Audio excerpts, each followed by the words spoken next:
When this kid opened his eyes, he had no clue where he was. A girl next to him nudged him and whispered, "The teacher saw you sleeping." The whole room cracked up. Of course, the class idiot got caught sleeping again. The teacher stormed over, fuming, and asked if her lesson was really that boring. But the kid? He couldn't believe his eyes. Who is this woman? Boring? Those curves are anything. But boring? Just look at that geometry. They're perfect spheres. The teacher did not appreciate that look at all. She yanked him by the ear, pointed at the blackboard, and forced him to solve the problem. The kid's mind was still a bit foggy, all thanks to that perfect geometry. He had to use his special technique to calm down and get the blood flowing from down there back to his brain. Blair finally saw the problem. Sum all the numbers from 1 to 100. Professor Brittany yelled at him to hurry up. If he was sleeping, he must know everything about the lesson. Cue more laughter. Blair was known for being the dimmest bulb in the box, but once he calmed down, Blair's entire demeanor changed. He got so confident it actually stunned the teacher. When he wrote the answer on the board, the professor couldn't believe it. Blair didn't gloat. He just said he needed to go to the bathroom to take care of something. The classmates were speechless. Could that answer actually be right? The teacher of the perfect curves was floored. How did he do that calculation in his head? Outside the classroom, we find out the truth. Blair has no clue what's happening. This body, it's not his. His real name is Chen Luo, a world-famous math professor, a genius who became the youngest ever master. He doesn't know how he died, much less how he wound up in the body of this mediocre student. Besides, it seems like they don't even use basic math formulas here. Is this even his world? If not, he might just be the most brilliant person alive right now. Determined to find out if he's going to be this world's Isaac Newton, our protagonist doesn't notice a girl in the hallway. The two collide. Bam! Like a bowling ball hitting a pin. Blair's head hurts, but he feels something very soft in his hand that honestly made it all worthwhile. He scrambles back when he realizes the situation and offers the girl a hand. She is furious. "Blair, you again!" Blair, confused, just asks, "Do we know each other?" The girl turns beet red, trying to cover her treasure while screaming, "You did the same thing on the first day of school, always touching me and trying to look up my skirt." He's just as arrogant and pretentious as ever. She hurled so many insults about this Blair kid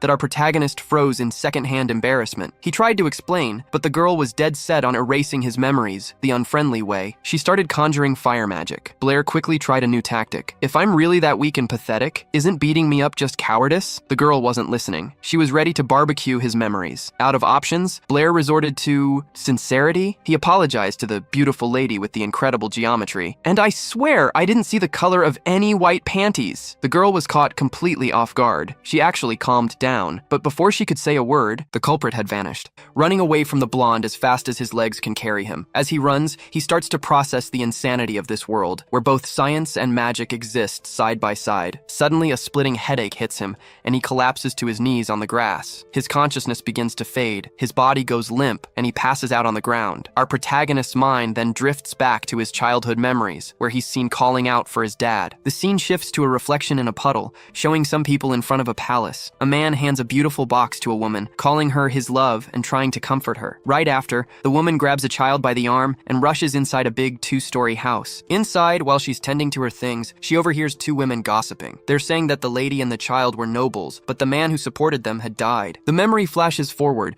and now we see a child running happily to tell his mom he got accepted into the Shandanasa Academy. That child was Blair. His mother, worried, warns him about the dangers he's going to face at the academy. Looking at her son, she's reminded of her late husband and realizes how similar the two of them look. After that, the memories jump to his life at the academy, where our protagonist was constantly disrespected by his professors. He sets his mind on paying off his family's debt. After all, he's from a noble family that went bankrupt, so he has to work twice as hard. The problem is, the dude was born without any magic powers. He can't even make a simple little fireball. Because of that, his life at the academy was hell. Everyone made fun of his failures, which put our boy in a major slump. Then, out of nowhere, he wakes up and comes face to face with a girl with blue hair. She's calling out to him, all worried, asking if he's okay. Blair is totally confused, wondering who this girl is and how she found him there. The girl holds out her hand to help and tells him he needs to get to his magic theory class. Our boy gets up, leaning on her for support, and thanks her, kind of surprised. No one ever cares about him. When they get to the classroom, the magic theory lesson is already underway, with the professor talking about the 4 basic elements. While listening to the explanation, the protagonist starts to figure out how things work in this world. You're either born a mage or you're a commoner. Meanwhile, the professor, a guy with graying hair, continues his lecture. professor. He says that mages use spells, gestures, and spiritual power to control the elements. But to do that, a person has to be born with the gift. Time passes, and the class is finally wrapping up. The students all leave the classroom happily, celebrating the end of class. After the lecture, the professor notices someone stayed behind to ask a question. He looks over and sees it's Blair and asks, without much surprise, what he wants to know. Blair asks the professor if it's possible to learn magic without being born with a talent for it. The professor shuts him down right away, saying it's impossible to control the elements without the natural gift. Right then and there, the classmates still in the room start laughing at him, since everyone knows the protagonist has zero power. Then, a guy named Toby comes over and tries to cheer him up. He says that even if Blair doesn't graduate, there will always be a place for him on Toby's father's lands. Hearing the name,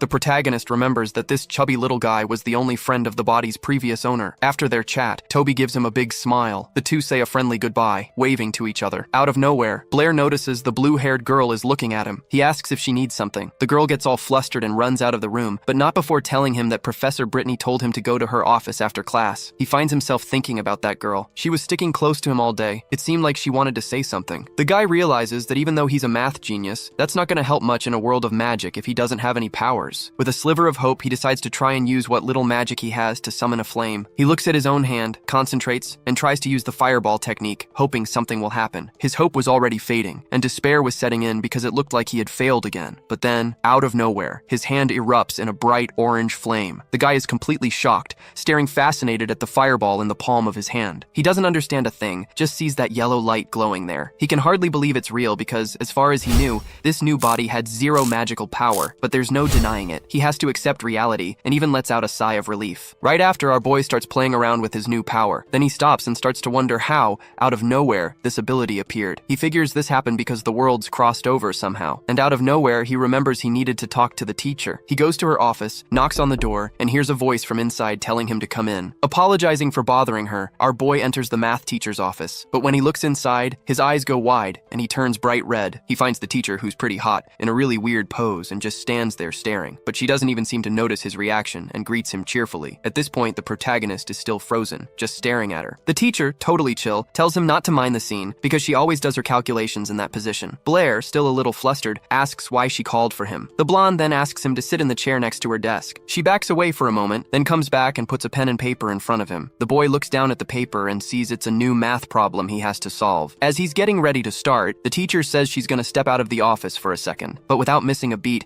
he spits out the answer right then and there. The teacher looks at him in shock, asking what he just said. He repeats the same number, confirming that it's the right answer. Suddenly, the blonde rushes over to him, grabs him by the shoulder and starts asking, all worked up, how he solved it. Because for her, that problem takes forever. Looking a little angry, she asks if he'd solved that problem before, even though she chose the number 79 at random. The protagonist asks if she really wants to know the answer. She, half jokingly, insists again that he tell her how he did it. The guy's gaze unintentionally drifts down to her chest, and he, a bit shyly, agrees to explain everything. He's even surprised, thinking to himself that deep down, his teacher is kinda naive. Without wasting any time, he jumps right into the explanation. He says he saw the teacher solving the problem by adding the numbers one by one. He says that's a pretty risky approach, and it's really easy to make a mistake, but he congratulates her because her calculations were actually correct. She looks at her papers, totally confused, and says that's the only way she knows how to solve it. Our boy gives a big grin and says she's wrong. He starts to explain a new way, where first you have to find a pattern. According to him, you just take the first number with the last, the second with the second to last, and so on. Adding these pairs always gives you 80. He asks the teacher how many pairs of numbers that add up to 80 are in the problem. The blonde jumps out of her chair and shouts the answer, 39. The boy immediately praises her and tells her to sit down, but then quickly apologizes, saying it was out of habit. He continues the explanation, saying that this way the problem stops being a giant addition problem and turns into a simple multiplication. He shows that with this method, she can also find the solution super fast. The teacher, excited to have learned something new, happily declares that this is a wonderful way to solve the problem. What's more, she herself comments that this method could probably be improved. The boy praises her for the insight and starts to explain that yes, there is an improvement for this method. After his explanation, the blonde just freezes up, trying to process the logic of everything that was happening. Seeing his teacher totally frozen, our boy calls out her name, worried. He figures the basic math from his world is just too advanced for her. She finally snaps out of it and looks away, a little dejected, asking if he came up with that method himself. The protagonist dodges the question and just says he created the method to make calculations easier. In his head, he thinks that she'd never understand if he mentioned Gauss's name. Suddenly, the teacher grabs his hand and calls him a genius. To our protagonist, the scene feels pretty romantic. She says a bright future is waiting for him him if they keep studying together. The guy turns bright red, says her name, and tries to say something. The teacher senses the mood, gets embarrassed, and backs away from him, scurrying off in another direction. But then, out of nowhere, her expression changes as an idea pops into her head. All excited, she suggests that Blair become an amazing mathematician. His answer is a real quick no. With a look full of ambition, he shouts that he wants to become an incredible mage. She looks at him with a confused face and asks why. So, the teacher slams him down on the table and says he should be studying math, not wasting his talent. She tells him that as a mathematician, he could have a good position in society and that he should choose that path, not magic. Ignoring her, he forcefully shoves her hand away. Our protagonist says that what he cares about is magic and that he wants to be a mage, not a mathematician. In his opinion, being a great mathematician in this world is way too easy. He'd just have to spout off a few already existing mathematical theories. He feels like doing that would just be stealing other people's ideas, and that magic is way more interesting. After thinking for a moment, the teacher suggests they make a bet. She tells Blair that there's a magic exam coming up at the academy, which will decide whether or not he can stay. Our boy gets thoughtful and notes that if he fails, he'll be kicked out. The teacher confirms this and says that if he really wants to be a mage, he needs to pass this exam no matter what. A silence falls, and the boy just stares at her with an unreadable expression, thinking about something. Then the teacher grabs a calendar from the desk and continues explaining the bet. She says that if Blair passes the exam, she'll stop getting on his case about becoming a mathematician. But if he fails, she'll help him get a spot as a teaching assistant so he can stay at the academy and study math. After explaining everything, she asks if he accepts the bet. In her mind, she's sure the guy won't be able to pass because he has zero magical ability. Without showing any emotion, but with a super confident look in his eyes, the student accepts the bet. Out in the hallway, the guy thinks about how stubborn the teacher is and complains that she's always on his case. He starts replaying the earlier scene in his head,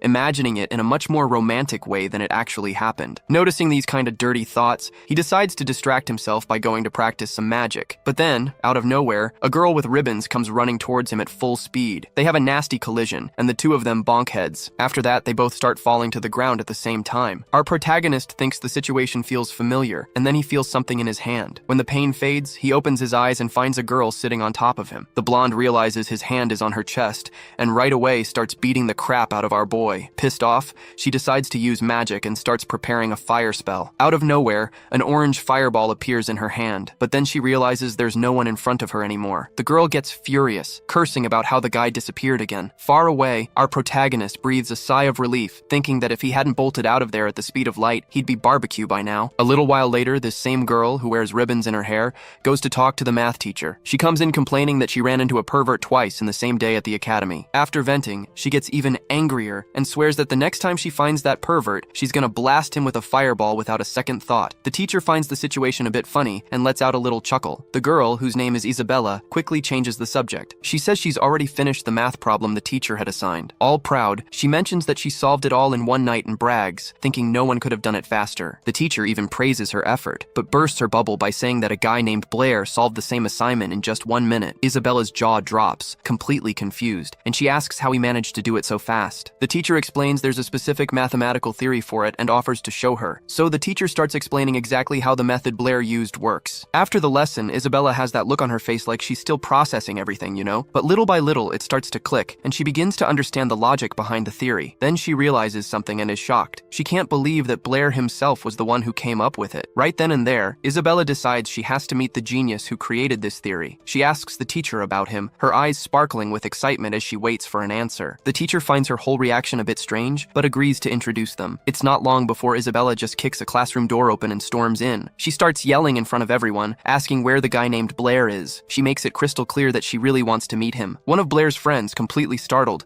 is just about to open his mouth to answer, but out of nowhere, he gets a hard pinch on the thigh to shut him up. And who was it that pinched him? None other than Blair himself, who was hiding under the table. The chubby friend gets the hint right away and makes up a story for Isabella, telling her that Blair had just left for work. She gives the guy a confused, "Are you serious?" kind of look, and asks a rhetorical question. Seeing it's no use, she gives up on waiting and asks the guys to let Blair know when he gets back. His friend gives her a little wave, super relieved, and promises he'll pass on the message. As soon as Isabella leaves, the classroom door slams shut. Only then does Blair decide to crawl out from under the table, making sure the blonde girl was really gone. After that whole scene, a super awkward silence falls over the room, and the entire class just stares at Blair with a "what the hell was that" look on their faces. Not understanding why he's suddenly the center of attention, he asks his friend why everyone is staring at him. In response, his friend, who has a bandage on his face, just grabs his shoulder tightly. His friend, with a desperate look on his face, asks Blair to spill what went down between him and this Isabella girl. Blair is totally lost, completely confused confused by the guy's reaction. Seeing this, his friend gives him an "are you insane" look and asks if the protagonist has any idea who this girl even is. Our boy gets a little wary and carefully asks who the girl that just walked into the room is. His friend starts to explain that she has a lot of connections that could stir up some serious trouble, but Blair just brushes it off, replying that inside the academy, nobody can touch him. Then his friend, looking like he's already seeing this go south, asks for the academy's name. Blair answers nonchalantly. The next question is about the campus location, and our boy, totally chill, says it's on Baker Avenue. And that's when the bomb drops. His friend tells him that campus is in the city of Yabo, and the mayor there is none other than Isabella's father. That's when it finally clicks for Blair. He understands the deep crap he's in and starts freaking out, wondering what to do. He realizes he's screwed and asks his friend if he can just apologize to the girl. But out of nowhere, a shout from the back of the room calls out Isabella's name, and the two of them whip around, startled. It's a blonde guy with his crew glaring at our boy. He says that a nobody like Blair won't even last 2 days there. This blonde guy's name is Badr, a dude who always bullied our protagonist in the past. Blair's friend tries to defend him,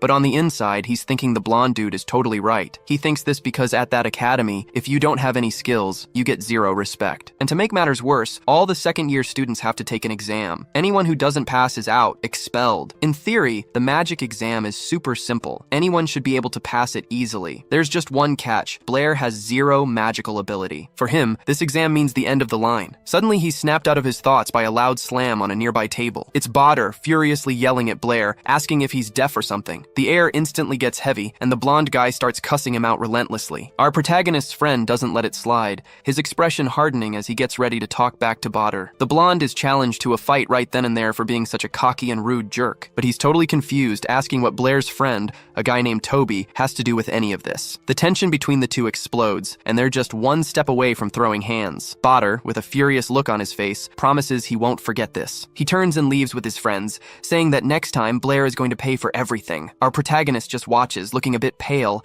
as the bullies leave the room. He's even surprised to see that Toby, his chubby friend, defended him like that, proving he's a true friend. Straight up, Blair asks Toby to help him out with Isabella if any trouble starts. Toby agrees, but warns him that by that point, he'll have already beaten Blair up himself. After that, Blair just stares at his friend with a "what?" look on his face, totally confused. A few days later, the magic exam finally begins. The professor announces the rules and warns that anyone who fails is out of the academy. The task is simple. Students have to stand behind a line and hit a target with a fireball. The exam kicks off with Badr, who struts in all cocky, making it clear he's the best one there. He whips up a fireball in no time and nails the target dead on. The instructor praises the guy and tells him he passed the exam. The test keeps rolling, with everyone taking their turn. Suddenly, in the middle of the crowd, the blonde bully spots our protagonist and his friend and lets out a smug laugh. He walks over to Blair and tells him, with a smirk, to enjoy his last few minutes at the academy. Pissed off by the taunt, Blair's chubby friend tells the blonde kid to shut up. And what a coincidence, the next one to be called is none other than Toby. Without wasting a second,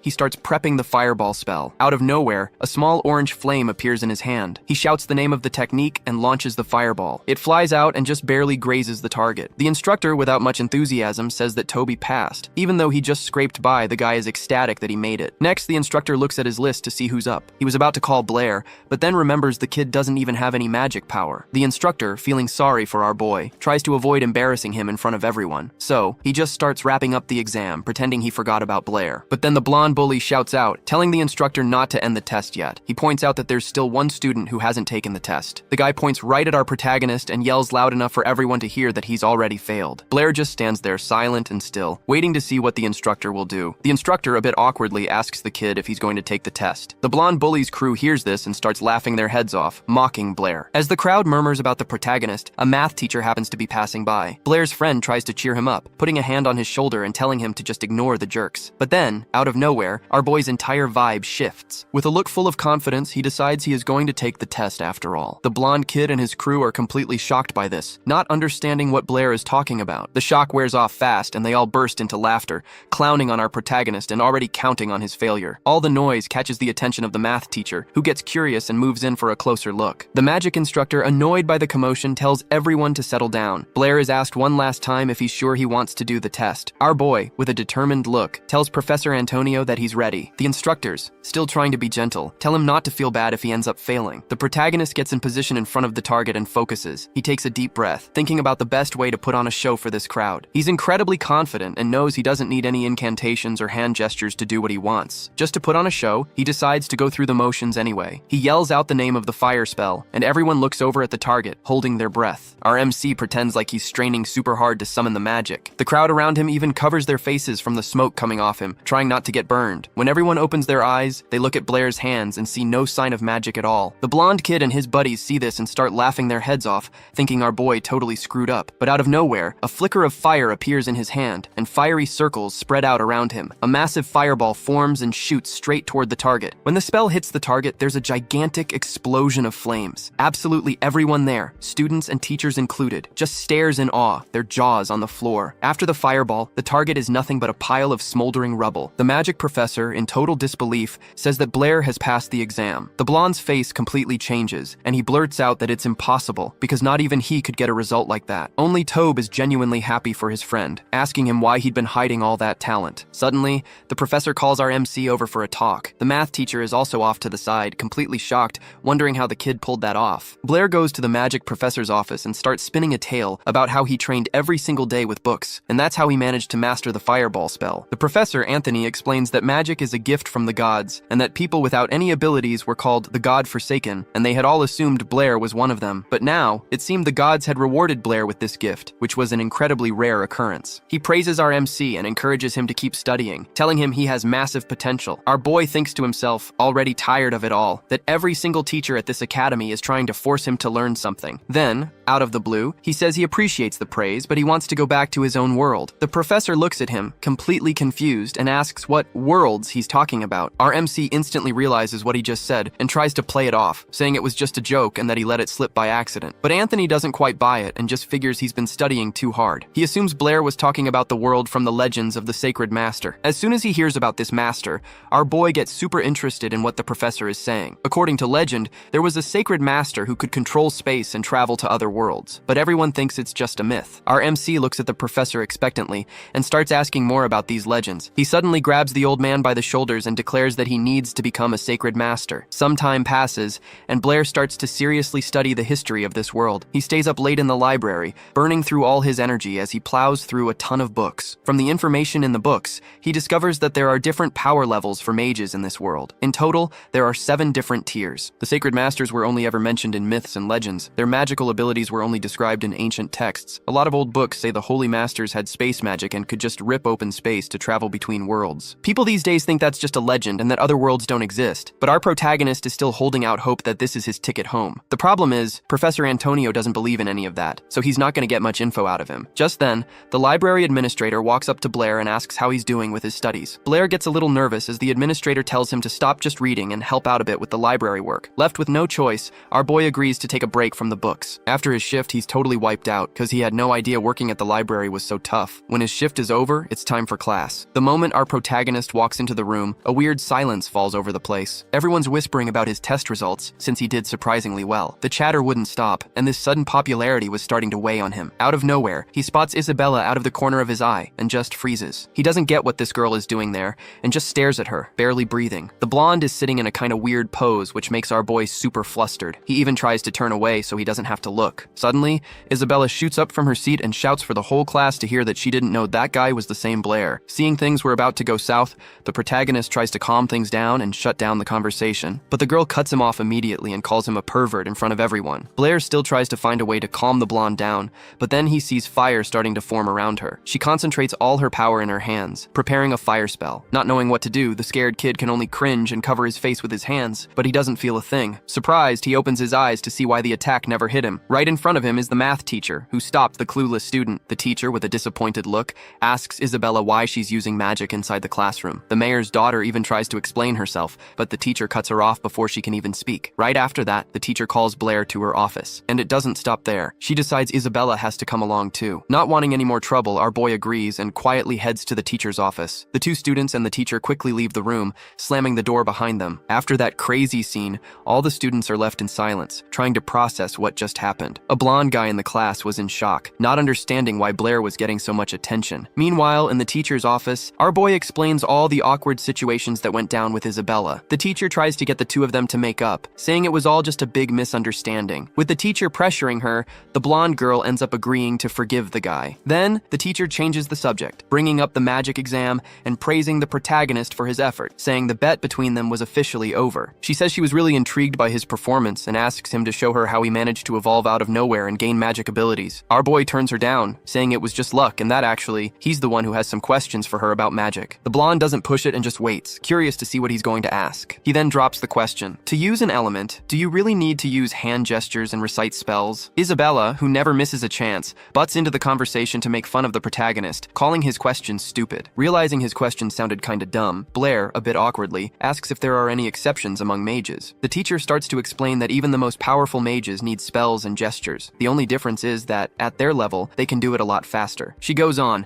saying that magic is a gift from the gods. They were the ones who taught people to use gestures and spells to summon the elements. To do it without anything, a person would need what they call divine enlightenment. The student finds the question so absurd that she asks why the teacher is even answering it so seriously. The protagonist starts wondering if, because he's from another world, the gods here simply overlooked him. All of this was basic magic knowledge, and if he wanted to be a mage, he'd need to study the theory first. But the teacher called him over for another reason, one the girl had already mentioned. She hands him a folded paper and explains it's a scientific journal where the most important works are published. Isabella, who was nearby, sneaks a peek at the journal and is shocked. She notices the math teacher's name alongside our boy's and has a totally over-the-top reaction. The teacher explains that she figured out the summation method the boy demonstrated and even wrote a paper on it. But the black-haired guy can only think about one thing: if he's going to make any money from this publication, since his library salary was a total joke. And as if reading his mind, the teacher suddenly calls his name. She hands him a small pouch of money and says it's his reward for his work. This was a ton of cash, covering more than 2 years of the salary he was making at the library. With a joy he can barely hide, he pretends to be embarrassed to accept it and offers half the money to the teacher. Naively, she agrees to the proposal on the spot and takes half the cash for herself. Blair's face falls instantly. He never expected her to actually take his money. The pain is immense because he only offered it out of politeness. With a single sentence, he got rid of half of all the money he had earned. Because of this, he started having some dark thoughts about how he needed to get out of this world as soon as possible. But suddenly, something catches his full attention, and he stares intently at the teacher with a newfound interest. He wants to know if every article published in that scientific journal pays the same amount of money. In response, he hears that yes, the payment is for each published article. And out of nowhere, a brilliant idea pops into his head, one he just has to share. He suddenly starts explaining a new theory, one he brought from his old world. The teacher realizes what he's talking about and calls it Hughes's Enigma. Our boy, who's not really up on this world's science, gives the girl a confused look. She explains that Ralph's riddle is a math problem created by some ancient sages. The story goes like this. Ralph has 7 sons, each son has 7 bags, each bag has 7 cats, and each cat has 7 kittens. The problem itself doesn't involve huge numbers. If you just add everything up, you'll get the answer. But the thing is, if the numbers were bigger, it'd be really good to have another way to solve it. So the blonde, with genuine interest, asks if he can solve Ralph's riddle using a different method. With a confident look, he replies that he has a few ideas about it. The girl gets super inspired by his answer and asks to work with him on this new method. Time passes as they work, and after a few hours, the student, who'd been in the office the whole time, ends up falling asleep in her chair. Suddenly, she's woken up by a scream right next to her. The one screaming is the professor. She's jumping for joy, saying our boy finally solved the problem. Isabella, surprised, asks the protagonist if he came up with the idea all by himself. He, in turn, gives her a sly look and asks if she really wants to know the answer. The blonde is incredibly curious, and she insists on knowing. In response, he says he doesn't have any special skills. He just studies like crazy. The girl, jaw-dropped, asks if he's telling the truth. A while later, she's still thinking about what he said. Out of nowhere, something unexpected happens right in front of her, leaving her shocked. She spots the protagonist in the 3rd-year building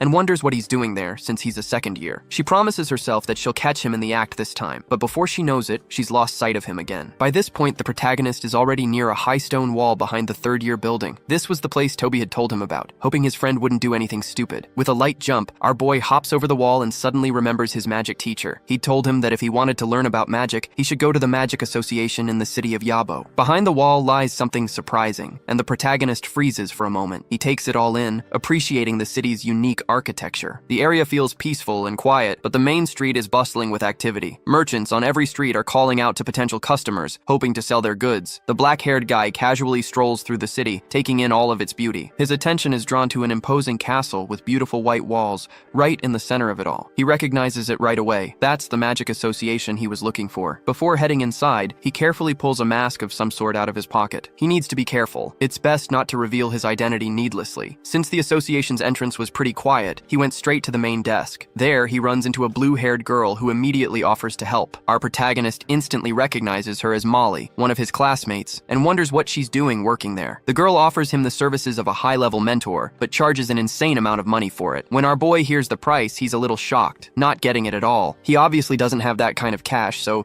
he just gives up on the idea and starts to leave the building. But then, Molly calls him back. She says that if money is the issue, he can just sign up for the association's library. Boulier turns around, surprised, and even asks again, just to make sure he heard her right about this library. Turns out the Magic Association's library has thousands of books on the subject, and the best part, it's free. The protagonist, realizing he won't have to spend a single cent to learn, gets all excited and asks to sign up on the spot. But to do that, they ask him for a mage certificate, which unfortunately, he doesn't have. Molly thought he was already a mage and explains that the registration is meant to prove that the person actually knows their stuff when it comes to magic. She says he can just prove his skills right then and there by showing what he can do. The guy is a bit hesitant and asks if it's possible to take the test right there on the spot. It is, but Molly warns him that the specialist on duty today is a real hard ass. Apparently, only 10% of people pass his test. Even so, our protagonist isn't discouraged and agrees to take the exam, especially since jumping the wall again wouldn't be very practical. A little while later, they arrive at the examiner's room, a guy named Andrew. Our boy notices that the man is wearing a red mage's robe with 2 silver stripes. This means he's a mid-level mage of the fire element. The mage doesn't waste any time and gets straight to the point, asking who the boy is and why he's wearing that mask. The guy introduces himself as Chen Luo from the previous world and explains that the mask is to hide a burn he got while training. The old man sitting next to him makes a snarky comment, saying his fireballs must be pretty special for him to have managed to burn his own face. Andrew, with a bit of interest, finds the boy's name odd and thinks that, given his age, he could only be a low-level mage at best. Molly suggests they go to the exam room to test the guy's skills, but she gets a blunt no, which leaves her looking surprised. The examiner says they don't need a room, and that the test can be done right there, inviting our boy to show him what he's got. Belier looked at the mage, surprised, wondering if he was serious about him having to use magic right there. He's confused by the lack of space in the room. The old man looks at him mockingly and says that Andrew won't get hurt by the pathetic little fireball the boy will probably create. Our boy, for his part, doesn't even bother to argue and just accepts the conditions. He stops right in front of the examiner and begins to concentrate all his magical power into his hand. The mage isn't too fond of the way the spell is being cast, but to everyone's surprise, a massive amount of power starts to gather in the protagonist's hand. Suddenly, everyone realizes the fireball is going to be massive, and Andrew screams for him to stop, but it's already too late to cancel the spell, and the guy decides to use his skills to the fullest. The entire room is lit up by the brilliant flash of a massive fireball. A bright light takes over everything, and the fireball heads right for the examiner. The guy wasn't expecting that kind of power and tries to take cover behind the door. Then, out of nowhere, a massive explosion goes off inside that little room. After the explosion, there's just silence, dust, and smoke everywhere. The girl who was watching breathes in all that soot and starts coughing non-stop. She tries to pull herself together to see what went down at the end of the test. Through the black smoke, she sees an old man coughing, who seems to have cast some kind of spell. Where the examiner was standing, there's now a giant blue shield protecting him. Andrew, meanwhile, is on the floor covered in dust, trying to figure out what just happened. So it was the white-haired old man who managed to put up the shield in time and save the bald mage. He keeps holding the barrier with a dead serious look on his face, trying to peer through the smoke. The examiner is in such a state of shock that he doesn't even react, and the older mage has to shake him by the shoulders to get him to snap out of it. The girl just stares at the whole scene, completely in shock. Our boy, realizing the confusion, immediately apologizes to the mages. He explains that he thought everyone was prepared for his spell, and that's why he went all out. After all that chaos, the protagonist passed the test. A little while later, he's in another room getting his mage certificate and a library card. He takes the documents and starts looking them over. The girl from before walks up and says she was blown away by what he did in front of the examiners. The protagonist, whose name is Chen Luo, thanks her for the compliment, says his goodbyes, and leaves. The thing is, he called her by her name, and she's left standing there, confused, trying to remember where they know each other from and how he knew her name. Arriving at the library, Chen Luo is impressed by the sheer number of books. He doesn't waste any time grabbing a book and sitting down at an empty table to read. Our boy is surprised because the books actually contain a lot of really important information. He's mainly interested in the ones that talk about magical and spiritual power. Basically, a mage's strength is defined by their level of spiritual power. The more spiritual power you have, the stronger your magic. And that's not all. High-level mages can even control the elements of weaker mages. But the explanation about the 4 magical elements in the books is kinda all over the place, because the knowledge in this world is pretty basic. The mages here think that these 4 elements are the foundation of everything, not just magic, but the entire world. To them, all other elements are just a combination of these 4 primary ones. From the perspective of modern science, this idea is super outdated. Any student knows that matter is made up of various elements from the periodic table, not just 4. But since magic and magical elements are real in this world, the protagonist can't find a scientific explanation for it. Then, out of nowhere, an idea hits him. What if it's possible to interact with the magical elements in a different way? Lost in these thoughts, he suddenly leaps out of his chair,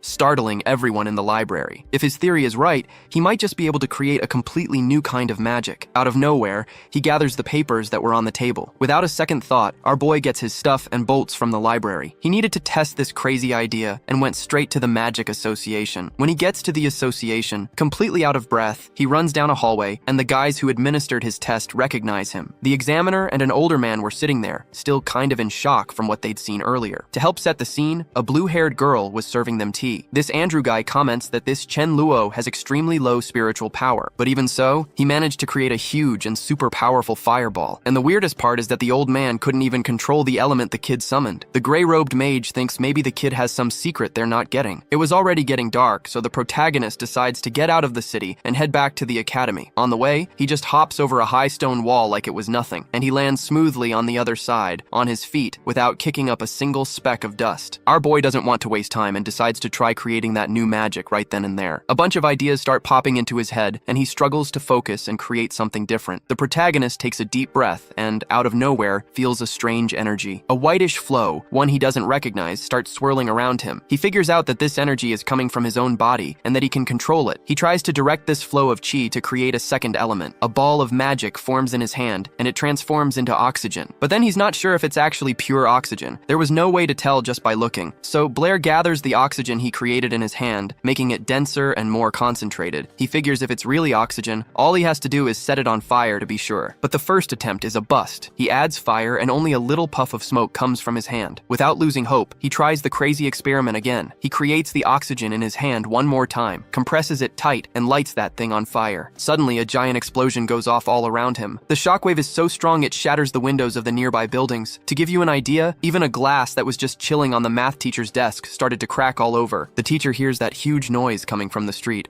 and drops what she's doing to see what happened. Through the window, now completely cracked by the shockwave, she sees the explosion that went off near the building. In the middle of a patch of grass, a ton of sparks and clouds of smoke are rising up. Our boy is right in the middle of the whole mess, trying to breathe in the thick smoke that's formed around him. The wind starts whipping everything through the air in a weird way. Then the protagonist thinks he got really lucky for reacting so fast. Out of nowhere, our boy's face is covered in sweat, and he's got a look of genuine fear. He looks to the side, trying to figure out just how much damage the explosion caused. Apparently, that oxygen was way more powerful than our protagonist had imagined. Suddenly, he hears a voice yelling from a distance, asking what happened. Our boy turns around and sees some guy running towards him. He didn't expect it to be that loud. The protagonist decides it's best to bail before he gets into trouble, so he bolts into the woods to hide. Despite the chaos, it seems Blair managed to create something worthwhile. A while later, we see him in the classroom, thinking about everything that went down. He's exhausted from pulling an all-nighter studying, so he decides to take a quick nap right there at his desk. But peace is not an option for him, and out of nowhere, someone starts slapping him hard on the back. It was Toby, who frantically starts telling him about the drama from last night. To avoid suspicion, our black-haired boy says he slept like a rock. The word is there was an explosion near the third-year building that shattered all the windows. Everyone thinks some super powerful mage did it, but nobody knows why. Our protagonist comments that he's never seen a mage like that,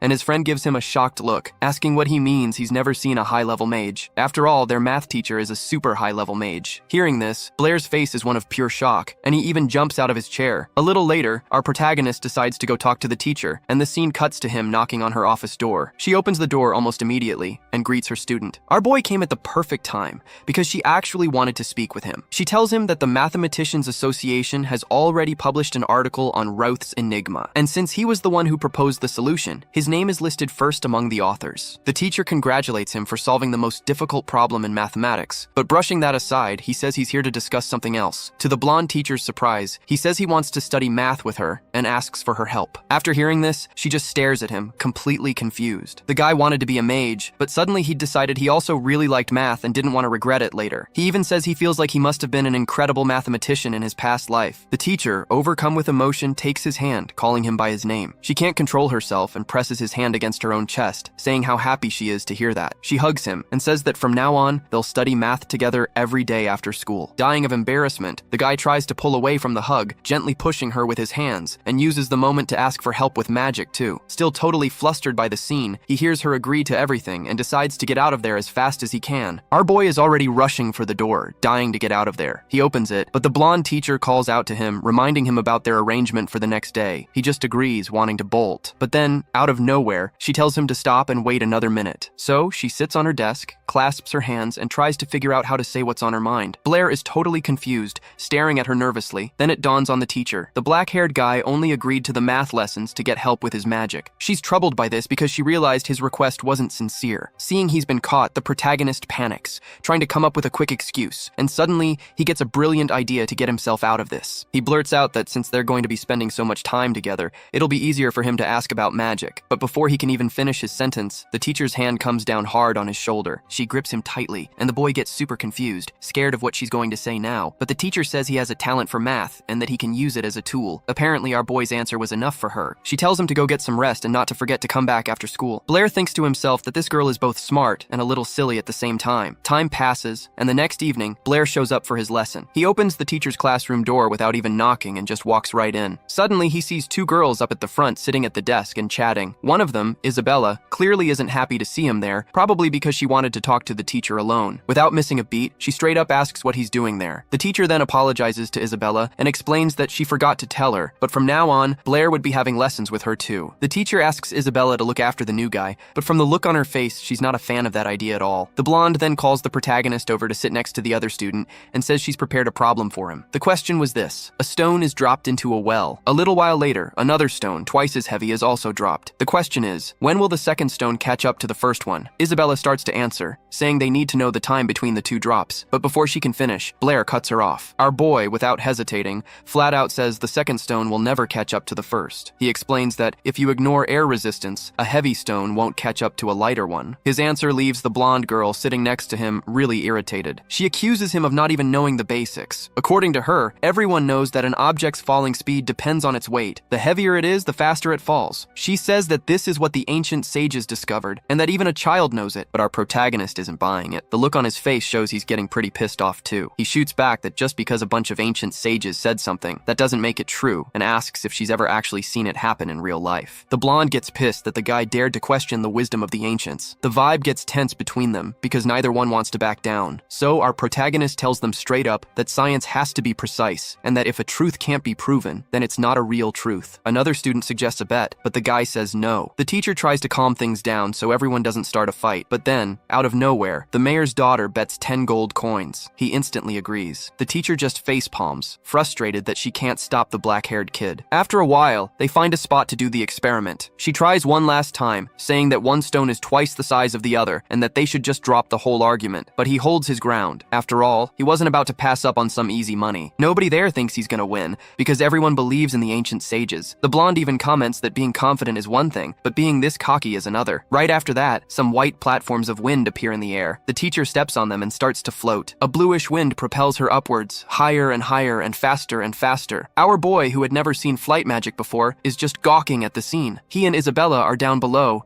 just watching the teacher go all the way up to the top of the clock tower. Up there, she raises both hands, each one holding a stone, a bigger one and a smaller one. The mayor's daughter is already calling it a win, saying he's definitely going to lose. To make sure the test is fair, the teacher lines up both stones at the exact same height, and then she lets go. The stones go into freefall, and for a second, it looks like they're at different heights. They get closer and closer to the ground, picking up speed. But suddenly, both stones hit the grass at the exact same time. The blonde's jaw drops, unable to believe what she's seeing. The guy, on the other hand, just gives a little smirk because he already knew the outcome. The teacher, from way up there, also has a look on her face like she has no idea what just happened. She uses the spell again and slowly descends to the ground to get a closer look. The two stones are still there, sitting on the grass, while the trio just stands there thinking about what just happened. Isabella finally seems to get it, and her face is just pure confusion. The two girls can't believe how that was possible. To them, the ancient sages couldn't have lied. The teacher is left wondering how in the world her student knew that the law of falling bodies was wrong. He then explains that he read about it in a book, but when he went to test it with two stones, he saw that reality was different from what was written. Turns out, a truth that adults had taught for over 1,000 years could be debunked simply by dropping two stones from up high. It's pretty crazy to think that so many scholars never even bothered to check if the truths they knew were actually real. The blonde grabs him by the shoulders and says this law was super important for their world, and that pretty soon a new law will show up in the books with Blair's name on it. The guy isn't too happy about all this fame he's getting, especially since he wasn't the only one who did the experiment. The professor tries to smooth things over, saying the credit was all his and that she just played a small part. But if he wants, he can refine this law together with Isabella, and the girl gets all excited about the idea. Our protagonist replies that he'll definitely need her help to finalize the law and invites her to join in. All of a sudden, all the shyness vanishes from her face and she looks at the guy, surprised. Her mind starts racing, thinking hard about his proposal. She even imagines the newspaper headlines, announcing that two geniuses have appeared at the academy and are working together on a new law. Her face turns red again as she thinks about the possibility of working with the guy. The girl decides not to show what she's feeling, and trying to play it cool, she timidly agrees. The blonde is lost in thought for a while, realizing they'll have to work alone together. She starts imagining possible names for the new law, thinking about how their names would be side by side in the title, which makes her blush again. Then out of nowhere, she offers to help our protagonist if anyone messes with him at the academy, all while thinking about how smart and handsome he is. Suddenly, the guy holds out his hand to her, and the girl immediately thinks he wants to shake hands. This gesture made Isabella all flustered and even a little upset, without even understanding why. She decides to ask what he wants with his hand out, and in response, he asks for 10 gold coins. Our protagonist clearly meant something else by that gesture, and his eyes start to sparkle at the thought of the cash he was about to get. The girl was super disappointed for getting it wrong and backed away from him, a bit sulky. In the end, our protagonist gets the promised payment from the bet and starts counting the coins. He's thrilled for winning 10 gold coins in a challenge and getting rich in a single day. Isabella figures out that the guy is more interested in money than fame, but she still feels like that's not the whole story. Our protagonist gets thoughtful after her words and goes silent for a moment. The girl, with genuine curiosity, decides to ask him what he really wants. This question catches the guy by surprise because, until now, he hadn't really stopped to think about it. He considers everything he's done in this world, and suddenly, something clicks. Memories of his past life flash through his mind, of how he used to grind as a teacher. He remembered his students, his job, and his friends, who he left behind in a world that's long gone. After diving into these memories, he finally finds an answer to give the girl. But what he wants, apparently, isn't something he can just go around telling people. So he just denies that he's only in it for the money to live a better life. With a fake smile on his face, he says goodbye to Isabella and the professor. Without getting the answer she was hoping for, the blonde thoughtfully watches the guy as he walks away. She realized that he's carrying some thoughts he can't share with anyone. A day passes, and Blair is already sitting in the classroom, thinking that sleeping at his desk is way more comfortable than in his tiny room. But looking at the situation, he comes to the conclusion that at least now he has money. He knows he can't just stand around, so he's got to keep moving. Just then, a blonde guy named Badr slams his hand on his desk and calls out to Blair. Grudgingly, Badr tells him that some guy named Feige is looking for him. Blair is completely confused and asks who that is, because he's never heard the name in his life. Badr doesn't like that answer, gets pissed, and grabs our boy by the hoodie. But out of nowhere, a voice tells the guy to let Blair go immediately, and nearby, another blonde guy appears, all dressed up and adjusting his tie. Turns out this was the Feige guy, the big shot who was looking for our protagonist, and he didn't come alone either. He had two very serious-looking guys with him, staring at Blair like they were trying to burn a hole through him with their eyes. This Feige guy looks at Blair with contempt. Our boy, on the other hand, is just curious, since he's never seen the guy before. The blonde in the blue shirt then turns to our protagonist and asks if his name is Blair. He sizes Blair up from head to toe and lets out a sarcastic little laugh, standing right in front of him. That's when it clicks for our protagonist. With a serious face, he tells the guy to let him go and introduces himself, asking what's going on. The smug blonde warns Blair to stay away from Isabella. In his mind, a guy like Blair shouldn't even get near a girl like her. After delivering his message, Feige tells his crew to scram and they all take off. On his way out, the blonde bumps into Toby, who was just passing by. The chubby guy can't take the impact and awkwardly falls to his knees. He's so scared he doesn't even dare to say a word, just quietly waiting for the group of bullies to leave. A bit awkwardly, Toby walks up to our protagonist and asks if he's okay. Blair says he is, that the guys just wanted to talk. But Toby is super surprised that Feige came at Blair out of the blue and can't figure out why. Then Toby explains the situation. That blonde guy is Feige, the class president, and everyone at the academy is terrified of him. He's from the famous Howard family and is the son of a viscount. And to make matters worse, his dad is a big shot in a secret society, and a bunch of the teachers here are members too. Toby tries to smooth things over, saying he understands Blair being charmed by Isabella's beauty, but he warns his friend not to ignore Feige's warning. At this, our boy gets all flustered and embarrassed,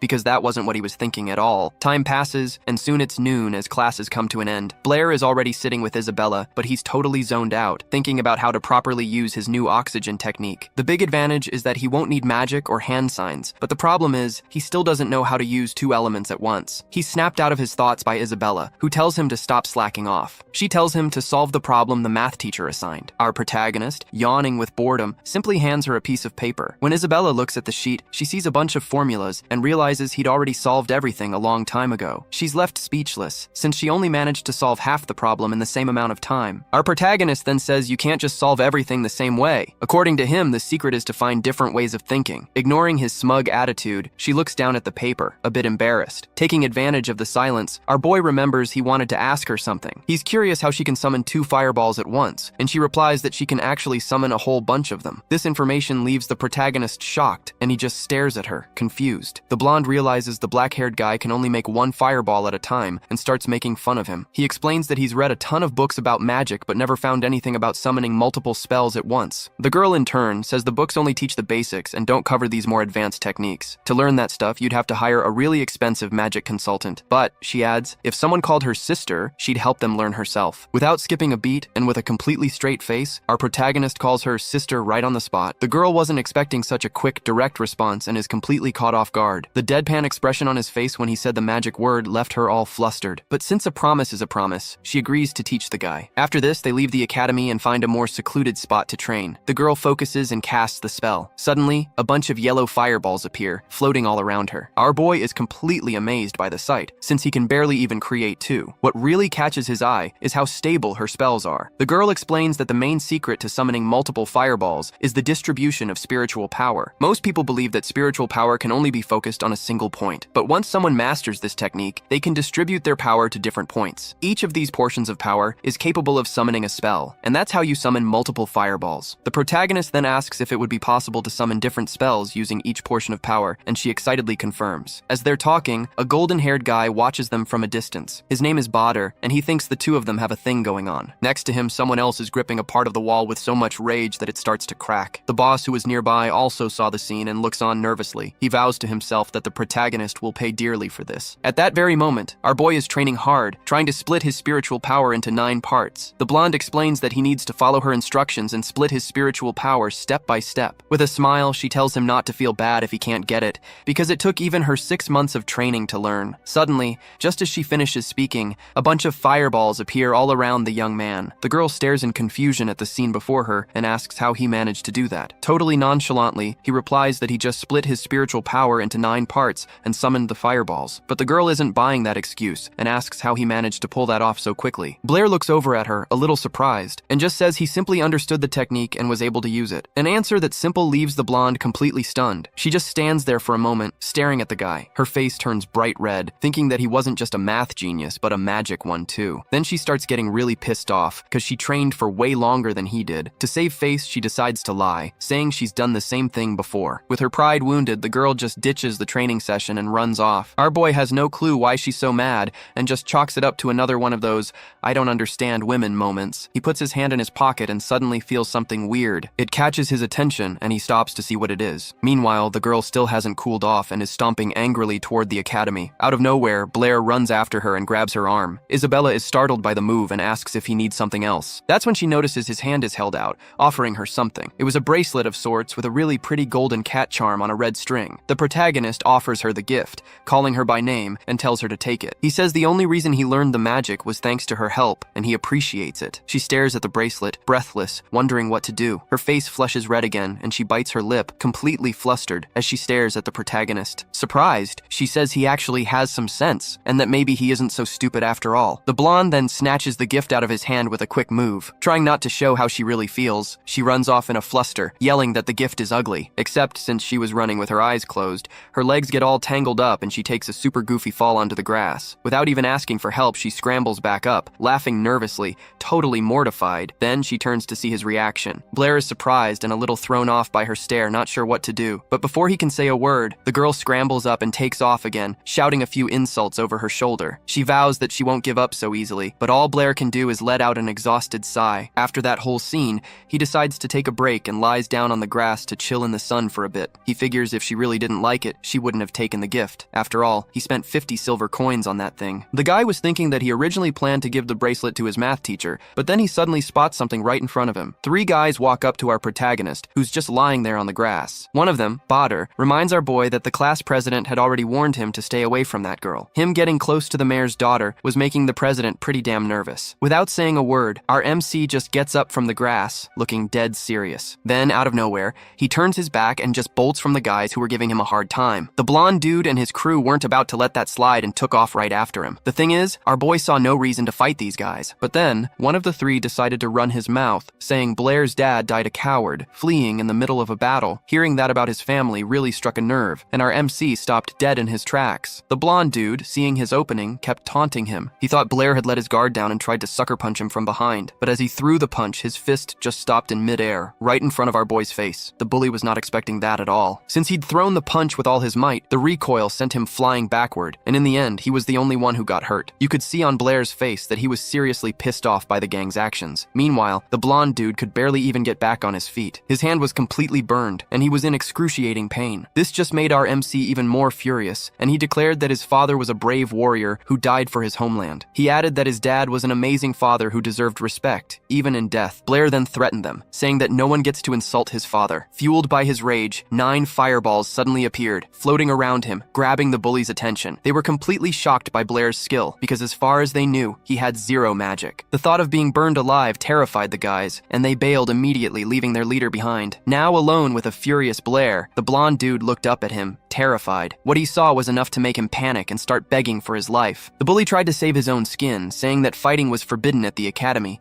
but all he got back was a look of pure contempt. At that, the panic in his eyes faded, replaced by sheer desperation. He just stood there, frozen, staring at Blair with no idea what to do. Our boy, having no intention of stopping, raised his hand to unleash the fireballs. The magic converged and began to move toward the guy, but all of a sudden our MC sensed a presence behind him. Meanwhile, Badr squeezed his eyes shut, threw his arms up to shield himself, and screamed for help. When he didn't feel any pain, he thought it was weird and decided to open his eyes. In front of him, the 9 fireballs were gone, and instead, there was a guy collapsed at his feet. Completely confused, he tried to process the scene, looking at Blair just lying there peacefully in front of him. The blonde dude was still in shock, but he nervously poked Blair to check if he was still alive. Seeing an opportunity, Badr decided to make a run for it before our MC woke up, but he was stopped dead in his tracks by a commanding voice. Standing in front of him was a math teacher who was already tending to Blair. The blonde dude tried to make excuses, claiming it wasn't his fault, and all this time, our MC was still just lying on the grass, faking being unconscious. The blonde guy keeps trying to explain himself, but the crowd isn't buying it. The professor lays on even more pressure,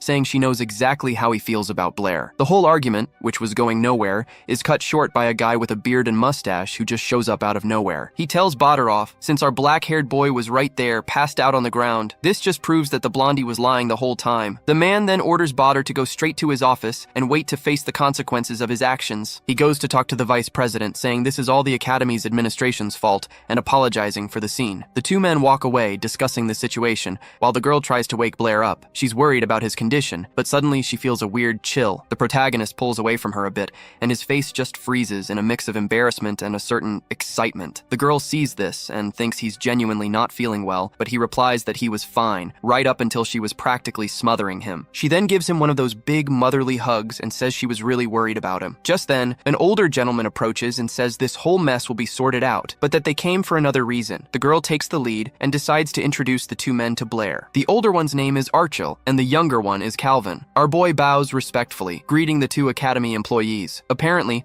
our black-haired guy is already getting famous, and they already know him as the young man who helped Professor Brittany solve the Ruvos enigma. But the professor cuts the old man off, correcting him that it was Blair himself who solved everything on his own, and she just wrote up the report. Thanks to solving this enigma, Blair and the professor have been nominated for the Edwin Award, which is a huge source of pride for the city. And if they want, these men will do everything in their power to help the 2 of them win. But the girl is more concerned about whether our boy can get the award too. The old man sighs, as if he was expecting that question, and looks at her. He explains that Blair is still way too young, and nobody in the world of mathematics pulls off a feat like that at his age. If the professor says he was the one who solved the Ruvos enigma, simply no one will believe her. The girl is about to start arguing, but the protagonist calls her name and takes her hand. She looks at him, her face sad and a little disappointed. Breaking the tension, Archil suggests they discuss this more calmly and decide on everything later. She agrees, and the 2 men slowly walk away. Time passes, and night begins to fall at the academy, bathing the building in a beautiful orange light. The professor and Blair walk down the hall in silence, each lost in their own thoughts. Suddenly, she tells our boy that even though the standard solution to the enigma was no big deal, the method he used was a giant leap forward in the history of mathematics. The award has to be his. It makes no sense for anyone else to get the credit for it. This leaves Blair a bit stunned, and he quickly scrambles for something to say. After a moment, he says the award shouldn't be his. He then adds that, as far as he's concerned, Professor Brittany stopped being a stranger to him a long time ago. The compliment makes the teacher turn bright red. She's surprised, but in a good way. Embarrassed by her own reaction, she tells the student to just head home, leaving him wondering what he could have said wrong. A little while later, a crowd had already gathered around the bulletin board. Everyone was talking about the paper Professor Brittany published, and of course about the student's name who helped out. People were blown away, saying that scientists had spent centuries trying to solve the Ruvus enigma and failed. While everyone was talking about him, our protagonist decided to blend into the crowd to go unnoticed. And it worked. Nobody spotted him. But then, not too far away, he suddenly hears a bunch of shouting and cursing coming from a room. He recognizes the old man he'd met before and sees someone else in the back of the room. It was Badr and his father. The dad was seriously chewing his son out over the fight, The guy's parenting style was pretty intense, and to teach him a lesson, he just starts slapping his own son. Our protagonist watches this, furious, but with no intention of getting involved. After slapping the kid around right there in front of everyone, the blondie's father starts begging Artil for forgiveness, pleading with him not to expel his son from the academy. But what Badr did was too serious. He broke the school's rules in a major way. Without even letting the old man finish speaking, the blonde kid's dad just drops to his knees, begging with all his might for the director's mercy. He stays there in that position, desperately pleading for them to let Badr stay, despite the mistake he made. Badr is shocked by his father's actions and tells him to get up, but Blair, despite everything, decides to step in. He walks up to Artil, greets the director, and is greeted in return. Pretending he didn't hear a thing,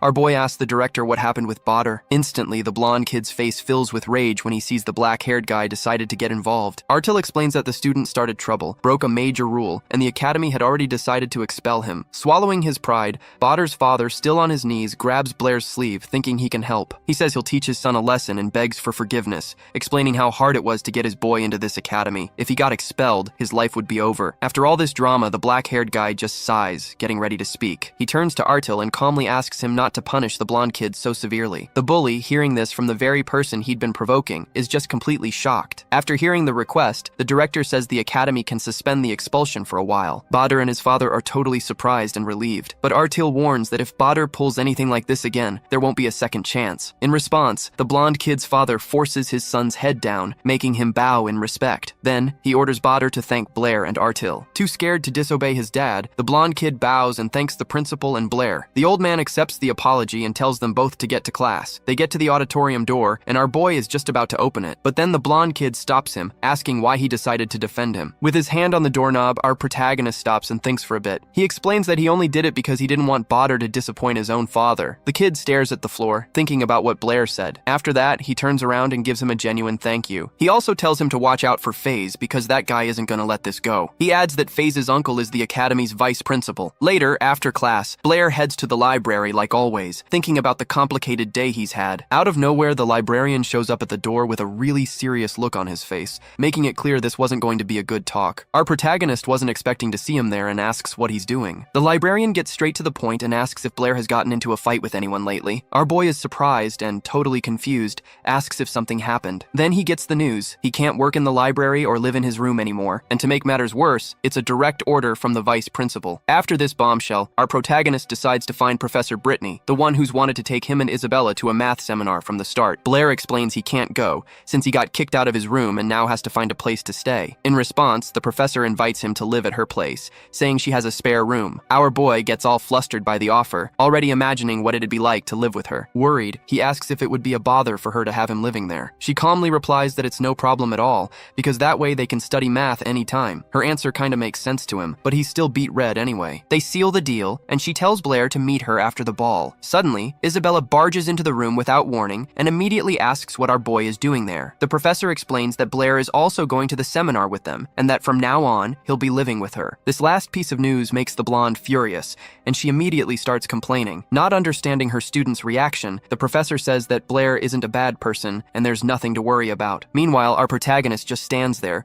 wondering why he's getting yelled at again. To cut the tension, the professor practically kicks the girl out of the room, telling her and Blair to go get ready for the seminar. Then the professor asks if he has clothes for the event, explaining that it needs to be something formal. Not knowing what to wear, he asks if a magic tunic would work. The professor says that if he has one, that's perfect. Some time passes, night falls, and the ball begins. Everyone starts trickling in, and there's our boy, on the red carpet, flanked by two girls in gorgeous dresses. When they get to the place, Isabella announces that they've arrived. It's the Howard family mansion, the same place the Magic Society holds its events. And this Magic Society is a super important organization in the kingdom, which is why they always use the Howard mansion for everything. Turns out, this mansion is their class representative's house. Up ahead, three guys are standing around, having a pretty heated discussion. Just then, their teacher, Brittany, walks up to one of them, Vice President Calvin. Calvin notices the teacher and Blair's group, and gives everyone a really cheerful greeting. Our boy right away greets the guy back. Isabella, who's standing beside him, is confused about where they know each other from. The Vice President then asks Blair to introduce his friends,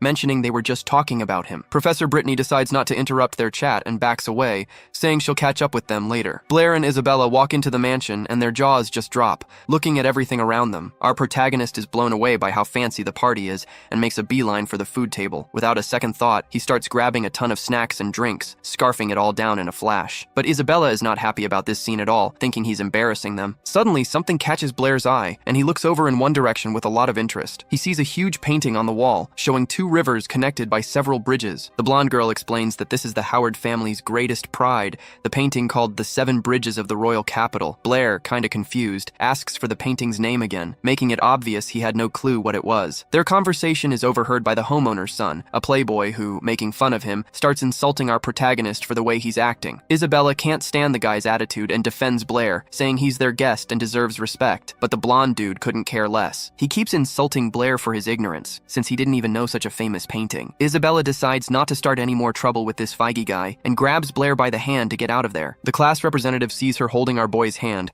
and gets visibly pissed off by the scene. He goes after them and gets in Blair's face, saying the only thing he knows how to do is hide behind girls. In response, Blair cracks a little joke and asks what the real meaning of the painting is. For some reason, the question leaves Isabella confused, and she just stares at him, not getting it. Blair then explains that if he understands the story behind the painting, he'll be able to create a new magical method. The blonde kid hears this and scoffs, saying Professor Brittany only put his name on the paper out of pity and nothing more. Isabella defends him again, saying Blair figured out how to solve the riddle all by himself. In response, the blonde dude decides to make a scene. He announces out loud for everyone to hear that Blair is going to solve the riddle written in the painting. Isabella is shocked by his attitude, realizing the guy just turned a personal beef into a public event. Immediately, whispers start spreading through the hall, with everyone talking trash about Blair. All the commotion gets the attention of Professor Brittany and Calvin, who were further away. The blonde dude then taunts our protagonist, saying that now he's forced to solve the riddle in front of everyone. Out of nowhere, a hand grabs our boy's arm. It's Professor Brittany. She looks worried and asks him why he went and picked a fight with FaZe. She explains that the Howard family is super powerful in the city, and messing with them is just asking for trouble. If he keeps this up, he'll have problems not just with the math society, but with the entire academy. And to make matters worse, this Seven Bridges problem is something mathematicians have been trying to solve for centuries. FaZe just wants him to try and solve it so he can humiliate our boy in front of everyone. So then FaZe, the blonde guy, overhears the conversation and turns to Professor Brittany. He taunts her, saying she herself called Blair a genius, but now it seems like she doesn't trust him anymore. The professor gets flustered and starts raising her voice to explain herself, but she gets cut off. That's when Blair, full of confidence, says that he will indeed take on the challenge. He says it's a way of thanking the family head for getting him kicked out of the library. The girls nearby hear this and are shocked, because they had no idea about the real reason he left the library. They even ask if he's sure, but Blair is already turning to FaZe. He confirms that he'll solve the problem and that he accepts the bet. So, FaZe starts explaining the story of the so-called Seven Bridges challenge. It was a guy from the first generation of the Howard family who came up with it. Many years ago, the head of the family was an important official and noticed the capital had a unique geography. Back then, the city was a lot smaller. The city was split by a river with two islands in the middle. To connect everything, they built 7 bridges. These bridges helped the people of the city connect and do business. One day, this old family head was looking at the bridges and got a wild idea. Was it possible to cross all 7 bridges, passing over each one only once, and return to the exact same spot where you started? When he posed this question, mathematicians from all over the kingdom went nuts trying to find the answer. A ton of famous scientists traveled to the capital just to try and solve the problem. Time passed. People came up with a bunch of theories, but no one could figure out how to get back to the starting point without having to cross a bridge twice. Until one day, the old man who created the challenge himself announced that he had found the solution. He told everyone to meet him the next day to prove he was right. So mathematicians from all over gathered at the bridges, but they waited all day and the guy never showed up. A few days later, they found his body. The story goes that he got so excited about his discovery that he ended up tripping and drowning in the river. His death was a huge blow to everyone in the math world. The problem was never solved, and not even his own family knows the answer. Even with the solution lost, the family hung an engraving of the bridges in their hall to honor the man. FaZe finishes by saying that this whole story is a source of pride for them. Our boy instantly gets what this is all about, because this puzzle is very similar to one that existed in his world. After telling the whole story, FaZe asks, with a mocking smirk, if Blair thinks he can find the solution. Blair replies that no, he won't find a solution, and then he adds that if he can't, then nobody else can either. FaZe almost bursts out laughing at this answer. He can barely contain himself and lets out a scornful laugh. He just can't hold it in anymore and starts laughing right in the blonde guy's face real loud. The crowd is kinda confused and starts to break up, finding their little beef pretty boring. One of the girls there comments that Blair is just another arrogant brat who doesn't know his place, but her friend, who was right next to her, keeps an eye on our boy and realizes he's got a real sharp look in his eyes. To her, the black-haired dude isn't as dumb as everyone thinks. After his laughing fit, the protagonist starts to explain his answer. He says that the Seven Bridges riddle simply has no solution, and that's why he can't solve it. With that answer, everyone in the room goes silent, processing the information. Teacher Brittany and Isabella start whispering to each other about what he said. Feige gets pissed off and cusses our boy out, asking how the first elder of his clan could have found a solution if one doesn't exist. In response, he gets another question thrown back at him. Is there any proof that this so-called elder actually solved the riddle? The blonde guy is floored by his audacity and asks if he has any idea who that elder was in the kingdom. Out of nowhere, someone in the middle of the crowd bangs a cane on the floor and tells everyone to shut up. The guy is Viscount Howard, who tells Faisei to stop bragging about his family. The blonde kid wilts on the spot and apologizes to his dad. Then the Viscount walks up to Blair and says he's heard of him. Our boy, without showing any emotion, bows politely and greets the head of the house. The Viscount then says he saw the argument with his son, and even apologizes for the boy. But he quickly follows up, saying he heard Blair claim the riddle had no solution, and that this was a disrespect to the honor of his family's ancestor. The protagonist starts explaining that the 7 bridges of the capital really can't be solved. The girl who was nearby notices that he's never looked so confident. The Viscount gets nervous and asks, now irritated, if he really wants to prove what he's saying. Our main character doesn't back down and says he can prove to everyone there that the riddle is impossible. According to him, many scholars of that era tried to solve the problem practically by testing the paths, which is a valid attempt. But if you actually look at the problem, the answer is something else entirely. While he was talking, he was drawing on a piece of paper, and then he decides to show it to everyone. He explains that a practical and complicated problem like this can be turned into a simple drawing, where each piece of land is a point and each bridge is a line connecting those points. So, the map of the 7 bridges can be simplified into that drawing. If you can leave from each point without repeating a path, it means you can return to your starting place. The crowd is dumbfounded, and a few people comment that they'd never thought of solving the problem that way. At this, one of those 2 girls who were talking about Blair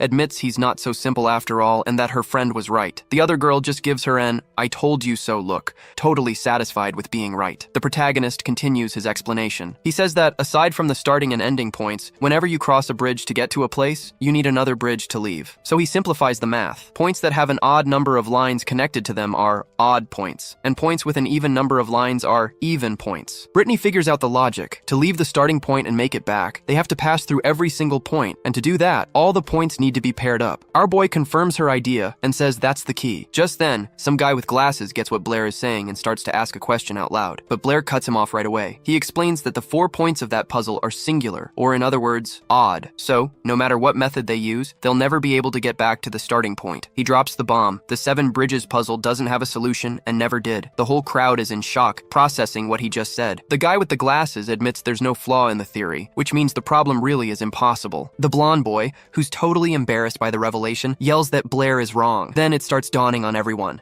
The Howard family has been lying this whole time.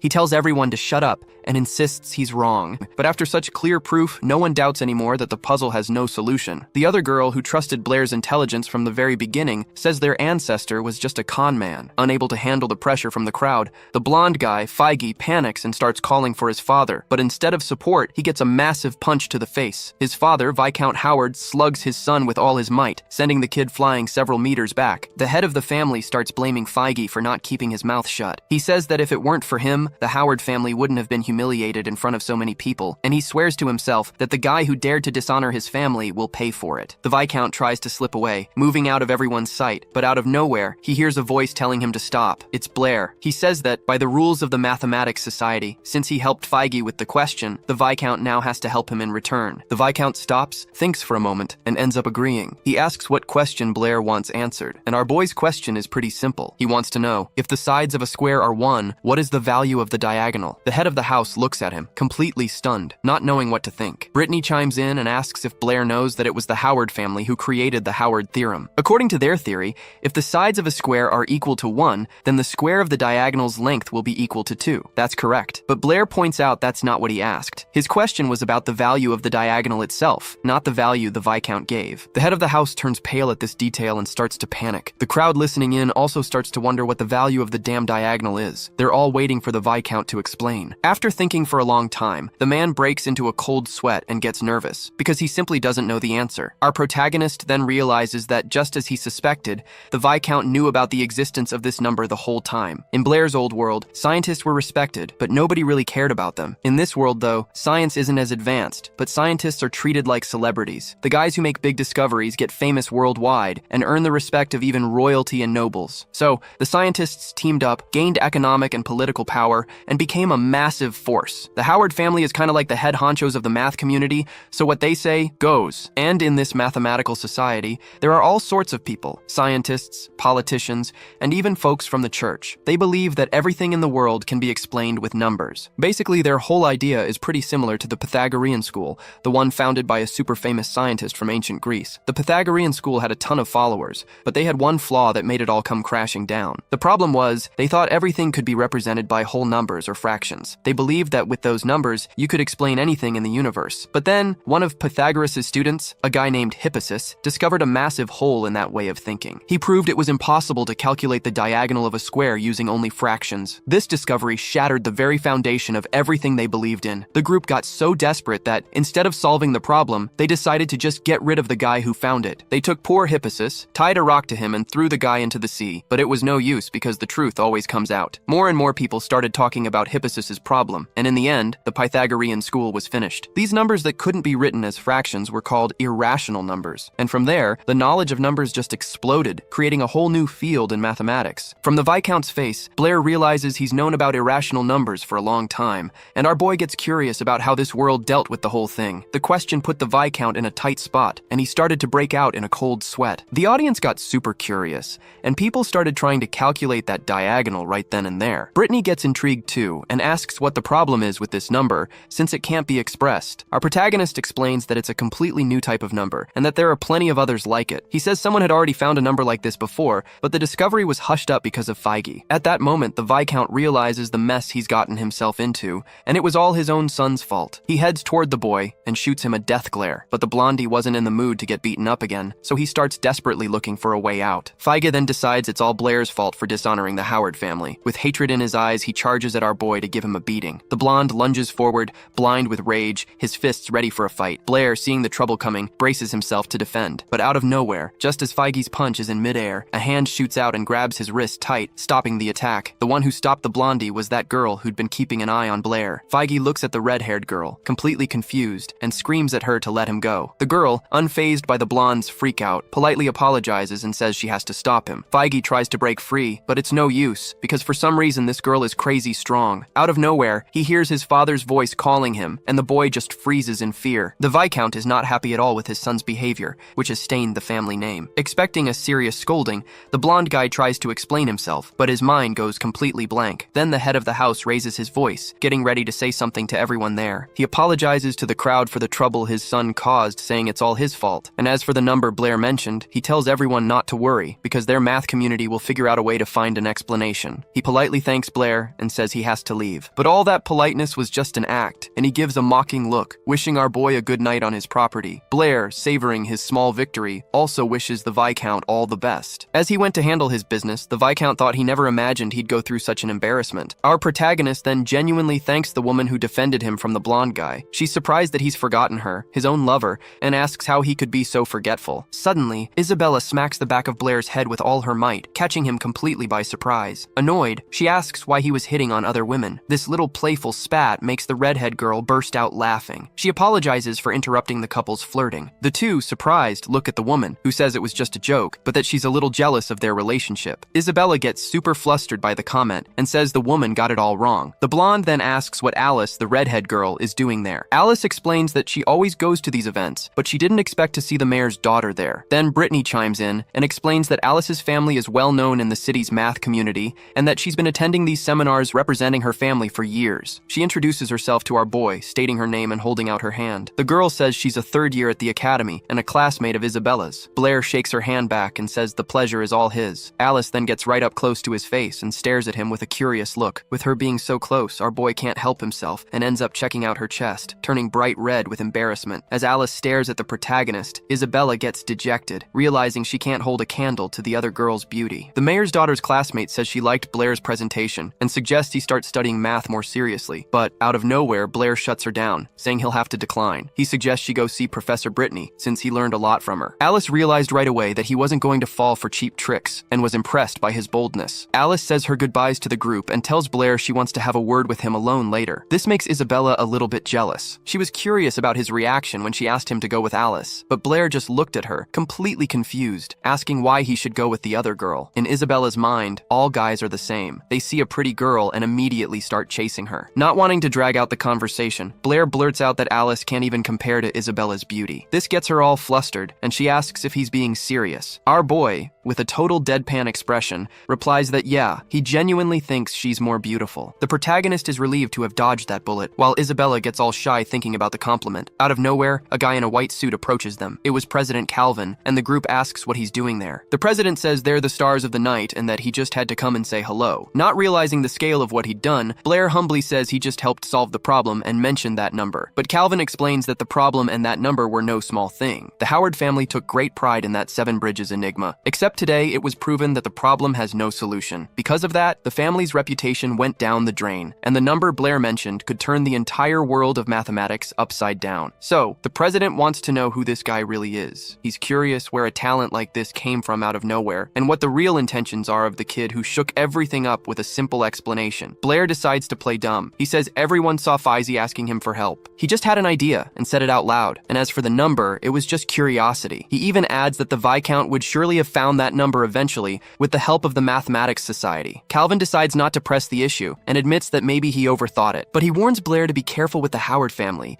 because picking a fight with them is not a good idea. Meanwhile, somewhere else, the Howard family's father is in his office with his son, who's sprawled on the floor. The kid got a nasty beating for embarrassing the family, and his face is covered in marks. Next to the big boss is a shadowy figure who advises that it's time to act. The Viscount is just waiting for Blair to leave the mansion to take care of him and make it all look like an accident. The shadowy figure hears the order and bows in obedience. Suddenly, the Viscount hears a voice behind him, saying he's going to kill someone again. When he turns around, he sees a white-haired guy wearing the same kind of white suit. The father turns his head with a nasty look on his face. He didn't like the tone of the man, named Abel, one bit. And the figure in black is shocked because she had killed that very man with her own hands. The man says it's normal for them to be surprised, since the Viscount himself ordered him killed last time. In disbelief, the father jumps out of his chair and yells, asking how he isn't dead and if that Blair guy works for him. Wanting to end this right then and there, the old man pulls a gun out of nowhere. He points the gun at Abel and tells him to start talking now. At that moment, his blonde brother finally realizes what's going on and takes in the whole scene. Abel, dressed in a white suit, says his father is asking way too many questions and he doesn't even know where to begin the story, but after giving it some thought, he agrees to tell him a part of it. He says that Blair has nothing to do with him,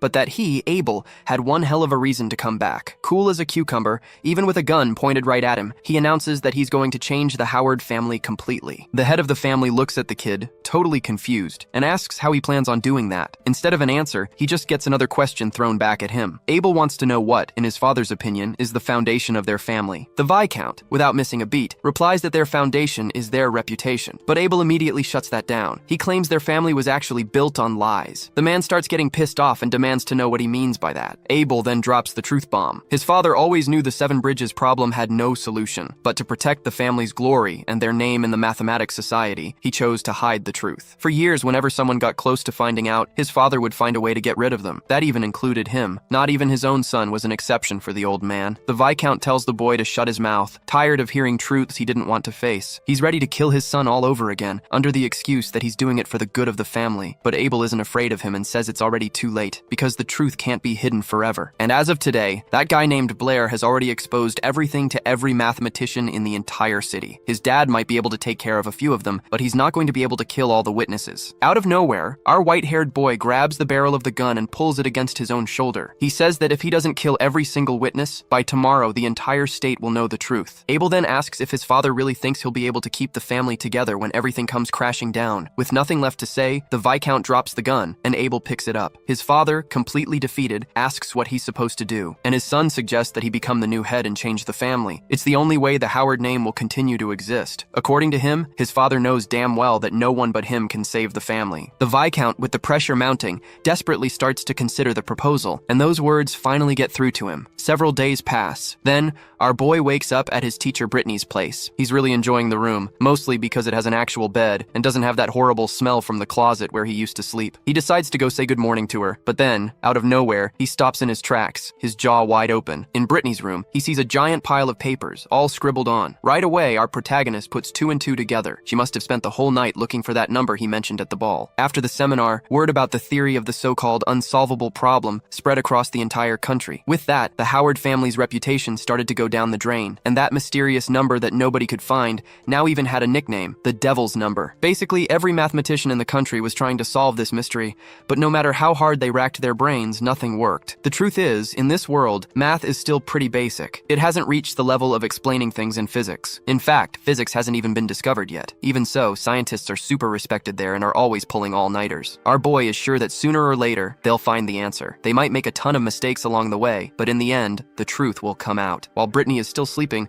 our protagonist grabs the newspaper to read. He finds out the Howard family has a new head. People are saying this new guy will probably shut down the Mathematics Society. For the Howard family, it would be the best thing to do. But Blair wonders why they'd take such a drastic measure. He tries to find out who this new leader is, and that's when Brittany shows up behind him. All sleepy, she wishes him a good morning. The black-haired guy gets a little flustered by the sight. She looks so innocent that he even gets shy. He just stands there, admiring her beauty, while the blonde just stares at him in silence. But then her expression changes. She gets annoyed, remembering she'd asked him to wake her up as soon as he got up. Brittany pokes his cheek with her finger and calls him a naughty boy. Then she starts teasing him about that number Blair won't reveal. The problem is she's way too close to him. So close that our boy gets super embarrassed and, out of nowhere, his nose starts to bleed. While he's just standing there, beet red, Brittany finally realizes what she's wearing. Then it hits her, and she understands why he reacted that way. Super embarrassed, she lets out a scream that echoes through the whole house, calling Blair a pervert. After all that chaos, we see our boy in the kitchen, trying to whip something up, and on his face, the perfect mark of a handprint. The girl apologizes to him, saying she hit him by accident. Blair realizes that when Brittany wakes up, she acts like a completely different person. The blonde gets worried, thinking he won't like her anymore like this, but our boy casually replies that he likes her no matter what. She's surprised to hear that and looks at him. The answer seems to please her, and you can tell she got all flustered, while Blair looks pretty pleased with himself. Then the girl gets curious and asks why he's mixing eggs and red berries. He explains that he's making a tomato omelet, and the blonde finds that pretty weird. Blair says that in his hometown, they call these red berries tomatoes, and that back there, almost everyone knows how to make a tomato omelet. He remembers his past life and how he used to eat this all the time. After cooking, he gets ready in a hurry and leaves for school, but not before asking the girl to try his food. Out of nowhere, Brittany stops him to hand him something. She presses a white cloth against his chest and wipes down his hoodie. Our boy is dying of embarrassment from Brittany's unexpected move. At least his clothes look a bit cleaner now. She tells him to get going, and Blair, still feeling a little awkward about what just went down, says his goodbyes. The girl is left home alone and decides to try the food, which she still thinks looks pretty weird. She scoops up a small bite with her spoon and slowly puts it in her mouth. The taste of the omelet completely surprises her. Brittany's never tasted anything like it. It's so good. Her whole body gets goosebumps. She savors the sweet taste of the tomatoes. The food is unbelievably delicious, and she's left in complete awe. Meanwhile, our boy has already made it to the academy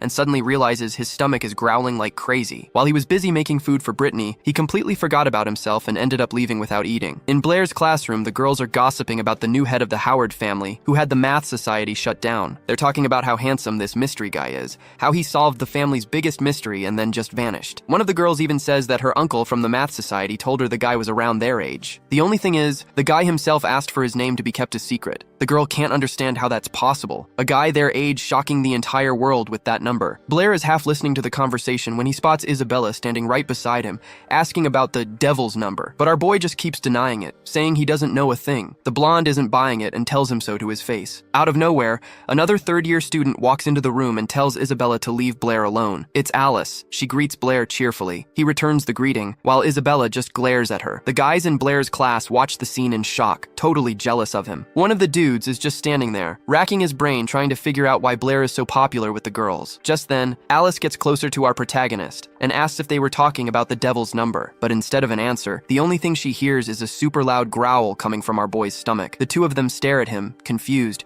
and Blair is absolutely mortified by the situation. He apologizes to them, but Alice finds the whole thing so bizarre that she just bursts out laughing. Isabella immediately calls the guy a pig, complaining that it's not even lunchtime yet. Suddenly, a small bread roll wrapped in a napkin is placed right in front of his face. It was offered by Alice, who said she accidentally grabbed an extra one and was asking for help to eat it. Blair stares at the roll, practically drooling. He genuinely thanks the girl and tells her she's a really good person. But Isabella pinches his cheek and yells at him not to accept food from strangers. He tries to explain that he wanted to refuse, but the roll just smelled way too good. The blonde looks at him, super annoyed, and asks why he didn't ask her for some bread. Blair then reminds her that she was the one who just called him a pig, which is why he didn't ask for anything. Alice explains it's only natural for her to want to help, because Blair is a genius. Isabella turns green with envy at the comment, and a bit embarrassed, she also offers her food to our MC, telling him to forget about Alice's role. Alice, in turn, taunts the blonde, saying she can't decide for him, since they're not dating or anything. Isabella's patience runs out, and she gives the other girl a death glare. The blonde then gives Blair a choice, either her sandwich or Alice's role. He could only pick one. The beef between the two just escalates, and our boy just wanted to eat in peace. He asks Isabella to pass him the sandwich, thanking her. The blonde even does a little victory dance, thinking he chose her dish. But then, out of nowhere, he grabs the roll with one hand and the sandwich with the other, and shoves them both into his mouth at the same time. To everyone's surprise, he stuffs his cheeks full, trying to swallow. He forces his throat and manages to get them both down. With tears in his eyes, he says it was delicious and thanks both of them. The whole crowd just stares at him with their jaws on the floor, in complete disbelief. Isabella still brags, saying her sandwich was so good that Blair just devoured it in a flash. Then Alice notices that a small crumb from her roll is stuck on his face and decides to get it with her finger. She says, with a more provocative look, that there's still something on his cheek and that she'll eat it herself. The girl licks the crumb right off her own finger and calls Blair a slob. Continuing her taunt, Alice eats the piece, and Isabella reacts horribly to it. Suddenly, the bell rings throughout the entire building, signaling that class is about to start. Alice says goodbye to Blair, telling him to study hard. The blonde, with a furious look, then tells him to wait for her in the classroom after class is over. The third-year girls leave the room, slamming the door behind them. Blair can finally breathe a sigh of relief. For him, this whole change was already getting pretty stressful. Out of nowhere, someone pinches his cheek again and calls his name. It was Toby, who immediately asks where he had even found Alice. Blair answers that he met her a few days ago at night, and Toby has a really weird reaction. Our boy explains that Professor Brittany had taken him to a math seminar, and that's where they met. Then Toby realizes it was at that same seminar that everyone started talking about the so-called devil's number. But his curiosity has to wait, because the teacher arrives in the classroom, and Blair gets called up to the board. Brittany asks the class to split into groups to try and solve the problem. While no one's looking, the teacher gives Blair a little poke and calls his name. She discreetly hands him a small bread roll, and our protagonist's reaction is kinda strange. The teacher whispers that she noticed he didn't have breakfast and brought something for him to eat. But Blair, who was already full, looks at the bread in pure desperation. He goes back to his desk, where everyone's already split into groups. Toby sees the bread in Blair's hand and asks where he got it. Blair, not wanting to get into the details, says he'll tell him later, and that right now they need to solve the problem. The pink-haired girl cuts in out of nowhere and asks Blair about the guy who was at the math seminar. Trying to play dumb, our boy says he thinks he saw the guy there. The girl doesn't quite get his answer, but she gives Blair a look, as if she knows he's hiding something. He makes up an excuse, saying that when the mysterious man showed up, he had stepped out for a second to take care of something, and by the time he got back, the guy had already talked about the devil's number. Toby jumps into the conversation, and both of them can't believe how Blair missed it. Our boy explains himself, saying he'd eaten too much and was having stomach problems. His friend, a little suspicious, says that Blair really dropped the ball by not taking the chance. But the pink-haired girl defends our protagonist, saying that just going to an event like that is lucky enough. She remembers that he's really good at math and asks him to make some time to study with her. Toby teases the girl, saying her request to study had other intentions. The other girl sitting with them in the group starts to get really annoyed with the conversation. Some time passes, and finally the bell rings, signaling that class is over. The protagonist is exhausted because he spent the whole time trying to avoid Isabella without being seen. He just wants some peace and quiet to finally practice magic, since he needs to keep his skills sharp. Out of nowhere, not too far away, he hears a voice asking since when he's been interested in magic. He looks over and just sees a dark silhouette in front of him, unable to make out who it is. Suddenly, a cold blade is pressed against his throat, and our boy is terrified. Blair stares at the person threatening him, filled with fear, but he can't see their face at all. The dark figure is, in fact, a blue-haired girl. It's the protagonist's classmate, who tells him not to move, warning him that the dagger is very sharp. He immediately recognizes her as his friend Molly, and is confused as to why she's doing this. She says it was him who solved the riddle at the seminar, and talked about the devil's number. According to her,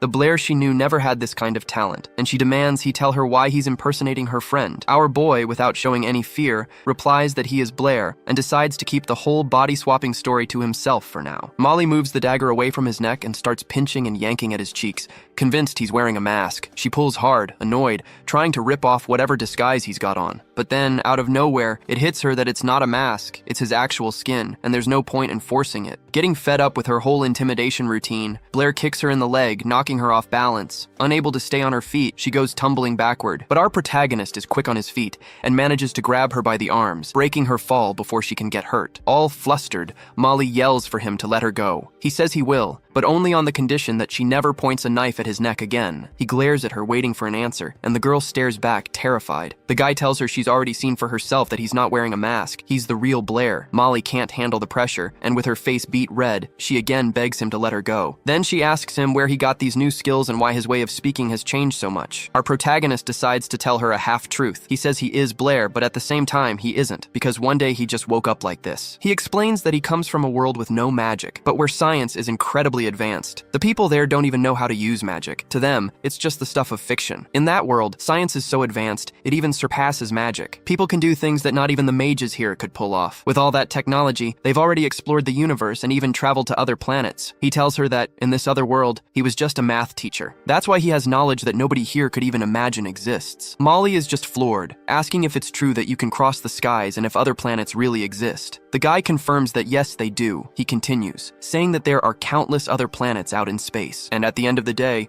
he woke up in this world as a math genius and a great mage, but unfortunately, he lost part of his memories. The girl just stands there, processing everything he said, trying to decide what to do. Suddenly, she lets out a sigh of relief and seems to have made up her mind. Molly smiles and says she believes him, because the Blair she knew always loved to tell all sorts of fantastic stories. Confused, he asks what she's talking about. She replies that he always liked science more than magic, and kept saying he wanted to live in a world without powers, probably because he always had trouble with it. The girl says he must have been crying that day because of his memory loss and promises she'll help him get it back. Playing along, our boy takes Molly's hand and thanks her for her concern. She gets all shy while Blair gently holds her hand, but completely killing the mood, she pulls away and tells him not to get any wrong ideas, that she only agreed to help with his memory and nothing more. Some time passes at the academy, they resolve their issues and they each go their separate ways. Blair is left standing there in the hallway, thinking about his life and the things he's done. He starts to get a little worried, because this was the first time he'd told anyone about this whole traveling between worlds thing. Out of nowhere, he senses someone behind him, and a gigantic hand grabs his body. When he looks, it's Toby, who just lifts our boy into the air with zero effort, holding him with both hands. A little argument starts between them, while Feige just watches from a distance. When they finally notice the blondie over there, Blair is already trying to calm his friend down. Toby then goes up to Feige, demanding to know what he's doing there. But to everyone's surprise, Feige bows in front of them. He starts apologizing to Blair, saying he treated him very badly. Feige Howard insists that the apology is sincere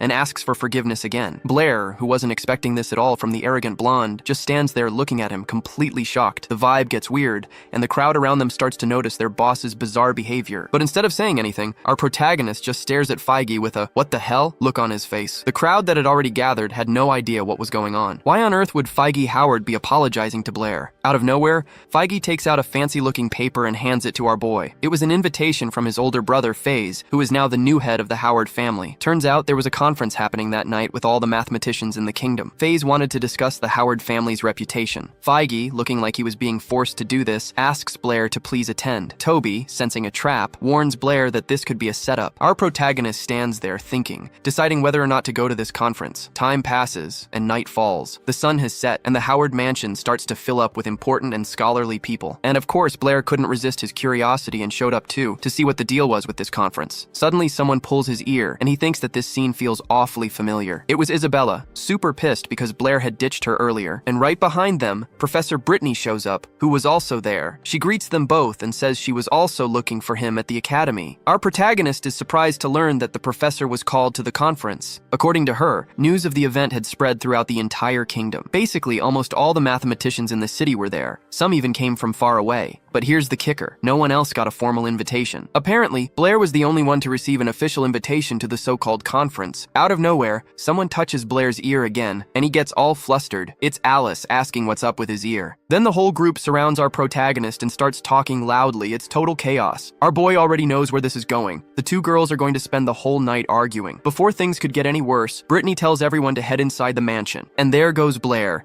surrounded by the girls, slowly walking up the stairs to the hallway that leads to the main hall. Inside, something immediately catches his eye, and he can't stop staring. Turns out that famous painting of the capital's 7 bridges is no longer on the wall. Brittany, standing next to him, is curious to see how the new head of the family, some guy named Abel, is going to handle this whole mess. Blair notices she's talking about this Abel guy like she knows him, so he asks if that's the case. She confirms they were in the same class. Brittany explains that Abel wanted to be a professor at the academy, but he just fell off the map about 3 years ago. She was floored when she found out that, out of nowhere, he became the new head of the Howard family, so Blair, getting curious, asks what this Abel guy is like. The question catches Brittany off guard, and she's a little lost for words about her old classmate. After thinking for a moment, she sums it up by saying he was a guy who lived and breathed math. Meanwhile, as the crowd gathers in the main hall, Abel is in his office, looking over some papers. Face, his brother, comes in and tells him that everyone's gathered and just waiting for the new boss. But Abel replies with a totally random question about love, saying that the wait just makes the meeting more exciting. Then he asks if Blair showed up to the conference. The blonde guy replies that there's a huge crowd out there,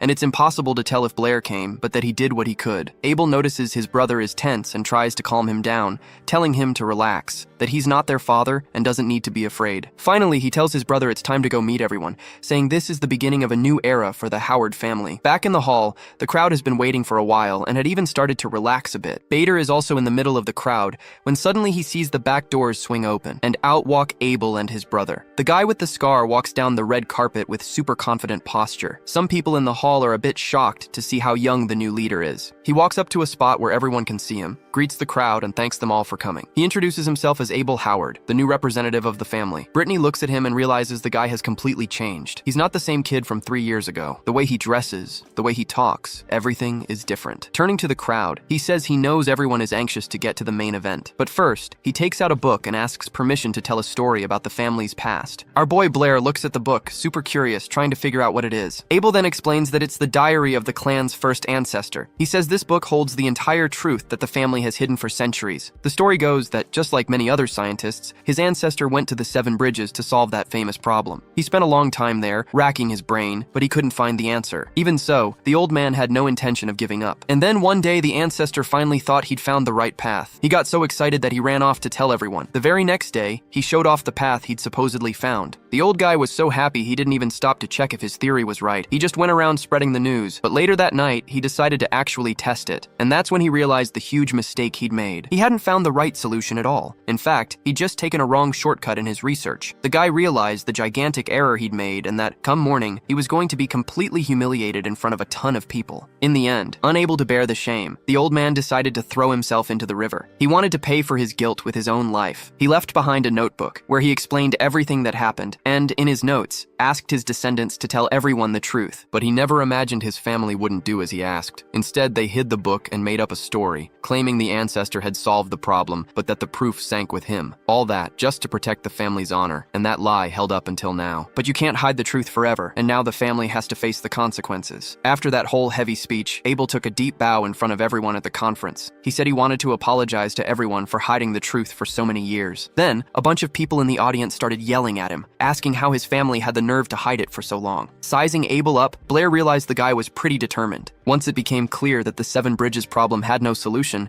it was obvious the Howard family had been lying the whole time. Now that he's told the truth, future generations will have an even greater responsibility, and to their first ancestor, the Howard name will become a mark of shame. Out of nowhere, a girl in the crowd asks if that's why Abel disbanded the Math Society. Without looking up, the new head of the family replies that atonement was one of the reasons, but not the main one. The main reason for disbanding the society was the so-called devil's number. The same girl asked again if they had managed to find that number. Abel straightened up and said no, they hadn't been able to find the devil's number, but it wasn't because they lacked the ability. He claimed that this number simply didn't exist, which left Blair pretty surprised. An older man in the audience asked why he thought the number didn't exist. Abel explained that the number didn't exist within the framework of their current knowledge. That's why he disbanded the Math Society. A guy with glasses asked if they would never be able to discover the devil's number, but the answer was no. The white-haired man states that the devil's number can indeed be solved, and that one day they'll be able to do it. But, for now, this is a completely new field of research, and the person who can guide everyone into this new field is none other than Mr. Blair from Shounen Academy, the guy who invented the devil's number. The crowd started whispering, because almost no one there knew our MC. Abel, understanding the situation, said that probably few people knew Blair because he's a very modest guy. So when he introduced this number, he asked them not to release his name. But now, to overcome this obstacle and enter this new field, he asked for Mr. Blair's help. At that moment, Professor Brittany suddenly turned to ask our boy what they should do. But then, suddenly she and everyone else realized that the guy had simply vanished, without a trace. Yep, he just took off. The blonde guy walks up to his brother and whispers that Blair's not there. Abel comments that he thought his curiosity would get the better of him, but I guess he was wrong. He says that sooner or later the kid will show up, and then they'll be able to ask him everything in person. Some time passes after the conference. The next day, the gossip is already running wild among the second-year class. The rumor is that the person who invented the so-called devil's number was Blair, Blair. Abel managed to pin all the blame on him. With that, nobody cares about the Howard family's problems anymore. In our boy's classroom, he's the only topic of conversation. Out of nowhere, Toby walks up, pokes Blair, and calls his name. But before he can even hear what his friend wants, Blair cuts him off. He says he didn't see anything at the conference, that he got out of there just in time, and asks not to be bothered. But Toby ignores him and tells him to look where he's pointing. The protagonist turns around and comes face to face with the person standing right in front of him. It's the history teacher, a guy named Hank, and he's planted right in front of Blair's desk. The teacher says he knows the kid's a math genius, but he's never passed his class. Blair tries to defend himself, saying that his history knowledge is just all jumbled up in his head. But the teacher wasn't having any excuses and slammed his fist on the desk. He says that even if Blair is famous now, he's still a student and needs to take his studies seriously. Toby, his eyes wide with fear, decides to interrupt and says that someone is looking for Blair. Hank gets pissed off for being interrupted and is about to start chewing the kid out, but Toby just points off to the side. Without even looking, the teacher keeps up his tough act, saying he doesn't give a damn who it is, not even if it were the vice principal. And then, out of nowhere, the vice principal himself puts a hand on his shoulder and says he's here for Blair. The teacher's whole demeanor changes in an instant, scared to death. Hank tells Blair to get up quickly and just go with the guy. Our boy gets up right away and bolts out of the room, walking down the academy's hallway. There, along with the vice principal, is President Calvin. He holds out his hand to Blair, who asks, looking a bit down, what they wanted. The vice principal explains that the entire world is asking him to solve the devil's number enigma, and that even the city's mathematical society is feeling the pressure. Blair gets the picture, and his expression shifts. He's just about to open his mouth to speak, but gets cut off by Calvin. The president says they really need his help, and that it would be good for him too. But the protagonist, with a little smirk on his face, replies that he simply doesn't want to do it. The scene cuts to Brittany's classroom. She's teaching when the door bursts open. It's Toby, who comes in without even knocking. He's totally out of breath. He ran all the way there to tell the teacher to hurry. He says they took Blair and asks for her help. So, the whole crowd gathered around the conference room where they'd taken our boy. He was surrounded by the academy's top teachers and administrators. There were 4 vice principals there just to interrogate him, and another 10 or so managers at the door. Blair asks President Calvin how he expects to get his cooperation. The president replies that since the kid invented the so-called devil's number, he can't just let down the entire mathematical community. Then Blair, changing the subject, asks Calvin point blank if he always calls the truth something diabolical. That response really pissed off some of the people in the room. Calvin cuts to the chase and asks if it's true that the devil's number can't be expressed as an integer. The protagonist confirms it and says that it's not just his number, but that a square can't be expressed by the number 2 or by 3 either. He explains that this value can't be represented by an integer and that there are many numbers just like it. And the most important part is, this can be proven mathematically. Calvin, with a shocked look on his face, asks the kid if they've been wrong for hundreds of years. But Blair explains that this is a normal thing in mathematics because it's a science where they make and correct mistakes all the time. So Calvin asks if he can help the mathematical community by teaching them the method to prove and formulate a number like that. The protagonist apologizes and says he can't help them with that. From his words, he can now understand what has everyone so scared. They're scared that the truth they believed in for centuries might be wrong. According to our boy, fear is the most common human emotion, and there's no reason to be ashamed of it. In his homeland,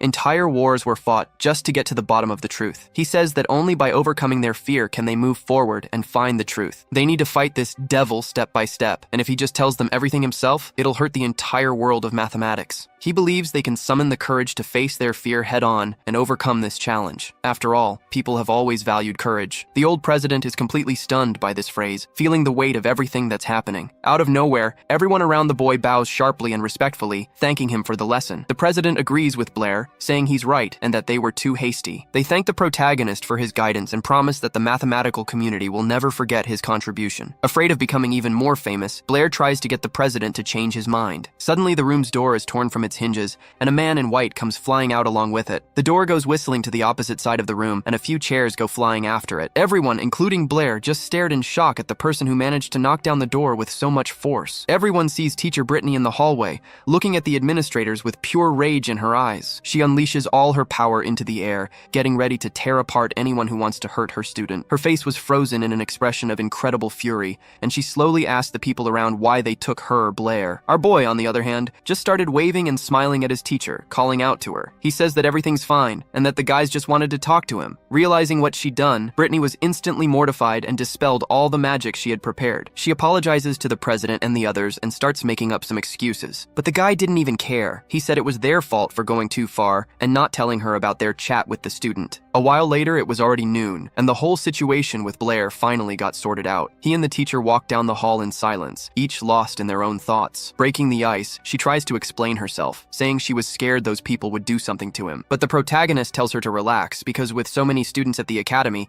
no one would do anything to him. Out of nowhere, she says she has a question for him. He, all cool about it, tells her to ask away. Then she asks why and how he made such a big fuss about the devil's number. He explains that, as is customary in the math community, he just asked them a counter question, but the girl didn't buy that answer. With a totally embarrassed look on her face, she gets real and asks if he likes Isabella. The protagonist was not expecting that question at all and was completely frozen. In Brittany's head, Blair was in the middle of a love triangle with Isabella and Feige. In her theory, he hated Feige because she liked him too. So the teacher promises she won't tell anyone that Blair supposedly humiliated young Howard over Isabella. He tried to explain himself, but it was no use. The teacher wouldn't even hear him out and just happily ran off down the hall. Trying to fix the mess, our boy yells for her to stop one last time, but his words are completely ignored, and he's left in despair, already dreading the headache he'll have to deal with later. Some time passes, it's night now, and our protagonist heads home. Cut to him in the kitchen, making dinner for himself and Isabella. He's thinking about how wild teacher Brittany's imagination is, and how he needs to find some time to explain everything to her. Suddenly, Isabella herself appears in front of him, curiously looking at what he's cooking. Teacher Brittany arrives too,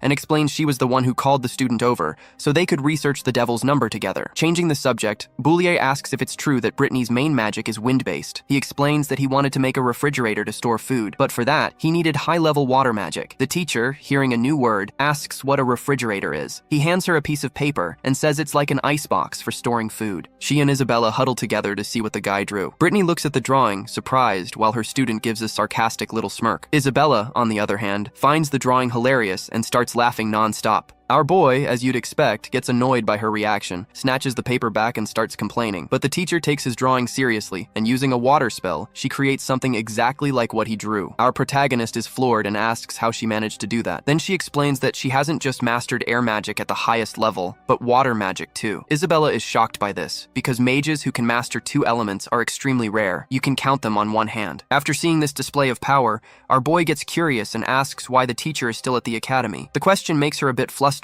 and she just stands there, lost in thought. While she's over there spacing out, her eyes drift to the pot of food. To avoid answering, she quickly changes the subject and announces that dinner's ready. Turns out the protagonist had prepared a full meal for the 3 of them and set everything up nicely on the table. Isabella is a bit confused, since she's never seen that kind of dish in her life. The protagonist then explains that they're all recipes from his homeland, which is why they're not familiar with them. Isabella even doubts he can cook that well, but she's dying to try it. A little while later, it's a whole different scene. The plates are clean, with only a few crumbs left. Isabella is licking her lips, savoring the aftertaste from everything she ate. She absolutely loved the food our boy made, and even has a dreamy look on her face. The protagonist is surprised by her reaction, because Isabella almost never shows what she's really feeling. He takes the chance to tease her, reminding her that she'd said she'd rather starve to death than eat his food. Out of nowhere, the blonde turns bright red with embarrassment, grabs his ear, and starts complaining that the food was too good. Seeing the whole scene unfold, the teacher starts to laugh, enjoying the moment. Her laughter catches their attention, and they both ask what's so funny. That's when the teacher blurts out that she thinks they make a great couple and are a perfect match. This comment makes both students turn beet red with embarrassment, looking at the teacher, not knowing where to hide. To break the awkwardness, Isabella lets go of the protagonist's ear and says she's not attracted to perverts. The jab doesn't go unnoticed,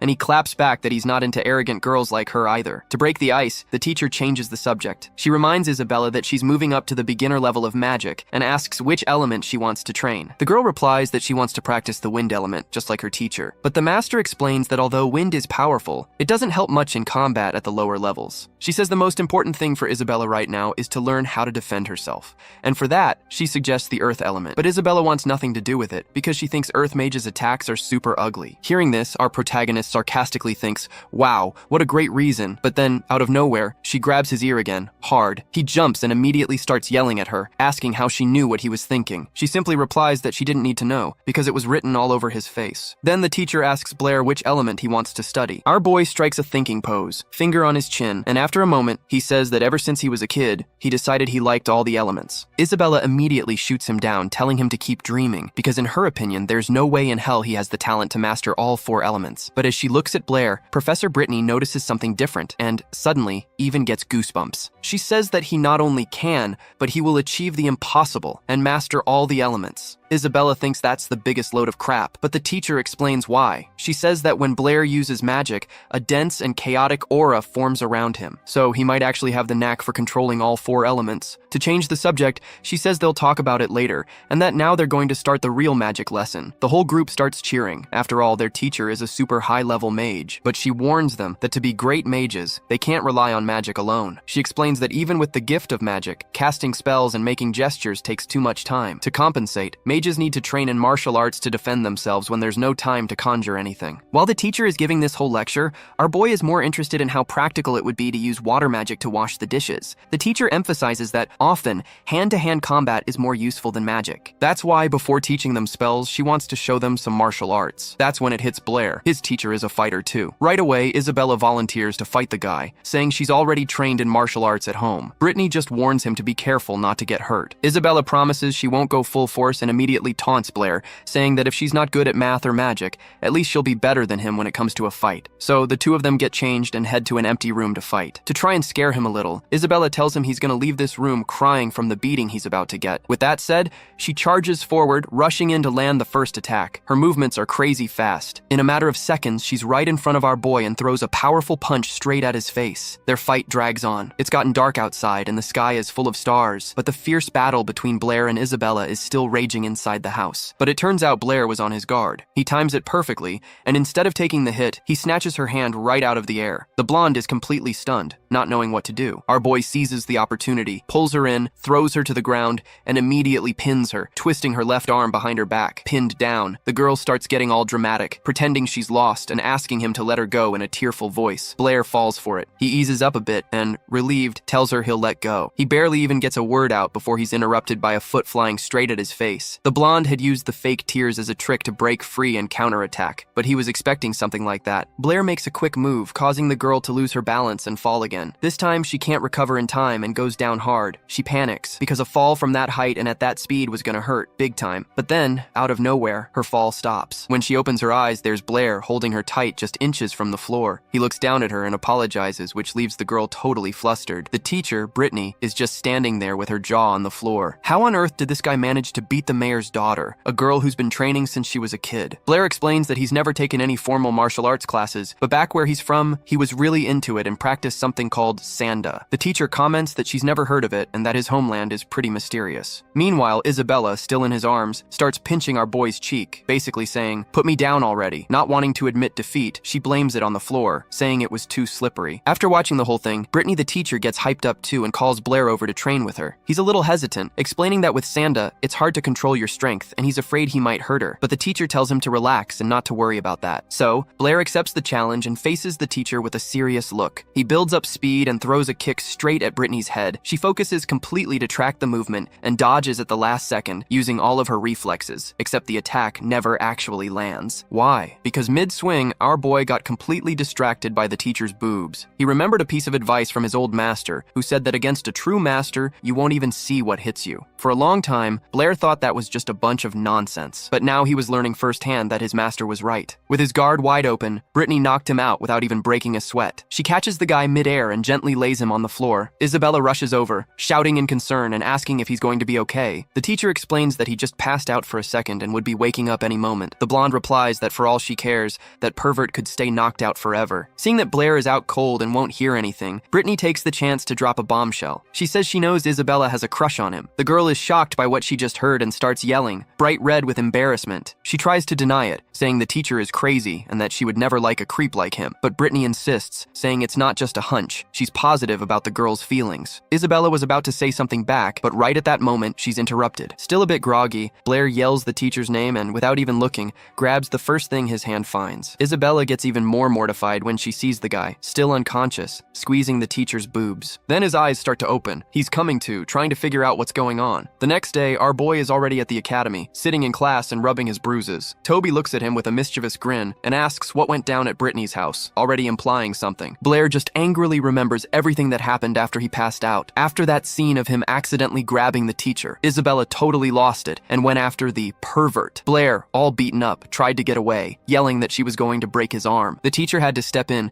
telling Isabella to let the guy go and explaining he didn't do it on purpose since he was unconscious. Thinking about the student, our protagonist is pissed. The girl has zero technique, but she's got absurd strength, enough to break his arm. He never imagined she was so skilled in martial arts. She definitely had a good master and must have trained like crazy. In this world, common folks don't get a chance to learn martial arts from a young age, let alone magic. So, Blair figures she must be from some noble family. Out of nowhere, Toby calls out to him, all excited, saying he's already mastered the spirit summoning technique Blair taught him. Our boy is floored by his friend's talent, who learned such a complex technique so fast. Toby, all pumped up, immediately offers to show him what he can do. He concentrates, gathers the power in his hands, and summons the fire element. The magic starts to form right there, and he yells out the name of the fireball technique, trying to cast the spell. Blair just watches, curious and surprised. He wonders why nothing happened. Where's the so-called fireball? But Toby tells him to look closer. When they both focus on his hands, they see two tiny little fireballs floating between his palms. Blair starts messing with his friend, saying that at this rate, he'll never surpass him in magic. But inwardly, he thinks it doesn't even look like a fireball, it's more like two sparks. Suddenly, something catches his attention. When he turns, he comes face to face with a hand holding a huge cake in front of him. It was Alice. She'd heard that Blair had broken his arm and brought him a snack, figuring he'd come without anything to eat again. She even comments that Toby had probably already scarfed down his own food. The protagonist replies that he feels a little weird accepting her food,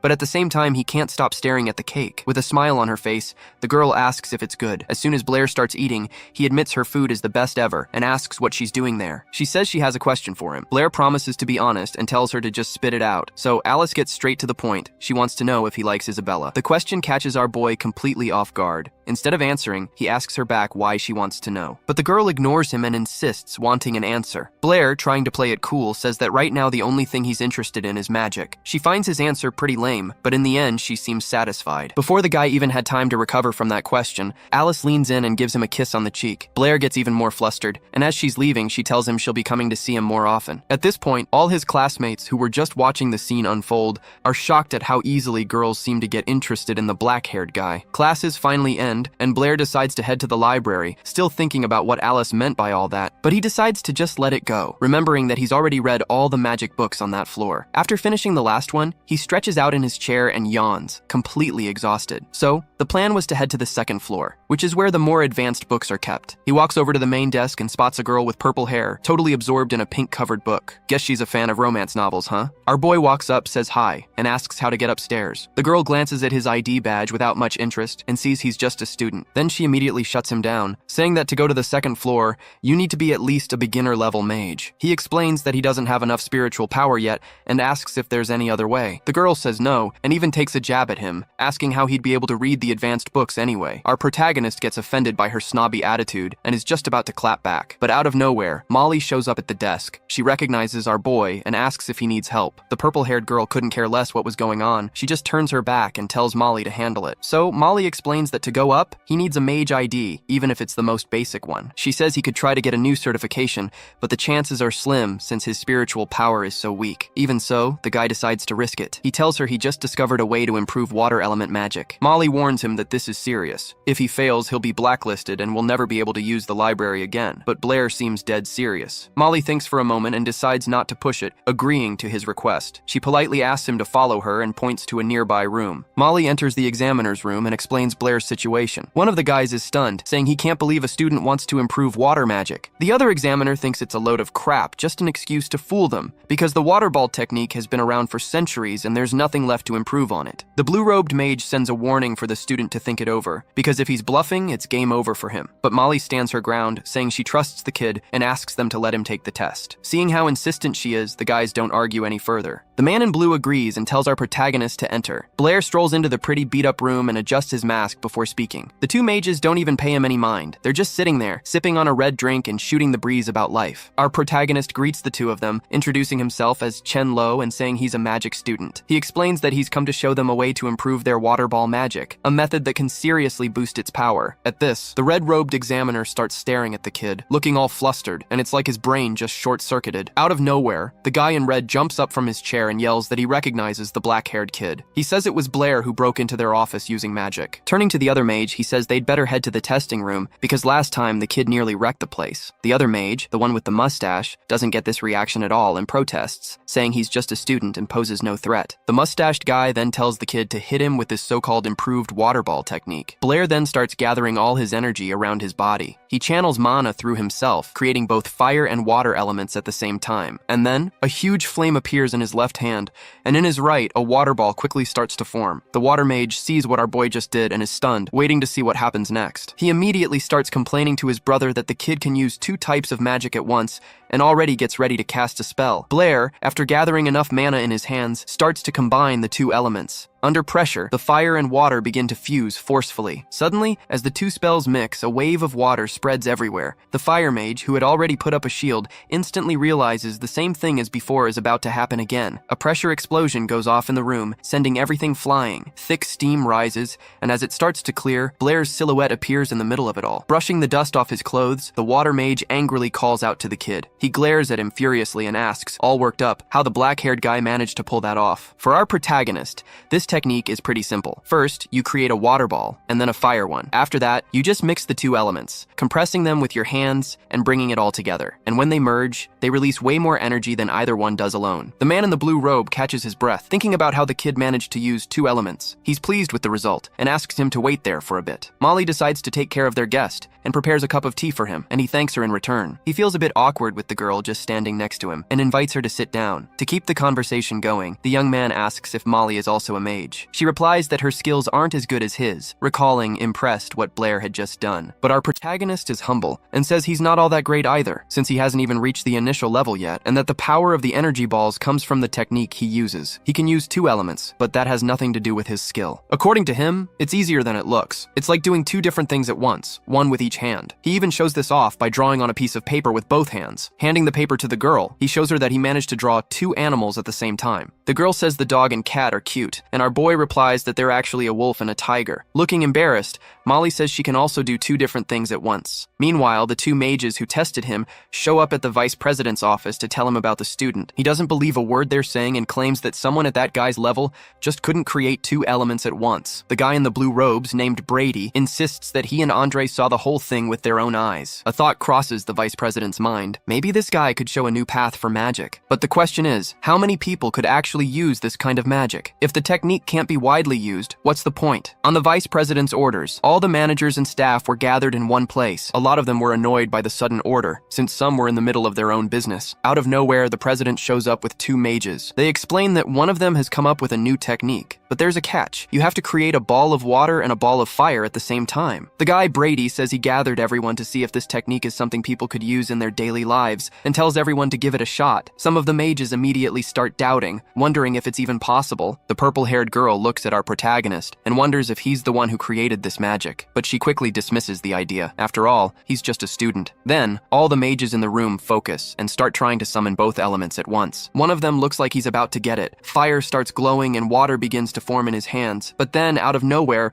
the water goes out of control and the spell breaks. No matter how hard he tries, he just can't summon fire and water at the same time. The whole crowd starts saying it's impossible, that no one's ever been able to do it. This Brady guy tells the vice president that no one there could pull off the trick, so he orders them to take him to our protagonist so he can explain how it works. As they're walking to the room where Blair is, Brady tries to ask the president something, but gets cut off mid-sentence. The old man says he thinks only Chen Lu can use this magic. He says, sounding a bit down, that maybe no one else in the world can do it. It was looking like our boy was going to fail the test, but then suddenly, Molly shows up, and she's managed to do the trick. And there she is, with a perfect ball of water in one hand and a ball of fire burning in the other. The 3 older mages instantly fall silent, staring at her with their jaws on the floor. Molly notices the 3 of them and, surprised, greets Vice President Elton. Our protagonist greets him too, and takes the chance to say that Molly is super smart and has already gotten the hang of the technique, asking if he passes the test now. The old man explains that, according to the rules, they need at least 3 people who know how how to use the new magic. They gathered everyone from the Magic Society, and no one, besides Molly, was able to summon both elements. Molly asks, sounding a little sad, if it's true that he's not going to pass the test, but the president replies that he's decided to make an exception for Chen Luo because his method could completely change the future of magic. And that's not all. He even invites our protagonist to become an honorary member of the Magic Society. Our boy replies that it's a huge honor, but he has one condition. The president lets him speak, and Blair starts to explain. The condition is for Molly to be promoted to assistant manager. Molly is completely shocked and looks at them wide-eyed, not understanding a thing. A little while later, the purple-haired girl storms into the secretary's room, furious that Molly became an assistant. She starts to really hate the blue-haired girl because she thinks the position should have been hers. She demands one of the secretaries tell her where Molly and the student are. Losing her patience, she shoves the other girl hard and calls her an idiot. But then, out of nowhere, she remembers that the protagonist had asked about the library's second floor. Meanwhile, Blair is over in the president's office, filling out some paperwork. He signs a document to patent his new technique. The old guy confirms it. The copyright for the improved water ball technique is now officially his. Our boy is blown away to find out this world has copyrights. The president of the Magic Society explains how it's gonna work. They'll promote his new technique, and anyone who wants to learn it has to pay. The money is split 50-50, one part for the protagonist as the rights holder, and the other for the society. And if someone tries to learn it on the sly without paying,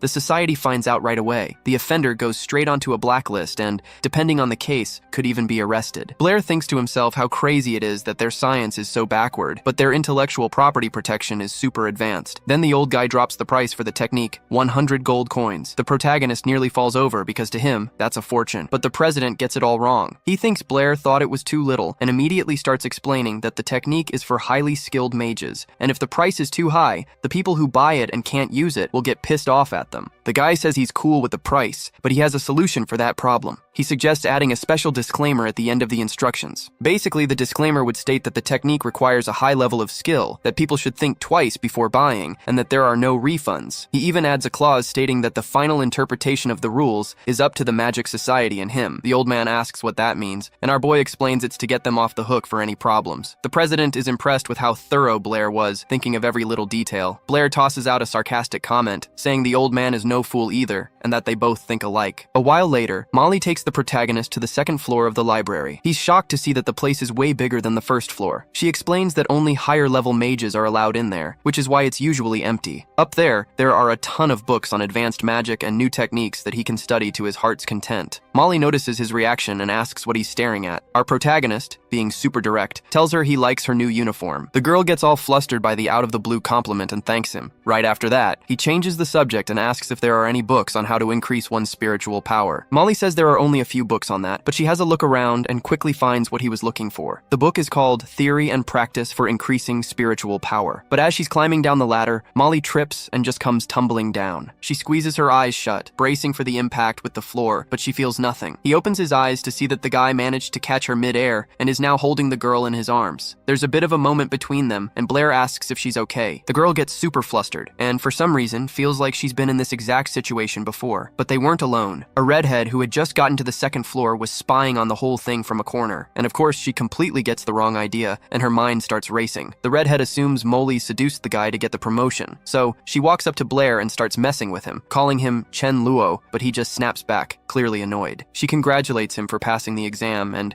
in this super seductive voice, tells him she knew he'd make it all along. The girl strikes a super provocative pose and offers to help, saying she'll do anything for him, but Blair, completely unfazed, just tells her to get out of the library. Her plan totally backfires. She's in shock, realizing a cheap trick like that wasn't going to work on him. Blair realizes he was a bit harsh, so he apologizes. But right after, he takes a jab at her, telling her to leave because he's about to read some books that are way too complicated for her to understand. The redhead apologizes for being rude to him earlier and tells him not to believe anything Molly says, claiming that Molly is always talking trash about people. Our boy realizes Molly hasn't said a word about her, and since she's the one bringing it up, she's probably the real gossip. To shut her down for good, he threatens to call President Elton if she doesn't scram. The girl gets the hint and quickly makes her exit. Finally, with some peace and quiet, Blair can get to his reading. Anyone who messes with magic knows that spiritual power depends on your natural talent. The more talented you are, the faster you level up. Right now, mages know two ways to boost this power, either by meditating or by constantly using magic. But the author of the book Blair's reading discovered a new method. When a mage learns a new technique, it completely drains their spiritual power. However, after they rest up,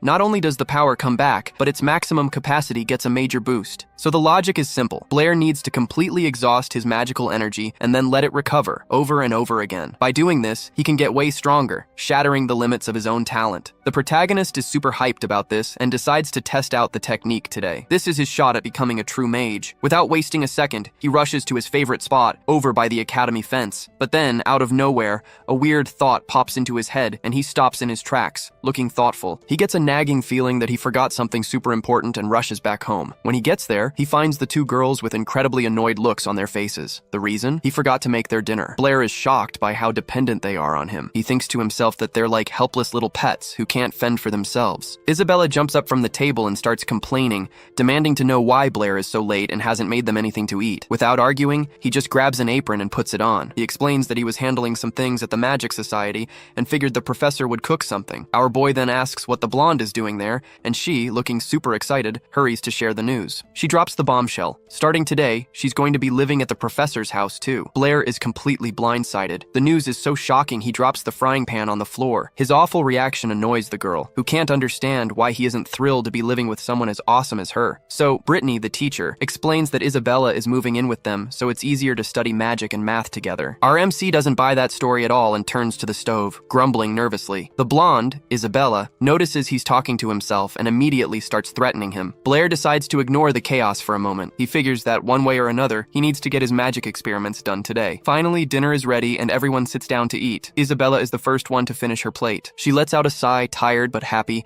and our guy immediately kills the mood, telling her to go do the dishes afterward. After dinner, the crew goes to wash up. Then, Blair just walks into the bathroom out of nowhere to tell Isabella she forgot to tie up her hair again. The problem is he walked in right as the two of them were changing and ended up seeing the girls naked. Our boy turns bright red with embarrassment, and the only response he gets is a slipper flying straight at his face. Some time passes, night falls, and everyone gets ready for bed. Blair is sitting at the desk in his room, reading something and thinking about how he has to babysit these girls like they're kids. But suddenly, he gets tired of just sitting there, jumps out of his chair, and slaps the desk. He was planning to learn a new technique instead of just dealing with house chores, and the time was now. Looking at the book, he decides to learn the Firebird technique, which is described right there in detail. Out of nowhere, there's a knock on the door, and the protagonist, already annoyed, asks who it is. It was Isabella, who decided to come to his room before bed to ask something. Our guy holds back his irritation and tells her to come in. She says she was worried she'd thrown the slipper at his face in the heat of the moment and wanted to know how he was feeling. But Blair figures out this is just an excuse and she wants to talk about something else. So he just asks her straight up what she really wants. The girl, embarrassed, says she couldn't sleep and asks him what he's going to do with his life. The protagonist looks surprised, not understanding the question. She explains that she only has 1 year of school left, and he has 2, and she's curious about his plans after graduation. He answers that he hadn't even thought about it, and that he'll probably just stay at the academy, working as a teaching assistant. Unable to control her emotions, the girl runs over to him and grabs his arm with both hands. The blonde, in an almost begging voice, asks if he doesn't want to go to the capital after graduating from the Magic Institute. Her eyes are sparkling, and she says her father would help our guy get in, and then they could study together. The girl thinks that, in that case, he would cook for her every day, and that she feels really good around him. The protagonist gets flustered with the girl so close,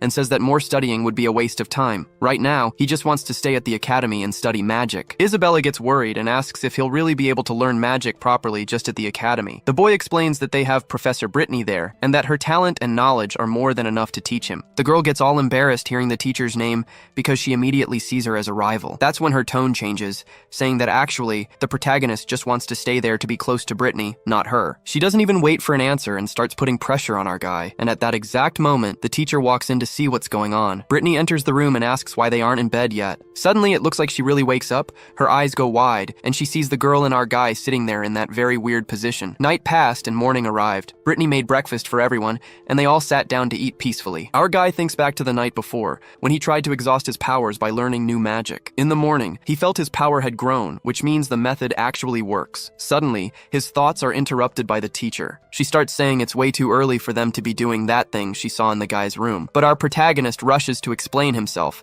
saying they were just discussing plans for after graduation, and she got it all wrong. Brittany didn't argue and apologized for the mistake, but right then, Isabella slams her cup down hard on the table. Isabella gets super pissed about this whole conversation, and everyone can see she's scowling. Changing the subject, she says irritably that she has a class and has to go. The teacher, not wanting to make things worse, just nods in agreement. Then, as Isabella gets up from the table, she walks past our boy and, on purpose, elbows him in the face. Brittany is completely confused and asks if Blair got into a fight with the blonde yesterday, but he says no. After that, the teacher changes the subject and asks if he has some free time that morning. She asks him to take an article about the devil's number over to the Mathematics Society. Blair agrees, and on the way, he's thinking about what a math genius Brittany is, because he only gave her a little help, and she already did all the research on her own. Finally, he arrives at a rundown brick building and starts to wonder if this is even the right place, since it looks totally abandoned. Inside, things aren't any better. The place is a total mess, with people everywhere and piles of paper scattered on the floor. There's a guy with a mustache at the counter who tells him that if he brought a manuscript, he should leave it on the shelf, and if he's there to collect a reward, he needs to talk to the manager. Blair says he's there to drop off a manuscript, and the man, looking at him, has a really weird reaction. The guy recognizes our boy and stands there, hesitating for a moment, trying to remember Blair's name. He finally gets it and shouts his name for everyone to hear. Our protagonist is shocked that he's become famous, and a nearby secretary says she saw him at the seminar. Out of nowhere, a bunch of people start asking him for autographs and bombarding him with questions. Not expecting this reaction, our boy tries to make a quick getaway and says he just came to drop off an article from his teacher. As he's on his way out, the secretary tells him he can come back to get his reward anytime. Hearing the word reward, Blair whips around instantly, all excited, and asks what reward she's talking about. The guy with the mustache even apologizes because he thought Blair was only there for the cash. Trying to keep his cool, Blair asks again what reward they had for him. The man with the mustache is shocked that Blair has no clue. He explains that the Mathematics Society gives a cash reward to anyone who can solve super difficult math problems, and the more complicated the problem, the more money the person gets. Our boy gets all excited about the idea of making some money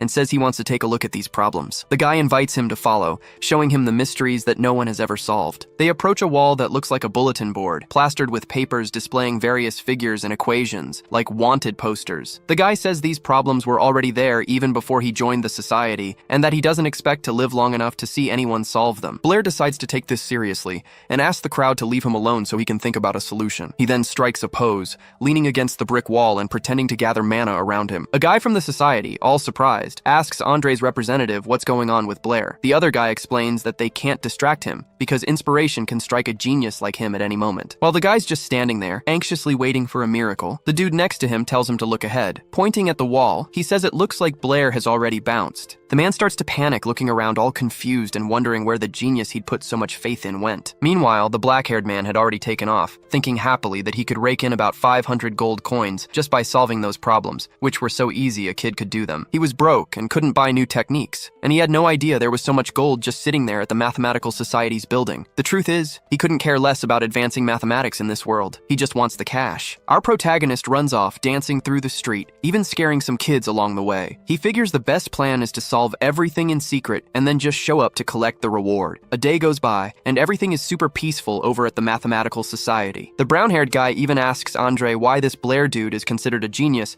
if he just ran off the day before. Andre figures that maybe not even a genius like Blair could solve those problems, since they'd been sitting there for years. Out of nowhere, the door bursts open, and a giant stack of papers is thrown onto their table. It was our boy, who decided to turn everything in at once. He says he's short on time and demands the reward right away. The man, with a look of complete confusion, asks which of the problems was solved in those papers, and the protagonist replies that the solutions to all of them are right there. At that moment, the man with the mustache goes into shock, staring at the black-haired guy in disbelief. The protagonist, disguised as Chenluo, confirms that he solved all 23 problems from the Yabo City Mathematical Society. Vice President Andre and his colleagues spent the entire day checking the guy's work. Suddenly, someone shouts that the man with the mustache had finished verifying everything and that all the solutions were correct. The folks at the Mathematical Society are absolutely stunned, their jaws on the floor, realizing that a miracle had happened and that this guy had actually solved all of their pending problems. Meanwhile, the black-haired man was already sick of all the praise and just plopped himself down on a pile of books, taking a nap out of sheer boredom. The people around him were starting to lose their minds, with some even suggesting they call him the god of mathematics. mathematics. Finally, Andre approaches him and, with tears in his eyes, starts to wake Blair up. He wakes up and asks if they've finished checking his solutions. Upon confirmation, everyone around him bows in respect, and Andre asks for the guy's name. In response, he introduces himself as Chen Luo. They finally decide to pay the reward,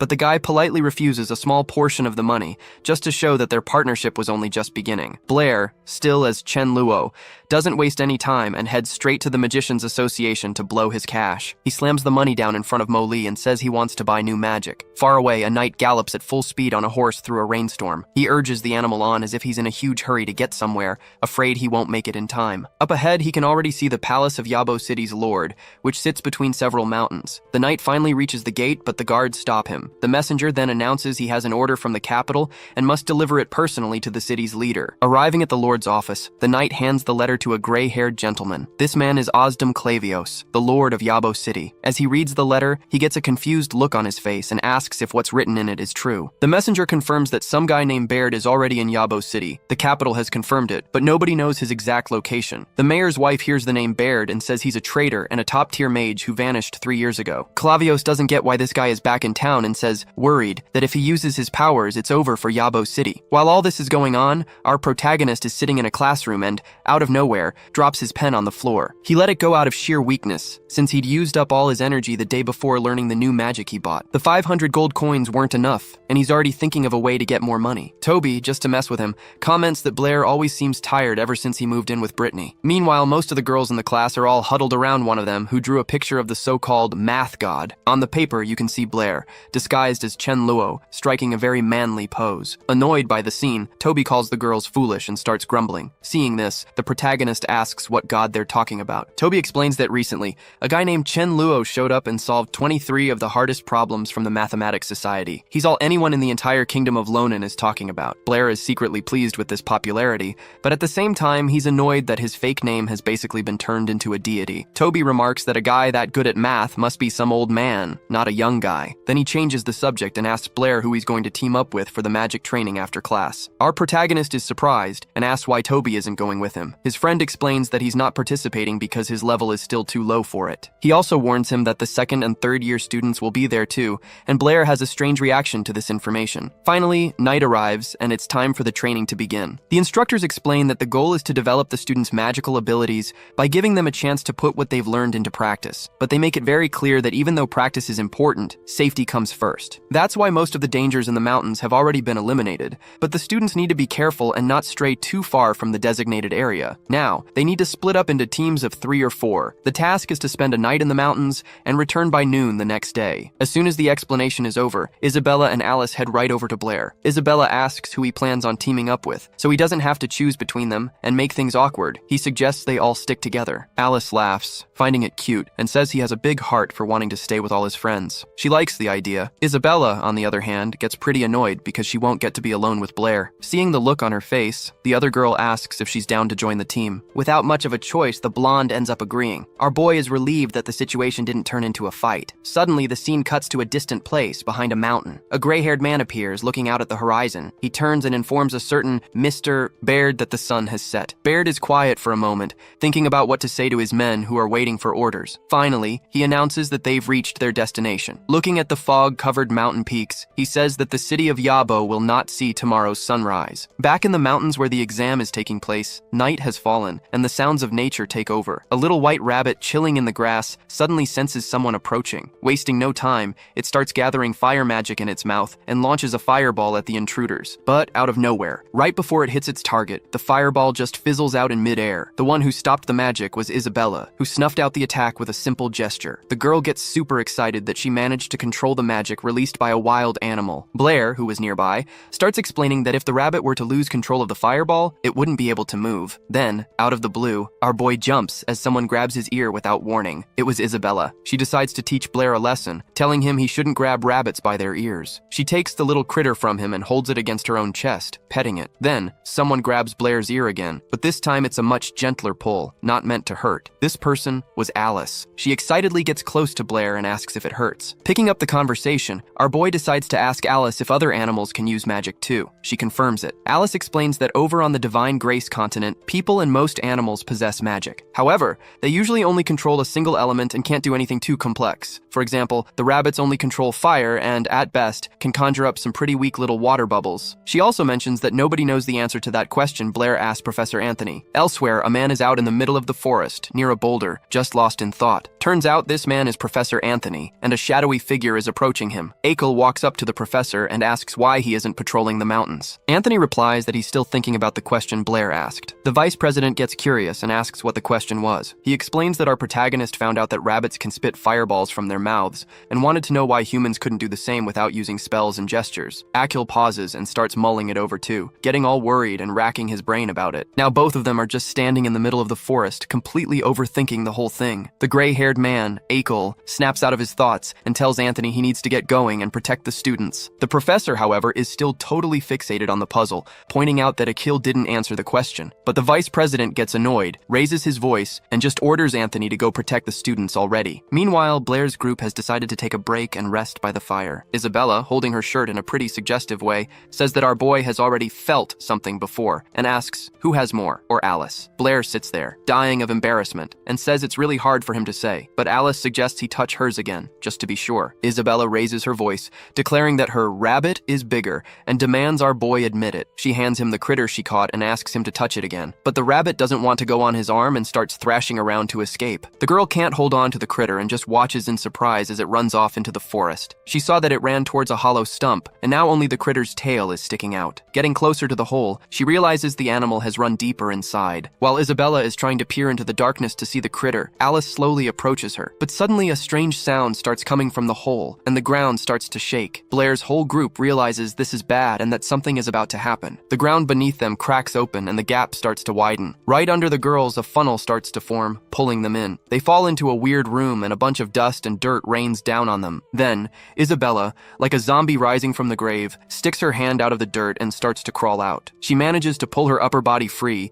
and then her whole body. Right after that, she finds Alice and helps her up, brushing off the dust. The two of them stand there leaning on each other, trying to process what just happened. I mean, they just fell about 26 feet and came out in one piece. Now they're looking up at the hole they came from. Isabella tries to figure out where they are. You can see some wooden planks holding the place up, kind of like a tunnel. But Alice, without a second thought for herself, collapses onto the cold ground, fighting through the pain, and starts to call out for Blair. Isabella sees her friend is in really bad shape, barely conscious, and tries to snap her out of it. She puts a finger near Alice's nose to check if she's breathing and panics, because the redhead's breathing is getting weaker and weaker. Without a second thought, Isabella starts giving her mouth to mouth to try and save her friend. Finally, it works, and Alice suddenly wakes up, bolting upright. She tries to clear her throat and gasps for air. She goes into a huge coughing fit, her face turning bright red, but at least she's back to normal. Isabella is super relieved to have saved her friend and asks if she's okay. Alice asks where they are, and Isabella says she has no idea, that they fell through a hole in the mountain, and maybe it's an old mine. Alice replies that she's never heard of any mines near the academy. Then Isabella points to a door she'd spotted nearby. After a beat, Alice thanks Isabella for saving her life, but Isabella's reaction is super weird. She just stares at her friend with a confused look on her face. Alice asks what's the deal, why she's making that face, and Isabella says she just never expected to hear a thank you from her. Meanwhile, back outside, everyone felt the earthquake and started to freak out. The students were worried they'd fail the exam because the tremor scared off all the rabbits they needed to hunt, but Archie shows up and calms everyone down. Just then, Anthony comes running up and tells them that all the students have been evacuated from the area. He explains that the earthquake caught everyone by surprise, and the teachers did what they could, but no other students have been found, and that Professor Cook is checking the roster to see if anyone's missing. Out of nowhere, they all hear the sound of horse hooves pounding the ground, a dangerous sound heading right for them. A group of armored men appear, shouting for everyone to get out of the way. They're getting closer and closer to the students, who just stare, completely confused. Professor Anthony wonders what the hell these soldiers are doing here, and Archie stares at them, his face filled with dread. He starts connecting the dots and says that maybe the earthquake wasn't an accident. And while all that is going down outside, back to the girls in those mysterious catacombs. Isabella opens that door she'd seen. The room on the other side is huge, and the two of them head inside to check it out. Inside, they come face to face with a super weird pillar glowing with a purple light, and there are symbols floating around it, glowing in the same color. Isabella, without a second thought, raises her hand to try and read read the symbols. But she can't make any sense of them and says the writing is too complex. Since she can't read it, she decides to just touch the pillar and see what happens. And then, out of nowhere, a beam of energy shoots out from the pillar right at her. The energy covers Isabella's entire body and sends her flying about 10 meters back. Seeing this, Alice rushes over to help, but Isabella gets up like it was nothing, saying she's fine and that there's probably a really powerful spell on that column. Alice, the redhead, mentions that she's seen something similar in some old magic books. According to legend, an ancient people built a giant copper column with magical engravings. By using copper wires, they could create a really strong magic field. Isabella gets curious and asks what the field is for, but Alice doesn't know. She guesses that maybe it's for healing or making things grow faster. And then, out of nowhere, a volley of metal arrows starts flying right at them. The arrows come from above, picking up speed as they rain down on the girls, but the attack isn't very accurate. The arrows, which got coated in ice on the way down, land just a few meters away from them. They look up to see where the attack came from. Up on the stairs, leaning against the wall, is a blonde guy holding a giant arrow. He says the girls are pretty skilled. The guy is just standing there by the railing, a mysterious look in his eyes, still holding the arrow. Alice decides to speak up and asks who the man in armor is. He replies that he should be the one asking that, and then, bold as hell, he tells them they're about to die. Hearing this, the girls look at each other, trying to figure out a way to escape. Without wasting a second, they both start preparing a fire spell to attack the guy. But he just smirks, watching the two of them try to pull something. He just stands there, completely still, watching a giant fireball fly right at him. Suddenly, the fireball slams into an ice shield that appeared in an instant. The attack did nothing. The guy, without even trying, easily blocked their magic. The girls' jaws drop, seeing how easily he stopped their attack. So the guy decides to close the distance and leaps right over their heads. He lands, sending Isabella flying with a powerful kick, and turns his attention to Alice. While one is down trying to recover, the other braces herself for a fight, but she doesn't even have time to react. The guy slams his spear into the wall right next to Alice's head, just as a show of force. She freezes, not knowing what to do, and the white-haired man gives her a smug grin. The giant metal spear is just inches from her head, and she stares at the weapon, panicked. Then, he grabs Alice by the neck with his left hand and starts to squeeze. He squeezes hard, making her cough and gasp for air. The white-haired man lifts her off the ground with a single hand, continuing to choke her while she struggles to say something, but he isn't listening. With a grim expression, he apologizes for something. He says that he needs to kill them, just as Alice is on the verge of passing out. At that moment, the man draws the sword from his belt. The guy lunges at the girl, aiming the sword right for her head. The blade hits its mark, and a spray of blood splatters on the ground. Except, he didn't hit his intended target. The sword is now embedded in our protagonist's shoulder. The attacker panics because he never expected him to show up there. Alice looks on, terrified at Blair, and sees the blood pouring from his shoulder. At that moment, Isabella finally comes to and calls out Blair's name, overjoyed that he's come to save her. She screams for him to be careful, right as the attacker is startled by a fire that erupts out of nowhere. The flames spread and lash out at the blonde man like a wild beast. The fire begins to burn his body, and the guy is shocked that Blair managed to use magic without even chanting a spell. Then a massive fire explosion goes off with the man right at its center. When the dust and smoke start to clear, we see Blair's group, safe and sound. Alice and Isabella have survived the attack, and now our protagonist is there to protect them. The blonde is super worried about his bleeding shoulder, but Blair explains that he came through the same hole and followed the two of them. Without taking his eyes off the enemy, he says they'll deal with the wound later. By now, the villain is already starting to recover from the explosion. We find out he's one of Baird's servants, and he's shocked that Blair can use magic even faster than his boss. The white-haired guy decides he has to kill everyone there, since they saw what was in the basement. His long metal spear is coated in a thick layer of ice. He charges at our boy, ready to strike with all his might. Seeing this, the girls scream for him to be careful, but Blair just stands there, waiting for his enemy to get closer. The man is completely baffled by his reaction, his face a mask of pure shock. That's when he spots a giant mana orb floating right above his head. Taking a closer look, he figures out it's a water ball technique, and he's even more stunned because Blair cast the spell without making a single move. He also notices that the water ball itself has a really weird shape. The orb comes crashing down on him, completely engulfing his body. Suddenly, blood starts gushing from him everywhere, and the blonde guy begins to cough uncontrollably. His eyes fill with rage, and the exposed parts of his body look severely burned. The metal spear, now wet, slips from his blood-soaked hand. He tries to get back on his feet, but can only let out a scream. Overwhelmed by the sheer power of the attack that hit him, he collapses to the ground, unconscious. At the same time, up on the surface, we see Baird sitting on a massive boulder. He seems to be deep in thought, with an extremely serious look on his face. One of his men notices and asks him what's wrong. Getting up from the boulder, Baird averts his gaze and says that some rats have managed to infiltrate their ranks. The squadron of knights that had passed the students was now far away, racing toward the forest. Their commander orders everyone to halt their horses, announcing there's an underground passage just up ahead. He commands the men to dismount and prepare to enter. Turns out, the leader of the bandit group is a highly trained warrior named Baird, a top-tier mage, and an extremely dangerous guy. One of his subordinates then taps the captain on the shoulder and points ahead. There, a short distance away, a lone mage with a staff stood in the middle of the road, blocking their path. It was Baird himself. He turns to the knights like they're old friends and simply informs them that the passage is closed. Without a second thought, the knights decide to go all out, launching a full frontal assault. They fall into formation, one behind the other, just waiting for their commander's signal. One of the knights even turns to the guy behind him and tells him to stop following so closely. Full of bravado, they finally charge the mage, and the clearing erupts with their battle cries. The scene cuts to a black-haired knight on the ground, his head covered in blood. He's dropped his sword and is lying in the mud, struggling to breathe amidst his dead companions as a heavy rain falls relentlessly. As he regains consciousness, surrounded by the bodies of men and horses, he clutches his head in agony. This night, Ethan realizes he's the sole survivor of the brutal massacre. Out of nowhere, he hears a voice calling his name, coming from one of the nearby bodies. It's his uncle, who's still desperately clinging to life. The young man rushes over to his uncle and stares at him, his eyes filled with tears. The uncle's legs are gone, and Ethan starts to feel this overwhelming rage for what happened to him. But the older knight tells his nephew not to worry and hands him something, saying that he needs to finish the mission. Ethan panics, saying he can't do it. He explains that the mage defeated an entire army all by himself, that Baird killed their commander single-handedly and could crush him with a single finger. The kid tries to save his uncle, holding on to him, but the man is only focused on the mission and begs his nephew one more time to complete it. As he's begging Ethan to save the city of Yabo,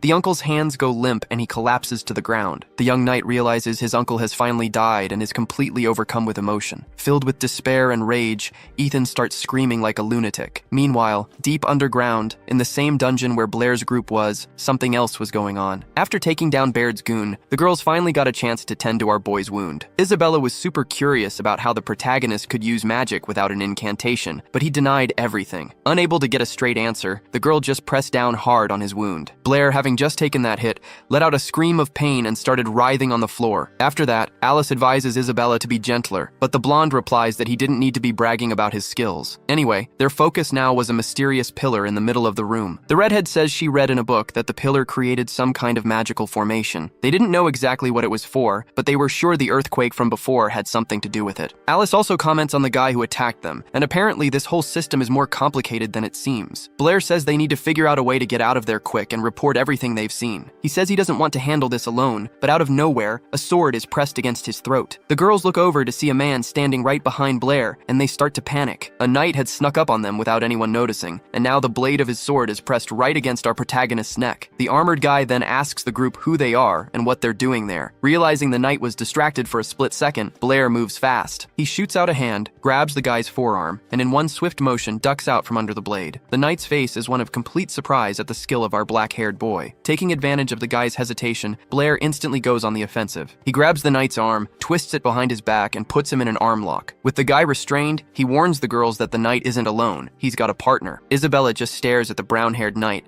a look of surprise on her face and an interest she's not even trying to hide. The knight, whose name is Ethan, demands that Blair let him go, yelling that if he doesn't, the entire city of Yabo will be destroyed. Hearing this, Blair just freezes up, staring at the armored guy, completely clueless. Our protagonist's whole group gets curious about this and asks what he meant. After finally letting Ethan go, he starts explaining, and Isabella presses for more details. The knight reveals that the capital had known for a few days that a guy named Bird had invaded the city, but no one had been able to find him. The problem is, they had no idea just how strong this Bird guy was. Blair, hearing all this, innocently asks who this Bird is that everyone's so afraid of. Then the whole group starts chuckling, because it's unbelievable that our boy doesn't know a thing. Alice then starts to explain. She says that Bird is, simply put, the most famous and dangerous criminal in the kingdom of Lonen. Like, even little kids know his name. And to make matters worse, he used to be a general in the royal army. The guy isn't just good in a fight, he's also a top-notch mage with massive magical power. He was like the biggest name in the kingdom, but nobody ever imagined that in the middle of a battle, he and his army would just switch sides and betray everyone. Ever since that day, he's been completely off the map. The king even offered a huge bounty for his head, but to this day, no one has even gotten close. Then Isabella turns to the knight and asks for more details about this bird. She wants to know if it's true he came to Yabo City just for that structure, and what that thing actually does. Ethan, with a terrified look on his face, replies that the magical system can destroy the entire city. Blair's group can't believe it, and asks again if he's serious that the whole city could be wiped off the map. The knight then explains that the formation is made of 118 pillars scattered throughout the inside of the mountain,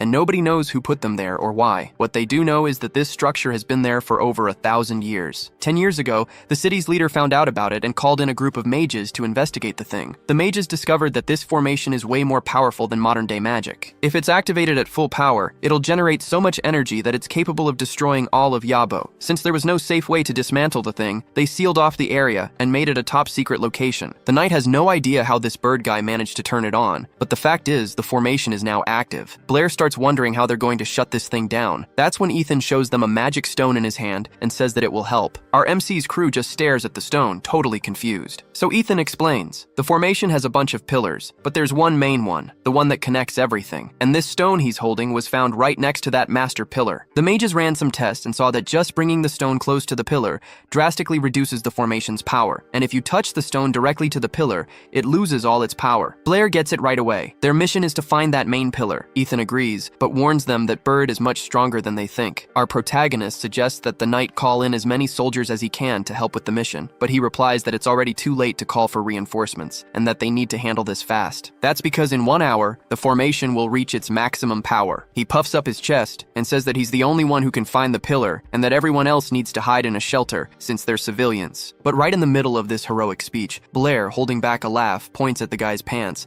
and says he didn't want to interrupt his moment of bravery. Ethan, who was feeling all high and mighty, looks down and is completely shocked. There was a huge wet spot right on his crotch. The guy's face turns beet red, and he starts stammering, making up an excuse that it was the rain that got his pants wet like that. Suddenly, Isabella stands up from her chair with an annoyed look, like she wants to say something. She declares that her family, the Clavos, has protected the city of Yabo for generations, and that it's her duty to help. Then, she announces she's coming along to deactivate the system. Just then, Blair overhears that the bounty on Bird's head is 100 million gold coins, and his jaw drops at the amount of cash. That's when it finally clicks for Ethan, and he realizes the girl in front of them is Isabella, the mayor's daughter. Hearing about the reward, our protagonist gets all fired up, puts a hand on the knight's shoulder, and declares that protecting Yabo is also his duty as a good citizen. Seeing her friend's attitude, Alice also decides she's not going to run away and agrees to go with them. The knight gets pretty emotional seeing their courage, realizing they genuinely want to help the city. To totally ruin the mood, one of them suggests that the knight should probably change his pants first. Ethan, of course, gets super pissed at the teasing. Meanwhile,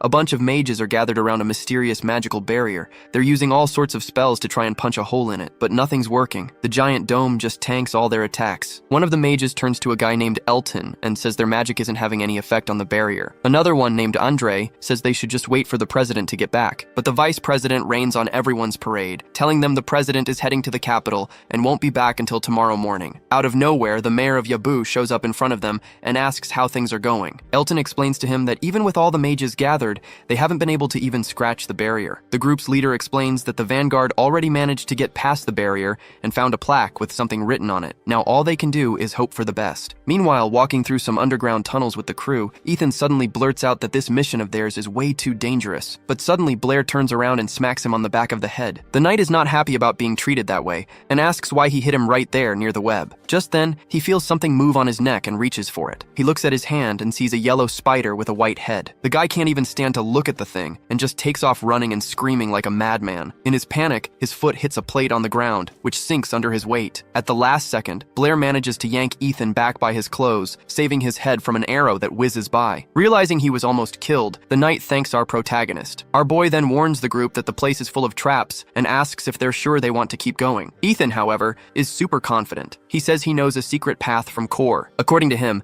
there are several routes to the main pillar room, but they all go through the main gate, where that Baird guy is definitely standing guard. He knows they don't stand a chance if they have to fight Baird head on. So he's going to lead the group through a shortcut that bypasses the main gate. The plan is to sneak into the room, place the piece on the pillar, and get the hell out. Blair gets curious and asks how he knows about this secret passage. Ethan explains that he has a degree in history and can read ancient texts. One day, he found a map in the palace, and now he knows all the dungeon's passageways. The black-haired guy asks why a historian ended up in the army. The knight explains that it's tough to find a job for a history major, and that his uncle, who served in the royal army, got him this position, and this is his very first mission. Blair thinks, frustrated, that even in this world, landing a job is a total pain, just like in the world he came from. Finally, Ethan finds a different-looking section on the corridor wall. He presses on a panel, and it sinks inward. The walls beside it slide open, revealing a new passage for Blair's team. Ethan says that from here, they can go straight to the main room and finish the mission. Meanwhile, Baird is already in that room. One of his men reports that the barrier outside is working perfectly, and the enemy enemies still haven't broken through. Baird remarks that the defense system is pretty good, and, out of nowhere, asks about a guy named Sid. His servant replies that he went to patrol the west sector and never came back. Baird stares thoughtfully at the main pillar and the scriptures around it, thinking that another rat has managed to get in. At that exact moment, Blair and his team start making their way through the secret passage. They reach a staircase that leads right into the main room, and the black-haired guy decides to take a peek to see what the situation is like inside. After making sure the coast was clear, he opens the hatch to the secret passage, which was disguised as part of the floor. Finally,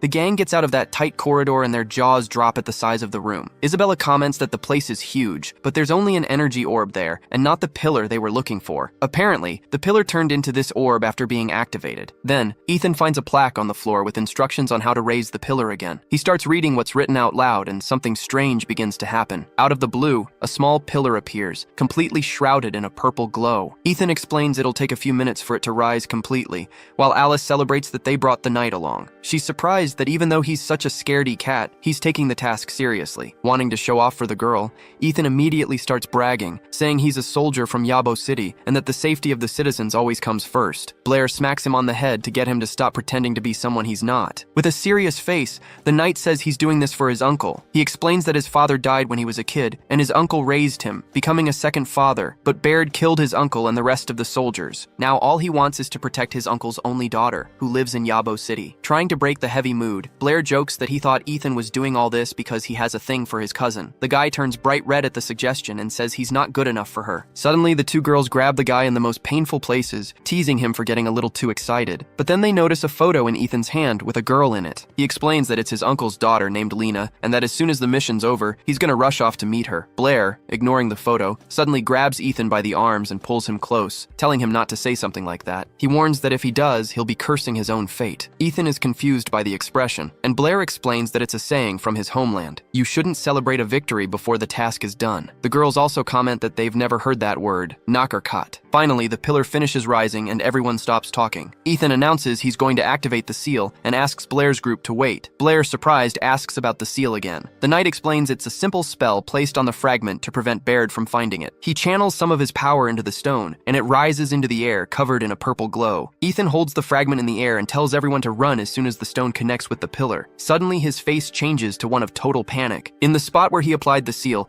a giant fireball appears out of nowhere. His entire body is engulfed in orange flames, and he desperately tries to protect himself. The magic vanishes after a moment, but by then, the knight had already passed out. The seal he was about to use falls from his hand, landing near his head. Turns out Baird wasn't as dumb as Blair's group thought. He had noticed the rats who attacked him, and even though he was injured, Ethan managed to recover quickly from that magic attack. The girls look at each other and instantly know what they have to do. Seeing Baird and his crew up ahead, they start secretly preparing a spell. As soon as they're done, they launch a fireball at each of the gang's bosses. The white-haired guy doesn't even move to react. The fire magic simply vanishes into thin air before it even gets close to him. The two girls are left with their jaws on the floor because the guy's spiritual power is so absurd that he can nullify their magic without even breaking a sweat. But then, out of nowhere, something makes Baird tense up and focus all his attention. A shower of fireballs comes flying his way, and this time, he can't stop it. The magic hits the mage's body, and the attack came from Blair, who's surprised to see he finally managed to hit the guy. Since the big boss never even gets a scratch, his henchman starts to panic, worried about Baird. Baird, on the other hand, is impressed. He realizes that our boy didn't use any incantations or gestures to attack, and that his spiritual power is really strange. Seeing his chance, Blair tells the girls to grab the fragment and get the hell out of there, while he holds off the mage. So, he unleashes several fireballs at once towards Baird, who's still just standing there. At the last second, the white-haired guy throws up a magic shield. He's shocked that the black-haired protagonist can use magic like that, with no preparation, but the girls can't complete the task. The room is packed with other strong guys besides them and Baird. Still, Isabella isn't planning on giving up. Even after being caught, she tries to sense where the seal is. Seeing this, Blair figures that the only way out of this is to take down the gang leader. Baird, meanwhile, is watching our boy's technique, wondering why he summoned two different elements. Our protagonist has created both water and fire magic and starts to merge them. The two elements fuse right in Baird's face,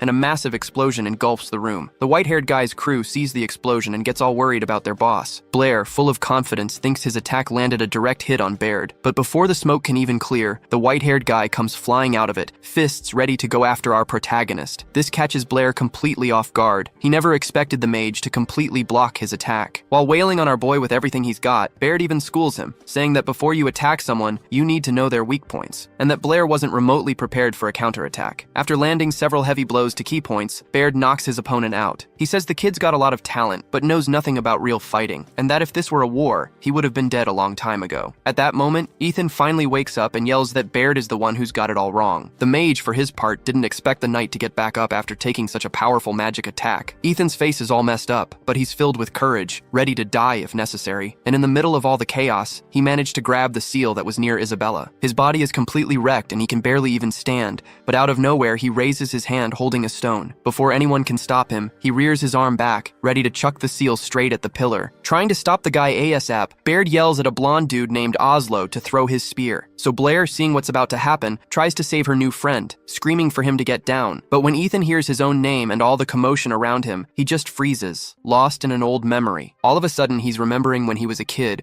standing by his uncle's grave with his other uncle and his cousin. Back then, he was super curious to know if his uncle Jason, who had died, was a hero because he was strong. The other uncle replied that no, Jason wasn't strong in either body or spirit. In fact, he was a coward. The kid was confused why everyone called the guy a hero then. The answer was pretty simple. He sacrificed himself to save other people. Back in the present, the unfolding scene makes Blair and her crew burst into tears. Isabella desperately screams the knight's name. Ethan, not even trying to dodge, takes a spear right to the chest, but he still accomplished his goal. The scene shows that even a regular person can do something incredible and become a legend for it. The stone he threw hits its target dead on and starts getting sucked into the strange pillar. One of Baird's goons asks, already losing hope, if the formation stopped working. The blonde guy who threw the spear, Oslo, just remarks that Ethan didn't even bother to dodge. Meanwhile, Baird walks up to Ethan, who's kneeling on the ground, and puts a finger under his nose to check for breath. After a moment, he calmly announces that the guy's dead. When Blair hears this, she gets furious because Ethan had just become her friend. Baird's crew started asking what they should do, since the whole plan had fallen apart. Baird, meanwhile, was looking kinda tense at a drawing Ethan was carrying, a picture of the girl he was going back to. The squad of knights got worried about their boss, but he simply said that they had lost. He explained that the young soldier didn't run away on purpose and had accepted his own death. He chose to sacrifice himself to shut down the device. Looking a bit down, Baird stated that this time, the loss was theirs, and they had to leave. The blonde guy, surprised, asked why they couldn't just try another plan. Baird explained they didn't understand the method properly and would probably just die for nothing. Instantly, all his henchmen dropped to their knees,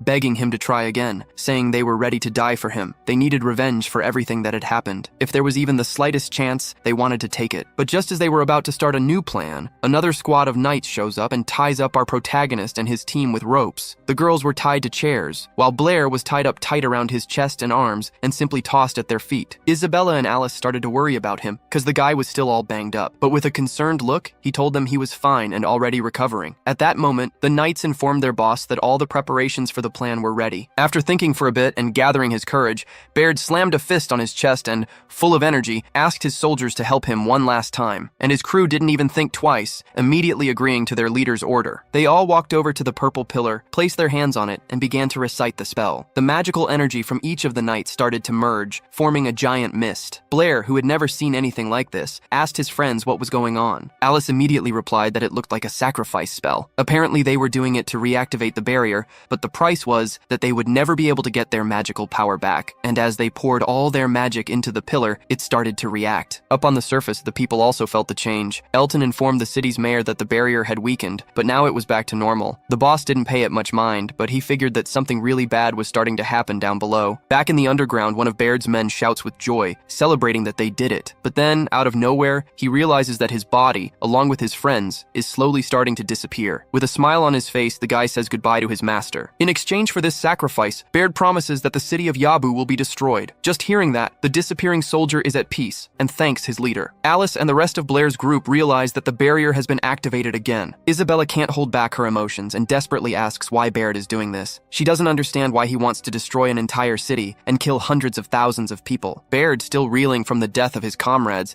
says he knows he's not okay and that he and his men are just a bunch of lunatics. Without a clear answer, Isabella presses him, asking again why he was going to destroy the city right now. This time, Baird actually thinks about the question for a bit. Since there was still half an hour before the city went up in smoke, he decides to tell her his story. He starts to remember the past, and we cut to a scene of him and his comrades trapped on top of a tower. One of his friends, Oslo, said they were out of arrows and only had enough food for half a day. Suddenly, the commander said they had to break through the siege no matter what, because they couldn't die there. They needed to deliver intel on the enemy. But Oslo was ashamed, saying the kingdom had already branded them as traitors. They'd fought the enemy for 10 days, but reinforcements never arrived, and the rumor going around was that help was never even sent. To keep the soldiers' morale from dropping, the commander stands up and slams his staff against the bricks. He tells Oslo to shut up, because this whole treason idea was just a trick from the enemy. Oslo was about to protest but was cut off immediately. Commander Baird decides to put an end to the doubt once and for all and tells him to stop it. He says they're fighting for the safety of their homeland and that he doesn't care if any of them want to give up. One of the guys sitting next to him yells out that he believes in Baird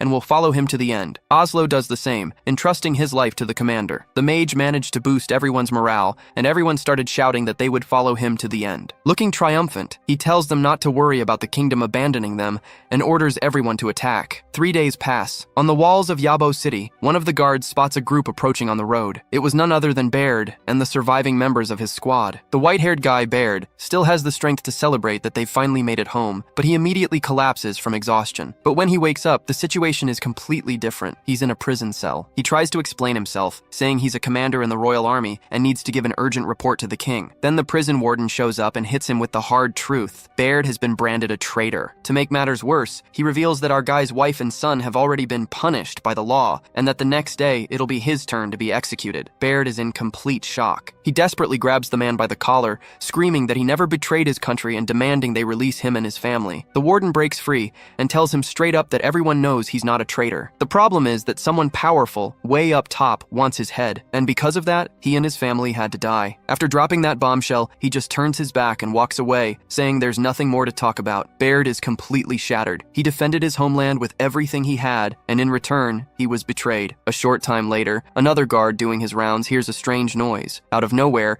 his throat is slit, and he drops dead to the floor. Right after, Baird's cell door opens. It's his men, who'd managed to break out of another prison just to rescue their commander. But the guy had completely lost the will to live. He doesn't even react to them showing up, just sits there in the corner. A shout echoes down the hall. Someone spotted the squad. All hell breaks loose. While some of the men hold off the guards rushing in, others grab their commander and start dragging him out of there. To make it out alive, they all have to fight their way out of that prison. The next day, there's a public execution. The official announcement is a blatant lie. They claim Baird betrayed the kingdom, passed information to the enemy, and that the day before, he and his army tried to stage a coup but were stopped by the local brave soldiers. The story goes on, saying that Baird even resisted, killed guards, and managed to escape. Then they bring out the 3 men from his squad who were captured and announce they'll be hanged as rebels. In the middle of the crowd, one of Baird's loyal men, disguised in a hood, is disgusted watching all these brainless people celebrating the lie. He's there with his commander, who is still completely apathetic, showing no reaction whatsoever. The other soldier says they need to get out of the city ASAP. That's when Baird finally opens his mouth, but only to tell his team to go on without him and just leave him alone. That night, Baird and the men who refuse to abandon him arrive at his family's tomb. The guys have no idea what to do, since their own country has turned its back on them. Baird then tells them to stop calling him commander, because that part of his life is over. He declares that the state that betrayed them is now their enemy, and that it will pay for all the suffering they've endured. And then, out of nowhere, the scene shifts. The girls suddenly wake up, as if they're coming out of a trance. Turns out, the whole thing was a spell Baird had cast on them. Alice is shocked by how real it all felt, and asks if it was all just an illusion. The white-haired guy, Baird, explains that those were fragments of his memory, and that he used a synchronization magic so everyone would see the same thing. The redhead is shocked, asking where he learned such an ancient magic. Just then, Blair starts to stir and make some noises, and the girls notice right away. Isabella, all worried, starts calling his name. Finally, our boy wakes up. She breathes a sigh of relief and says he scared her, because he was stuck in the dream way longer than everyone else. Not understanding a thing, Blair, with that single tear in his eye, just stares at the white-haired guy. It seems like our protagonist was the one who managed to go the deepest into Baird's memories. Then Baird stands up and says he didn't mean to invade their space, but that it was all going to be over soon anyway. He explains that before joining the Royal Army, he worked for a while defending the city of Yabo. That's where he discovered this so-called system, and that's when he made up his mind. After getting his revenge on the kingdom, he was going to take his crew to that place. They found a bunch of old records in a basement and spent a long time studying them all. In those records, they found ancient magic, history, and even a manual on how to use the system. Turns out, a long time ago, there was a war between their ancestors and the people of Yabo City, and their ancestors lost. That's when they created this magic system. The thing is, the system has never been turned on since it was created. But once activated, it would generate an insane amount of magical energy, so strong it could destroy everything and everyone in the city of Yabo. With his hands shaking, Baird says that in the blink of an eye, everyone would just get wiped off the map, without even having time to understand what happened. Alice tries to stop him, saying she understands where he's coming from, but that he can't get his revenge at the cost of innocent lives. The white-haired guy just smirks and says she doesn't understand a thing, because sometimes he doesn't even understand himself. Then Blair chimes in, saying that all this "please don't do this" talk won't work. After all, Baird doesn't just want revenge on the kingdom, but also on the common people who laughed while his comrades were being executed. Baird confirms that our boy really managed to see deep into his memories. The system is finally at max charge, and Baird decides to put his plan into action. He raises his hand and shoves it into a bizarre pillar of energy. Up on the surface, a freaky energy starts rising from the ground, with a power that makes every living being's chest tighten. Up above, Elton and the mages realize right away that the formation has been activated. Even Professor Brittany, who's just chilling in her office, feels this strange energy. A purple light starts flashing outside her window, and at first she thinks it's an earthquake. But on second thought, from the magical vibrations, she realizes it's not an earthquake. Something really sinister is going down underground. Meanwhile, the students are just standing there, watching a sphere of power that won't stop growing. Thinking this was the end, Isabella tries to apologize for dragging everyone into this mess. She was about to confess her feelings to our boy, but he cuts her off. He suggests they talk about all of this after they get out of there alive. Isabella was speechless, completely stunned by what our boy said. Meanwhile, the mage leans against the structure and shouts a farewell to his old comrades, promising that the entire kingdom would pay for this. With a sinister look, he orders the system to activate, but out of nowhere, Blair's fist flies right into his face. Our protagonist decided to stop Baird by force. The punch was so hard that the mage was sent flying for several meters before crashing to the ground. Blair knew he had to stop that white-haired guy. Back on the surface, almost all the knights and mages suddenly drop to the ground. Andre instantly figures out that the activation of the magic system must have stopped. One of the knights, relieved, says that he thought it was all over for them. As the mayor gets up and stares at the barrier, Elton notices a movement right behind him. It was Brittany, who showed up wanting to know what was going on. They tell her that all the students have already gone home and that she shouldn't be here, but she's not buying it and says that Blair and Isabella haven't come back. She tells them that at least 2 students are still down there. That's when it finally dawns on Elton who the professor was talking about, the daughter of the city's chief. Osden overhears the conversation and realizes his daughter is right in the middle of the chaos. His mind flashes back to when she was little and said she wanted to work in the city's defense. At the time, he was super surprised and asked her why. Her answer was pretty simple. The little girl said she was from the Clavos family and wanted to protect the city and her father. Osden, touched by his daughter's wish, gave her a tight hug and started to laugh. Now he realizes his daughter has grown up and is truly fighting for the city. Back to the fight, Baird, still on the ground, asks how the hell Blair managed to break free from the ropes. Blair tells him straight up that he should ask the soldier they killed. Our boy then remembers Ethan handing him a knife in the hallway, explaining that it was a tradition of the city guard. Blair was surprised and asked what the guard would do without his knife. But Ethan just replied that our protagonist would need it more. Baird laughs and says he'd forgotten about that tradition,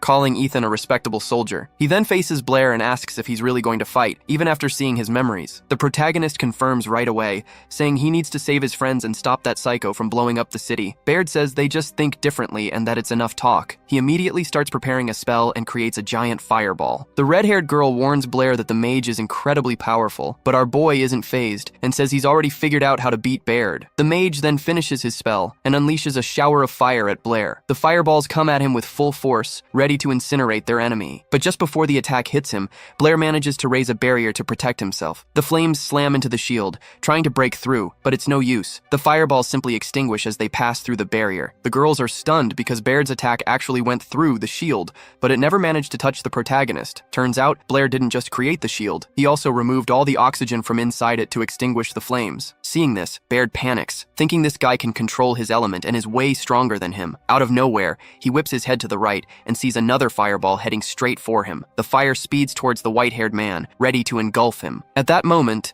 the voice in Blair's head confirms what he already suspected. The enemy can cast magic without any gestures. Our protagonist takes advantage of this slight distraction to get close to Baird, even taunting him by saying he didn't seem very prepared for a hand-to-hand fight. He lands a solid punch right in the man's face, and the impact is so strong it even knocks a tooth out. Baird is sent flying several feet back and lands flat on his back, dropping his staff. Seeing his chance, Blair rushes to grab his opponent's weapon. Thinking Baird wouldn't have time to react, our boy manages to snatch the staff in midair. Now he's holding the guy's weapon, a massive staff with a blue tip, but suddenly, he senses that there's still some magic left in it. Baird smirks and says the MC is still too predictable because he'd hidden a sword inside his staff. Realizing the trap, Blair scrambles to think of what to do as the enemy charges at him, sword in hand, but he's out of time, and Baird manages to slice his hand right on his old wound. Writhing in pain, Blair falls, clutching his now twice wounded arm. To really rub it in, Baird stomps his foot right on the injury, making our boy thrash in agony. agony. The mage admits he was surprised by the protagonist's skills, but says he lacks the killer instinct, since he had the chance to kill him earlier and didn't take it. The mage decides he's going to end the fight and kill his enemy, saying that on the battlefield, killing a worthy opponent is an honor. But to the guy's surprise, Blair whips his head around and yells that it's not enough. Just then, Baird realizes several fireballs are heading straight for him. They score a direct hit, exploding right in his face and lighting up the whole place. The ones who saved our MC were Isabella and Alice, who managed to cast a spell on the white-haired guy. Baird is a little injured by the attack, and Blair uses this distraction to pull all the oxygen from around his enemy. He points his blood-soaked hand at Baird and uses his magic. At first, the guy doesn't feel anything and is just confused, not getting what the spell was supposed to do. Suddenly, he can no longer hold his sword, and it just drops from his hand. Then it hits him. He can't speak or breathe. Gasping for air, Baird starts coughing and clutching his throat as Blair gets up from the ground. Our boy then apologizes to the man, saying he was right, that it's truly an honor to finish off a strong opponent. At this point, the white-haired man starts convulsing, trying to gasp for even a little air. He slowly starts to lose consciousness, thinking he's let his comrades down again. Finally, his consciousness fades completely, and he collapses hard on the ground. Seeing what went down, the girls run over to Blair in relief,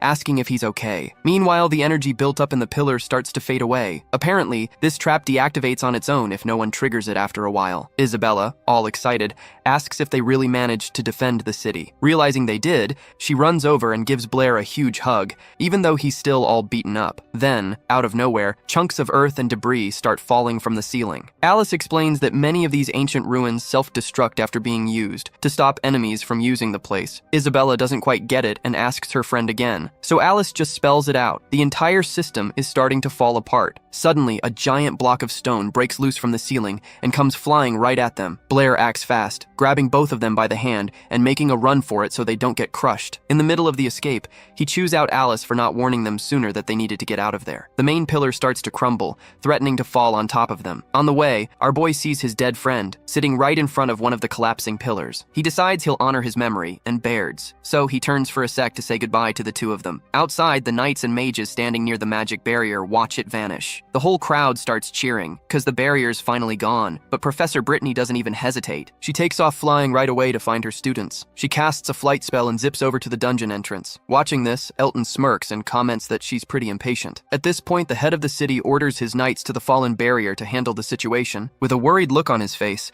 he just hopes his daughter Isabella is all right. Back inside the dungeon, the students are still scrambling to escape the crumbling place, as rocks fall all around them. Finally, the trio reaches the dungeon entrance, the same place they came in through. Isabella sees the ceiling right in front of them is about to collapse and yells for everyone to get back. Sure enough, huge rocks come crashing down, completely blocking the exit. The girls are coughing from all the dust and call out for Blair, who vanished in the chaos. A moment later, they spot him a bit further down, looking totally beat up. Isabella, worried, asks if he got caught in the collapse. He tells them he's all right, but his shoulder is killing him. Alice realizes the exit's blocked and that they have no way to escape. The group is now trapped in the dark, in a narrow hallway filled with rubble. That's when Blair notices one path that seems to have fewer rocks and suggests they just blast their way through. Isabella says that to do that, they would need a ton of fireballs, and she doesn't have enough energy. That's when our boy asks if they know how to use the fire shield technique, because he's got a plan. This time, instead of pumping oxygen in, he starts pulling all the oxygen out of the air with his hands. He explains that when the oxygen concentration in the air is at the perfect level, the explosion gets way more powerful. So he creates a sphere of pure oxygen, sets it ablaze, and hurls it at a pile of rocks. The explosion is massive, sending shards of rock flying everywhere. By this time, the girls have already put up a fire shield to protect them all from the flying rubble. The path is finally clear, and a thrilled Blair cheers that they made it. Meanwhile, outside, the sun is beginning to rise, bathing the mountains in a golden light. A hand reaches up from the newly cleared exit of the dungeon,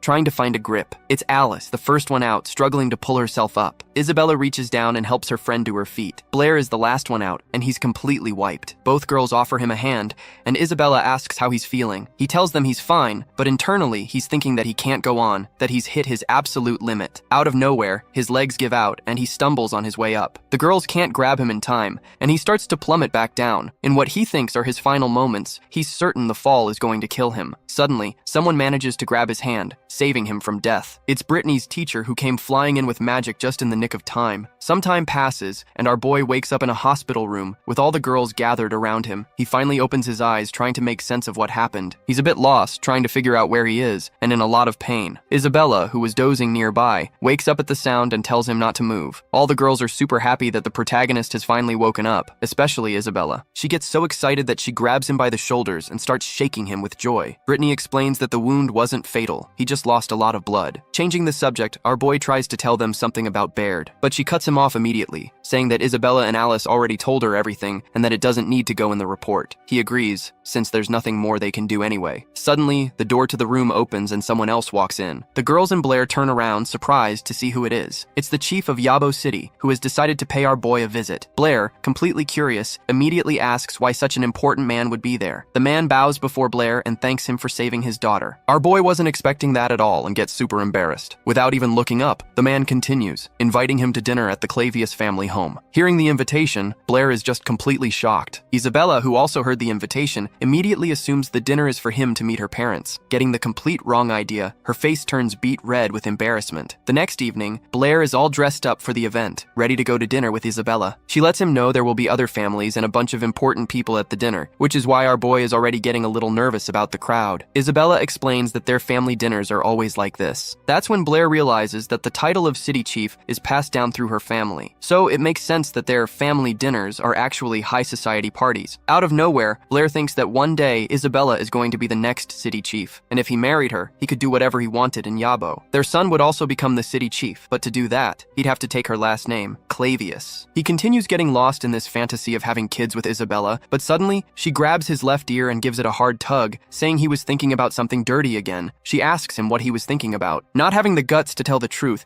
he makes something up on the spot and says it'd be possible to have 2 kids. Then he quickly changes the subject, saying a friend's wife is having twins, and they asked for help picking out names. Isabella actually thought he was thinking about their future kids, but she didn't have the guts to say anything either. Instead, she just asked if he'd thought of any names. Our boy says no and explains that the couple wanted one kid to have the mom's last name and the other to have the dad's. She gets curious and asks if he'd be cool with that, if his kid took the mother's last name. He replies that if he had 2 kids, he'd be totally fine with it. After a bit more small talk, they start approaching the spot where everyone's gathered. On the way, Isabella spots her mom, who Blair was finally about to meet. The blonde's mom, who has the same light hair, greets both her and Blair. Our boy gives a polite bow and greets Mrs. Clavius. Getting straight to the point, the woman thanks him for saving her daughter and says Isabella has told her a lot about him. Instantly, all the girls standing near Isabella's mom start eyeing Blair with interest. All this attention spooks the blonde, who grabs his hand out of nowhere and tells her mom she's taking him to see her father. One of the girls even asks why Isabella is so freaked out, but she doesn't even answer, just bolts from there with our guy in tow. With everyone watching, they quickly make their way over to the head of the family. Meanwhile, something interesting was going down over at the chief's office. A guy named Abel Howard had arrived in Osdown. The white-haired man says the finance minister,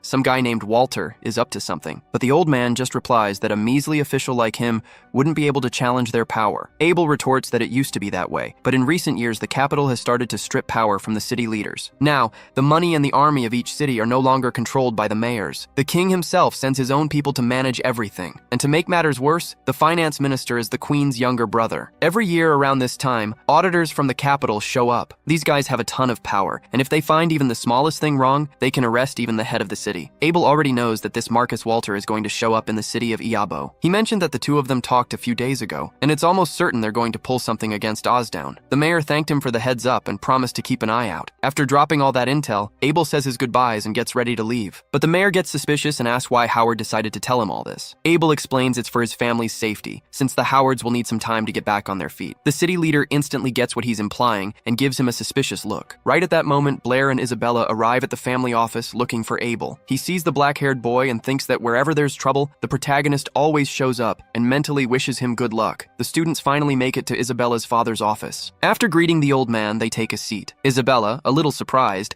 asks why her dad had been so quiet for so long. He then asks her to leave the office so he can talk to Blair alone. Without questioning it, she heads right for the door, and our boy tells her he'll catch up with her once he's done. The girl replies that she'll be waiting outside. As soon as the door closes, the old man stands up with a grim look on his face and thanks Blair for saving his daughter. Blair plays it cool, saying a man always has to protect a woman. Grabbing a sword, Osdown mentions that Isabella also said the guy took care of her at the academy. As he's saying this, the old man starts to unsheathe the sword. Starting to get a little desperate, Blair says they both studied under Professor Brittany and just looked out for each other. The head head of the family then presses the partially drawn blade against the boy's face and asks if what Isabella said is true. Blair confirms. And at that very moment, the old man yanks the sword out completely, saying his daughter mentioned in her sleep that he kissed her, hugged her, and even got handsy with her. Our protagonist is confused and asks when he ever kissed her. Getting no answer, the old man insists, saying that he must have hugged her and then gotten handsy. Not figuring out what the old man was up to, Blair decides to cut to the chase and asks if that's why he was called in. Osdown is actually surprised by the kid's attitude. He says Blair is the first person to ever speak to him like that, and that the whole thing was just a test. Extending his hand, the old man asks him to continue looking after Isabella. Our protagonist extends his hand too, and they share a firm handshake. Afterward, at the old man's suggestion, they agree not to say anything about their conversation. A little time passes,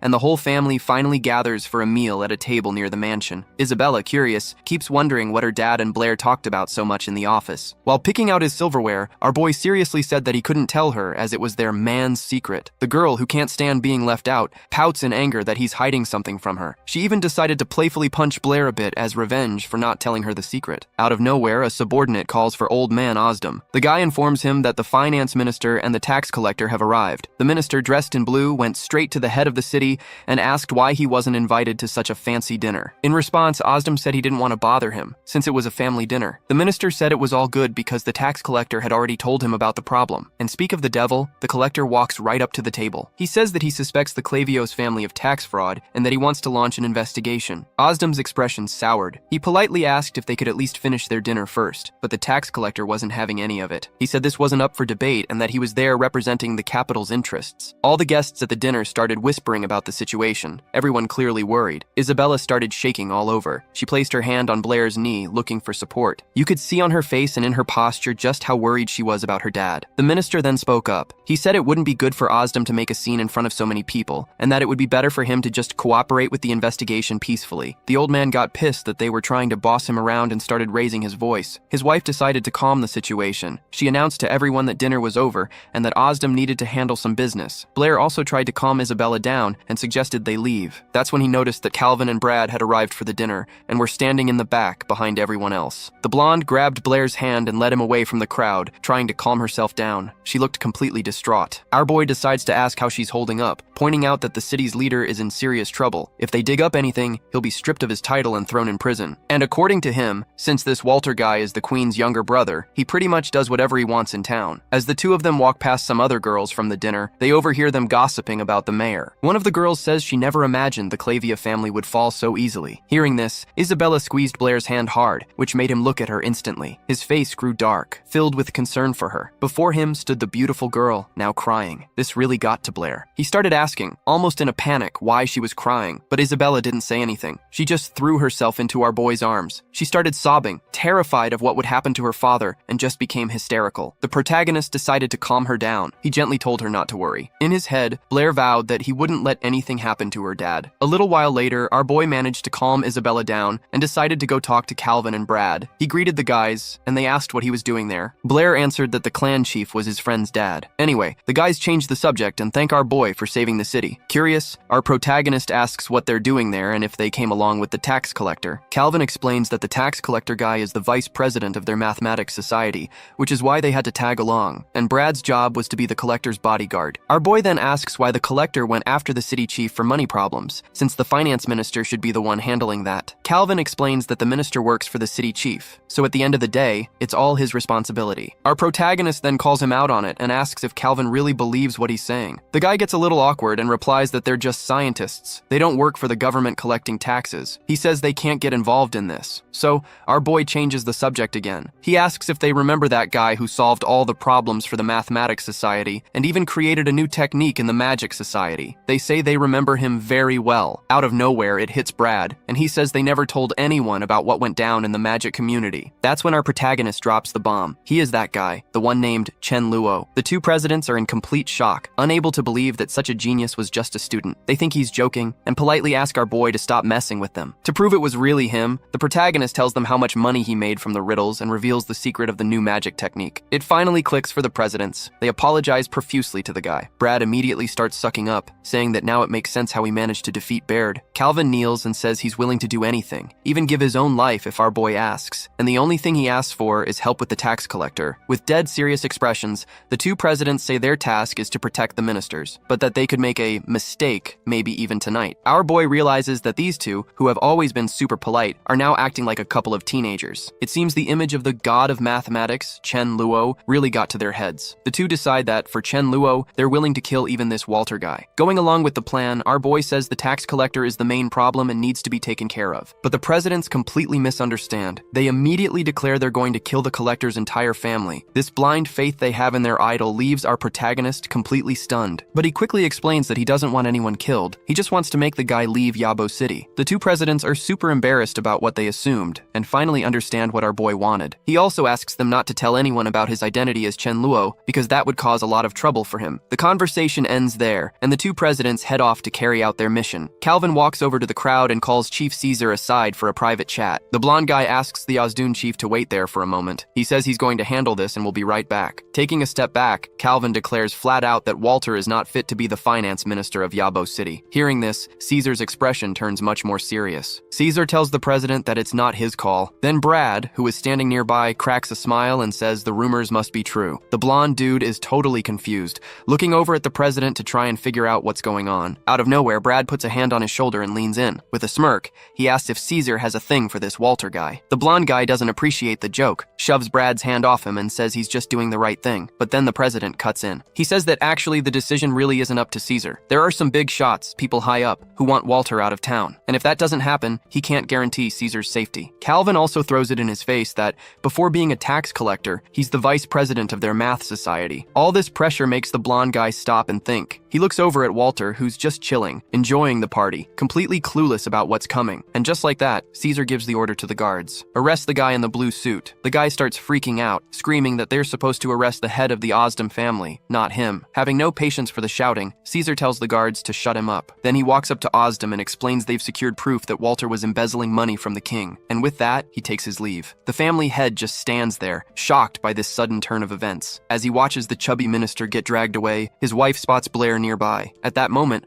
our boy was just trying to find a way to slip out of there and find Isabella. The wife, seeing this whole bizarre scene unfold, starts to chuckle. Her husband asks what's so funny. She pours them each a glass of wine. As they toast, she remarks that boy, Blair, is a pretty decent guy. With all the tension gone, they could finally relax and enjoy the rest of their night alone. Meanwhile, Isabella was sitting on a nearby bench, thinking about Blair. Before she even noticed, he had walked up and gently placed a hand on her head. Still crying, she asks if it's really him and how her father is doing. Our MC replies, real casual, that everything's already been taken care of. He tells her that his friends helped out, and Walter has already been taken away, and that the city of Yabo will soon have a new finance minister. The girl is surprised and asks how that's even possible, since Walter was partners with the tax collector. With a slight smirk, Blair explains that his friends are a bit more influential than that so-called tax collector. Finally calming down, she excitedly asks who these friends are, but he leans in closer, puts a finger to her lips in a cute gesture, and says she's asking too many questions. Moved by the moment, Isabella gives him a kiss on the cheek, which makes our boy all flustered. Unable to hide her embarrassment, she runs off, saying that dinner isn't over yet. So, before the main event even starts, the folks in the courtroom are already arguing over money, placing bets on who's gonna win the showdown. In the middle of all the commotion, a gold coin falls out of some guy's pocket and goes rolling. Right then, Isabella darts towards the table, with Blair trying to catch her and stop her. Not looking where she's going, the girl ends up tripping on the very coin that was rolling her way. She loses her balance and starts to fall, heading right for our protagonist. Blair, even with his broken arm, dives in to try and catch her. He rushes in, trying to cushion the fall with his own body, but as he reaches out to grab her, his hand unintentionally snags the shawl covering her chest. Right in front of her parents, Blair accidentally leaves a part of the blonde's breasts exposed. Isabella bursts into tears on the spot, and our guy, panicking, tries to calm things down. Covering her chest, she calls him a pervert and says he did it on purpose. The girl starts throwing punches at him, while he tries to explain that he was just trying to keep her from falling. Seeing that her punches aren't getting her anywhere, the blonde decides to escalate things. She closes her eyes and starts conjuring a fireball. In response, our boy just turns to her parents with a look that's practically screaming for help. Suddenly, Isabella realizes that using a spell here is way too much. She stops chanting and just starts cussing the guy out instead. He tries to apologize again, claiming he didn't see anything. He plays dumb, which only makes the girl even more embarrassed. Ozdum's wife, watching this whole scene unfold, just chuckles and makes a comment about how young people are. The family head takes advantage of the silence to call Blair for a private talk. Meanwhile, the mom explains to her daughter that the young man has already helped their family a lot, and that, by the looks of it, he's into Isabella. But she plays hard to get, replying that she never asked for any help. Finally, Blair and the old man head to the office and start their conversation. Ozdom kicks things off by saying that our boy isn't as simple as he looks. He says that our protagonist seems to have a grasp on everything, but the situation is complicated. The truth is, a couple of guys named Calvin and Brad owed the old man money, and today with this victory, that debt has been paid. Our protagonist replies that it was an honor to defend Isabella, but then uses the chance to bring up another point. The finance minister has been doing whatever he wants with taxes for 3 months, and the price of pork has already shot up 4 times. The old man asks if these are all the reasons he helped him. Blair explains that if the price of pork has risen so much, then the price of everything else in the city is going to rise too. The taxes affect the economy and the lives of the people, and if they let the minister do as he pleases, the people are going to struggle. And if the people have nothing to eat, the entire city will lose hope. The old man agrees that he's spot on and that the responsibility is his, but our guy tells him not to blame himself. While the men are having this serious talk, the women decide to peek through the crack in the door to see what's going on. Inside, Ozdom and Blair are smiling and talking about the need to choose a responsible person for the new minister's post. But out of nowhere, someone puts a hand on Isabella's back and pushes her toward the door. Unable to stop herself, she ends up stumbling right into the room. She ends up tripping and goes flying right at Blair, who is holding a glass of wine. Trying to stop herself, she throws her hands out and slams right into him. From the impact, the glass flies out of his hand. The wine soaks both of their clothes before the glass even shatters on the floor. Isabella's mom shows up right on cue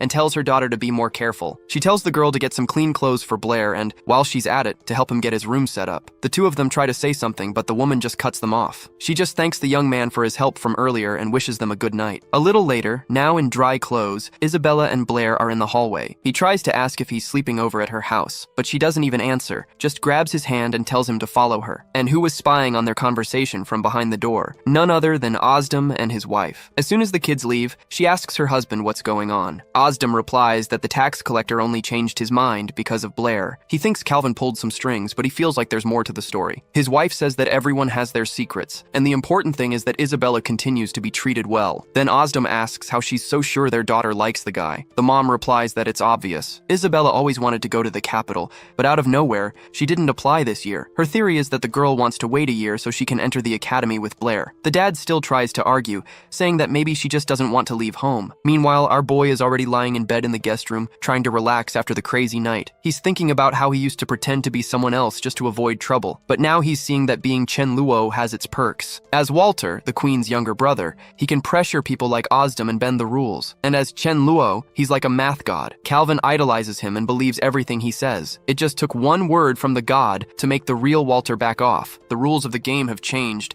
and now they even control people's lives. Our protagonist realizes he needs to protect himself and those on his side. The conclusion is clear. To get ahead in this world, you need status and power. Out of nowhere, he hears a knock at his door. He gets up right away to open it, but when he looks, no one's there. Then suddenly the one who knocked just hops right in through the window, like it's the most normal thing in the world. While our boy is getting annoyed, asking why she didn't just use the door, the girl is already jumping on his bed. She explains that she didn't want anyone to see her. Our boy asks if she's crazy, because if anyone saw her climbing in through the window, they get the completely wrong idea. But she just plays along and asks why he couldn't sleep. Then she suggests he must be all excited to see such a big bed. Blair decides to play along and says it would be even better if she took her clothes off. Right away, the girl gets all flustered, calls him a pervert, and says she came to discuss something serious. She wanted to know what he talked about with her dad in the study earlier. A bit awkwardly, our protagonist asks if she's sure she wants to know, and she insists she does. So Blair lays it on her. He looks straight at the girl's chest and says her father thinks she's small and is worried about it. And because of that, her dad asked Blair to take care of her. The girl gets a little pissed, wondering why her dad would think she's small, but then all of a sudden it clicks, and she realizes our boy is just messing with her. She freaks out, starts screaming at him, and jumps out of bed. Blair tries to explain himself, but it's no use. The girl just stomps on his face with her foot and says she's not going to listen to a thing because she doesn't want to talk to a pervert. She says she knew she shouldn't have come and immediately heads for the window. Right then, Blair gets super embarrassed and runs after her to tell her something. He says that he knows the real reason she's there and tells her not to worry because nothing bad is going to happen to her dad. But then she blurts out that's not why she came over. Actually, she wanted to say something else. Our protagonist's expression turns serious right away,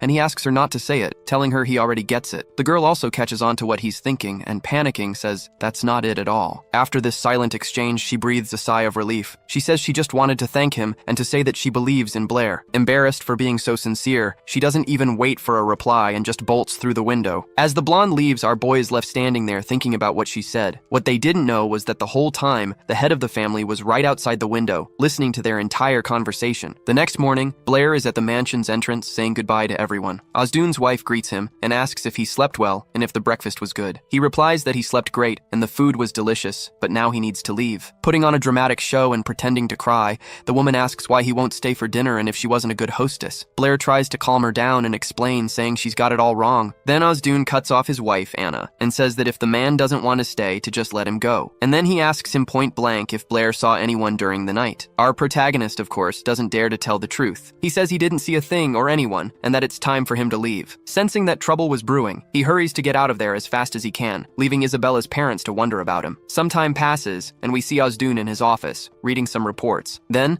there's a knock on the door. It was the tax collector and Calvino, who came in apologizing for bothering him. Caesar also apologizes, saying they were very careless the previous day, and ended up causing trouble for him. But Osdoon is a good guy, and says it was his fault too, since the money part is also his responsibility. After a more personal chat, Calvino and Caesar leave the city lord's estate. Meanwhile, somewhere else, a guy named Abel receives a letter and gets lost in thought. He realizes that Caesar helped Osdoon, and that this Blair guy isn't as simple as he imagined. After reading what was written on it, he remarks that this whole thing is getting more and more interesting, and simply burns the paper. Cutting to a new scene, we see a mother and her son walking through the city of Yabo. The mother points and says that the main building of the Mathematical Society is nearby, where the kingdom's best mathematicians work, but the little boy couldn't care less about that. He says he's into magic, and that when he grows up, he's going to be a wizard, because magic will always beat math. Out of nowhere, Calvino appears behind them and jumps into their conversation. He says that math is the mother of all sciences, and that without it, you can't do any research. Then, he points his hand at the kid's head and asks again if magic can really defeat math. The mom, of course, defends her son, saying he's just a kid and doesn't know what he's talking about, but the boy stands his ground and says, there'll always be a mage strong enough to do it. Calvino doesn't even look at him, just replies that someone stronger can always show up,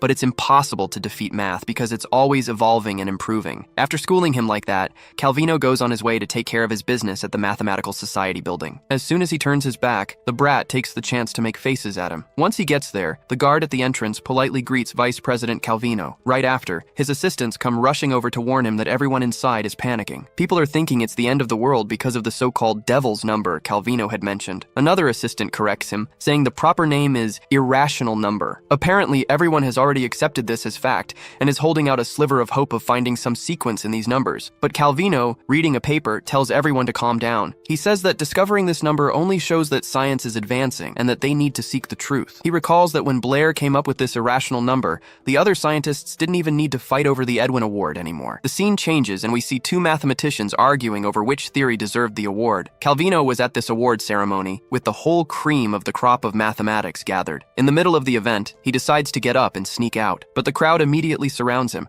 asking him to vote for their theories. Everyone, with a big smile on their face, ends up voting for the vice president. Meanwhile, the judges are over there talking, commenting on how that year's award ceremony was much calmer, without so much tension. Then, one of the elders announces on behalf of the society that Brittany and her student Blair from the city of Yabo were the winners of the award. At this point, Calvino was already sitting down again, with tears in his eyes, emotional because his society had finally achieved success. Next, they call him up to the stage to present the award. One of the judges hands him a golden statuette. The judge, all smiles, congratulates Calvino wholeheartedly on his mathematical society's victory. Without much ceremony, the guy takes the award, his eyes still full of tears, super emotional. He thought that with the so-called God Chen, his mathematical society would finally move forward. Then, one of the older judges explained to the crowd that that year Blair discovered an irrational number, and God Chen solved 23 problems. Another judge added that if Chen Lo had shown up, the award would have definitely been his. But Calvin couldn't care less if the guy would get on stage next time, because right then, he was just too happy. Meanwhile, a huge crowd was protesting in front of the Magic Society's building. Our boy decided to go check out what the deal was,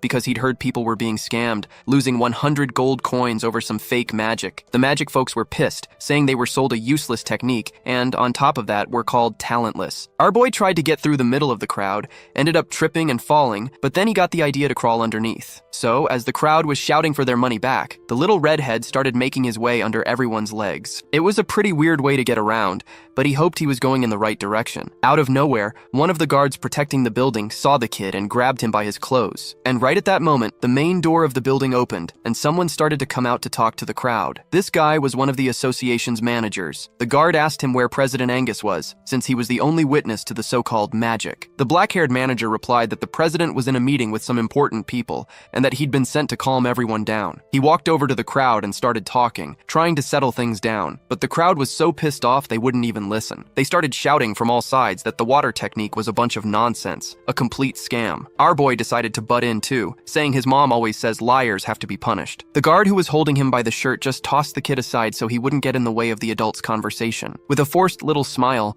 the manager said the technique wasn't fake, and that a few people had already managed to use it. One of the mages in the crowd didn't like that one bit, and got furious for being called mediocre. He grabbed the manager by his clothes and demanded his money back. The guy sent to calm people down repeated that the technique was real, and that some people could use it. Then, a red-headed mage in the middle of the crowd yelled for them to bring out at least one person who knew how to use the technique, and then everyone would shut up. Out of nowhere, everyone turned around when they heard a woman's voice asking what was going on. It was a noblewoman. As soon as she showed up, all the protesting mages instantly bowed. She asked why everyone was crowded in front of the Magic Society. The red-headed mage explained that the association was breaking the law, selling a fake technique for a ridiculous price. The blonde noblewoman said she couldn't believe the Magic Society would do something like that. The black-haired manager then defended himself, saying it was a new technique that required a lot of skill. But the crowd didn't buy the excuse and kept yelling that it was all bullshit and that Chen Luo was a big fat liar. The noblewoman decided to take charge and said they'd settle this in a simple way. The Magic Society would have to demonstrate the technique. The manager took out a scroll with the spell's description and assured them they'd show the technique, no problem. He even added that the magic required mixing the fire and water elements. The woman reached for the scroll and asked if there was anyone in the Magic Society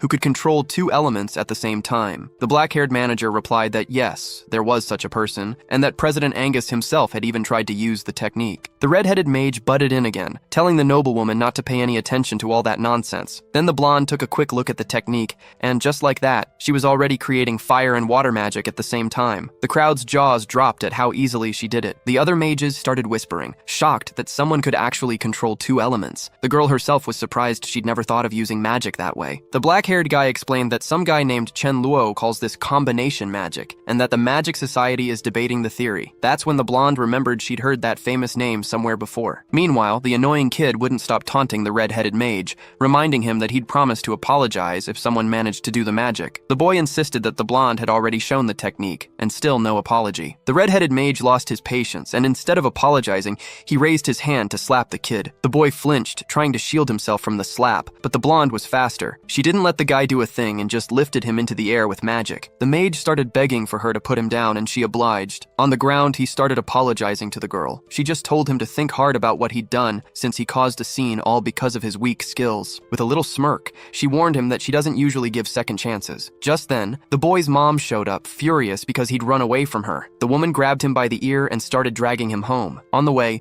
the kid wouldn't stop talking, super hyped about the magic he saw, and about this mage who invented a new way of fighting. Far away, Blair, feeling like someone was talking about him, started sneezing nonstop. He mentioned it to the girls, who got worried and asked him what was wrong. But actually, our boy had just walked into Professor Brittany's office. She asked what he wanted. Blair replied that he had something important to discuss with her. Isabella, who was also in the room, immediately thought he was about to confess to the professor. Isabella got all flustered by her own imagination, panicking and wondering if she should ask what was going on. To keep anyone from overhearing, our protagonist and the professor decided to head to the building's rooftop. Once they got there, Brittany asked what this secret was that he wanted to tell her. Blair said he couldn't just say it and asked her to create a fireball first. The professor complied and made a fireball in her hand. But out of nowhere, her magic vanished, leaving just a little wisp of smoke. She looked at her hand, totally surprised, and asked Blair if he was the one who did that. He confirmed it and asked if she remembered that whole thing about additional elements. Then he started to explain his theory. He discovered that fire needs another element to burn, oxygen. Without oxygen, fire simply goes out. The professor was impressed and asked if he could extinguish a fireball just by manipulating oxygen. He replied that he could. He even added that without oxygen, everyone on the planet would suffocate. And that's exactly how he defeated Baird last time, by taking away all the oxygen around him. Brittany finally understood that Blair could control these additional elements. The big difference is that normal elements are controlled with spells and gestures, but these additional elements, ever since they were discovered, no one had ever been able to control. Now, Blair had proven it was possible. The thinking goes that if a bunch of people can do something, they're considered geniuses. But if only one person can do it, they're seen as an anomaly. Yeah, People can be pretty cruel to those who are too different. Brittany, all worried, asks if he's told anyone else about controlling the additional elements. Blair says no, she's the only one who knows. Then she makes him promise to keep it a secret. Not even Isabella or Alice can know, unless one of them becomes his wife. Our boy gets all flustered by this whole marriage talk, but assures her he won't tell anyone besides her. The girl, looking dead serious, tells him to swear on it. He's a little surprised by all the pressure, but places his hand on hers and makes the oath. They hold hands for a moment, and she even cracks a little smile. But out of nowhere, her expression turns serious again. She warns him that he needs to remember what she said, because this information could cost him his life, and that he shouldn't have even told her. But Blair states with total certainty that he trusts her. The blonde asks why he trusts her so much, and he replies that she wouldn't be this worried about him if she meant him harm. Her face gets even more serious, to the point where Blair thinks he said something stupid. But out of nowhere, she just hugs our boy and sincerely thanks him for something. Our protagonist also mentions that he's been talking to the Magic Society about the theory of combined magic, and has been trying some things to boost his spiritual power. The girl gets worried, thinking it's too soon for him to be messing with those guys, since he's still weak. But he shows her his cards and explains that he used a fake name, Shen Luo, so no one knows who he really is. Brittany breathes a sigh of relief, but some strange thoughts start running through her head. Suddenly, it clicks. She lets out a scream and lunges at him, pinning the guy against the wall. She asks if he's the Shen Luo who managed to solve 23 problems all at once. Blair confirms that yeah, it's him, and he just wanted to make some cash solving the riddles. The girl is in total shock. She starts listing off all the achievements of the guy named Shen Luo, and comes to the obvious conclusion that this guy is Blair. Brittany's face makes a super weird expression, and she backs away from him. She admits that there's no way she can teach him math or magic anymore. Even though her own teacher was one of the best in the kingdom, she can't even compare to Blair's level. But she says she can still help him with the magic side of things, because her teacher is also an archmage. Brittany promises she'll ask her to accept our boy as a student. Blair is super surprised by her sincere reaction, and, a bit shyly, accepts the offer. Then he realizes something. If Brittany's teacher takes him on, they'll become classmates. He asked her why on earth she decided to stay at the academy if she was already the student of an archmage. But the blonde dodges the question, and just like last time, promises to tell him her story later. The guy finally gets off the roof and decides to head back to the office where Brittany was. But before he can go inside, Isabella shows up out of nowhere, grabs his hand and starts dragging him off somewhere. He tries to pull away and ask what's going on, but she just ignores him, looking all flustered. All curious, she asks him what he and the teacher were talking about in private. Our boy looks at the door thoughtfully, remembering their conversation. And of course, he remembers his promise not to tell anyone his secret, not even her friends. And as you'd expect, instead of telling Isabella anything, he just says they didn't talk about anything important. The blonde gets furious with his secrets and says she doesn't believe him, because she's never seen Brittany that flustered. And then, she just lays it all out and asks if he confessed his feelings to the teacher. Out of nowhere, Blair slaps a hand over her mouth, signaling for her to be quiet. While Isabella, unable to speak, tries to show how irritated she is, our boy focuses on the door, trying to hear if anyone is eavesdropping on the other side. Hearing nothing, he decides to just end the conversation and tells a little white lie, asking if she really wants to know what they talked about. The blonde gives him a nasty look and tells him to just spit it out. So, our guy says that Brittany asked who he liked more, her or Alice. The girl gets a little flustered by the question and figures out he's lying. Still, she's super curious about his answer and asks him what he said. He, in turn, replies that he told Professor Brittany he would dedicate his entire life only to magic. Isabella looks at him with a fake little smile, saying she totally gets it, but on the inside, she's feeling something else entirely. She realizes it's all just a load of crap and decides to punish him, forcefully yanking his right cheek. The girl gives him one last chance to tell the truth, and at the same time starts conjuring a fireball in her hand. Our protagonist asks her to stop and just talk. Continuing with his lie, he explains that he told Brittany that Alice was just a classmate and that Isabella was his dearest friend. He hoped the compliment would make the girl give up on any crazy ideas. At that moment, she started thinking, if Alice is just a classmate and Isabella is just a friend, then Blair must like someone else. She huffed in anger and started to leave the room, deep in thought. Connecting the dots, she came to the conclusion that the guy was actually into his teacher, Brittany. Although he didn't understand why the girl was so angry, Blair was relieved that she'd bought his story. A little later, he got to the classroom and noticed a crowd by the windows whispering about him. The guy really didn't like that, feeling like an animal in a zoo being watched by everyone. Suddenly, the hallway went silent, and Alice appeared at the door looking for Blair. He doesn't notice her at first, but he finds the complete silence strange and decides to go see what happened. The guy starts to get up from his chair, ready to leave the room, and turns toward the door. But out of nowhere, his face smashes into something very soft and comfortable, and he even thinks that this situation feels familiar. Alice gets super embarrassed by the sudden closeness, and asks if he's this friendly with everyone. Blair's face turns red, and he starts apologizing, saying it was an accident. The girl finds the situation funny, and even apologizes too, saying she was the one who got in his way. She calls him silly, and says she has a few questions for him. Alice asks for help with some problems she couldn't solve on her own. A bit confused and slightly annoyed,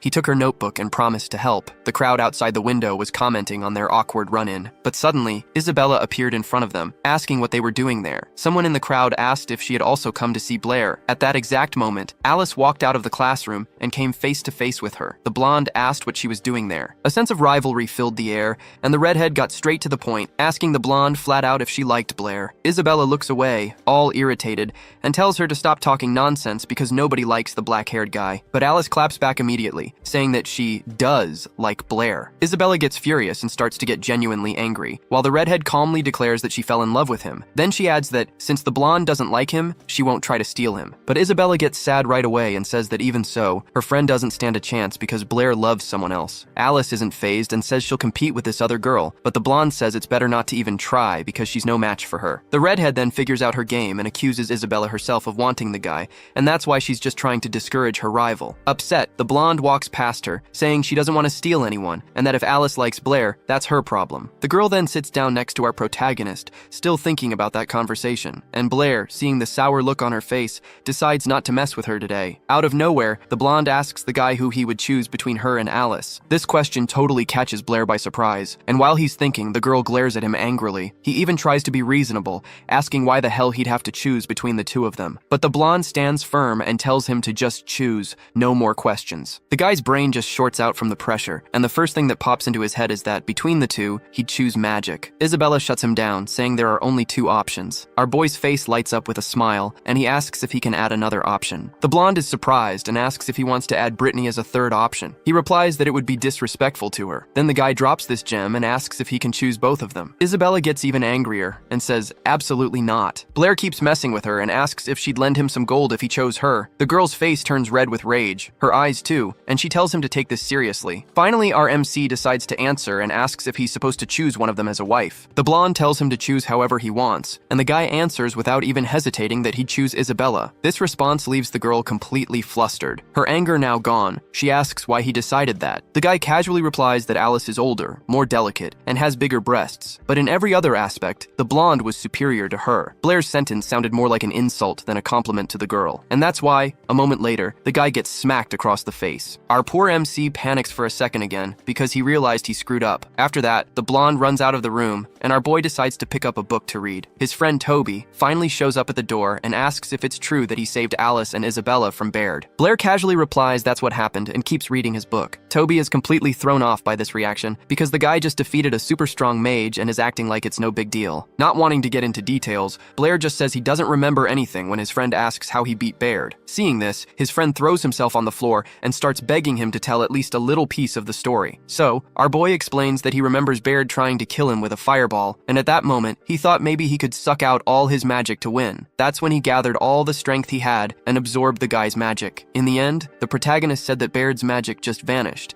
and right after that, he blacked out. Toby got super hyped with the story and, with his eyes sparkling, asked Blair to teach him that technique. But the protagonist replied that after he woke up, he couldn't use that power anymore, so there was no way to teach him. Still, he gave the technique a name, oxygen absorption law. He said he had already taught him the first steps. So, if Toby trained properly, maybe he could use this secret magic. But his friend says he's not that brave and that, even if he learned it, he'd just freeze up and forget everything when it was time to face an enemy. To cheer his friend up, Blair said he trusted him, and that all he needed was a little more determination in his heart. The kid bought Blair's story and promised he'd study this so-called law of oxygen absorption with everything he had. Toby also let him know that the spot in the academy fence they could jump over had now been sealed off for security. This news sent our boy into a panic. He shot up instantly and started running towards the Magic Society. Toby had no idea why his friend just took off like that and could only watch, lost in thought. Meanwhile, our protagonist gets changed and becomes Chen Luo, arriving at the association. He went straight to the front desk on the first floor and asked the woman to get the manager, Molly. The receptionist immediately spotted the honorary Magic Society member pin on his chest and realized she couldn't keep a guy like that waiting. The blonde escorted him to Molly's office and told him he could go in. The guy didn't even knock, he just threw the door open. It seems the girl was in the middle of something important because the sound of the door startled her so much that she fell to the floor and even lost her glasses. Our protagonist, who had just walked in, saw Molly all sprawled out awkwardly on the ground. Without wasting a second, he went over to help her up and offered her his hand. Molly turned to Chen Luo and asked what he was doing there. He replied that he came to visit her and took the opportunity to compliment her outfit. She thanked him and complained that she still wasn't used to her super high heels. Out of nowhere, he grabs her hand more firmly and pulls her closer to look at her forearm. He saw that Molly had had a bruise from her fall earlier. The girl kept complaining about her shoes, saying she was always twisting her ankle, but she insisted on wearing them because they made her look taller. Flirting with Molly a bit, Chen Lo said she was a real hard worker, and that it was no wonder he recommended her for the manager position. The compliments left the girl all flustered, and she even looked away. But then the guy finally got straight to the point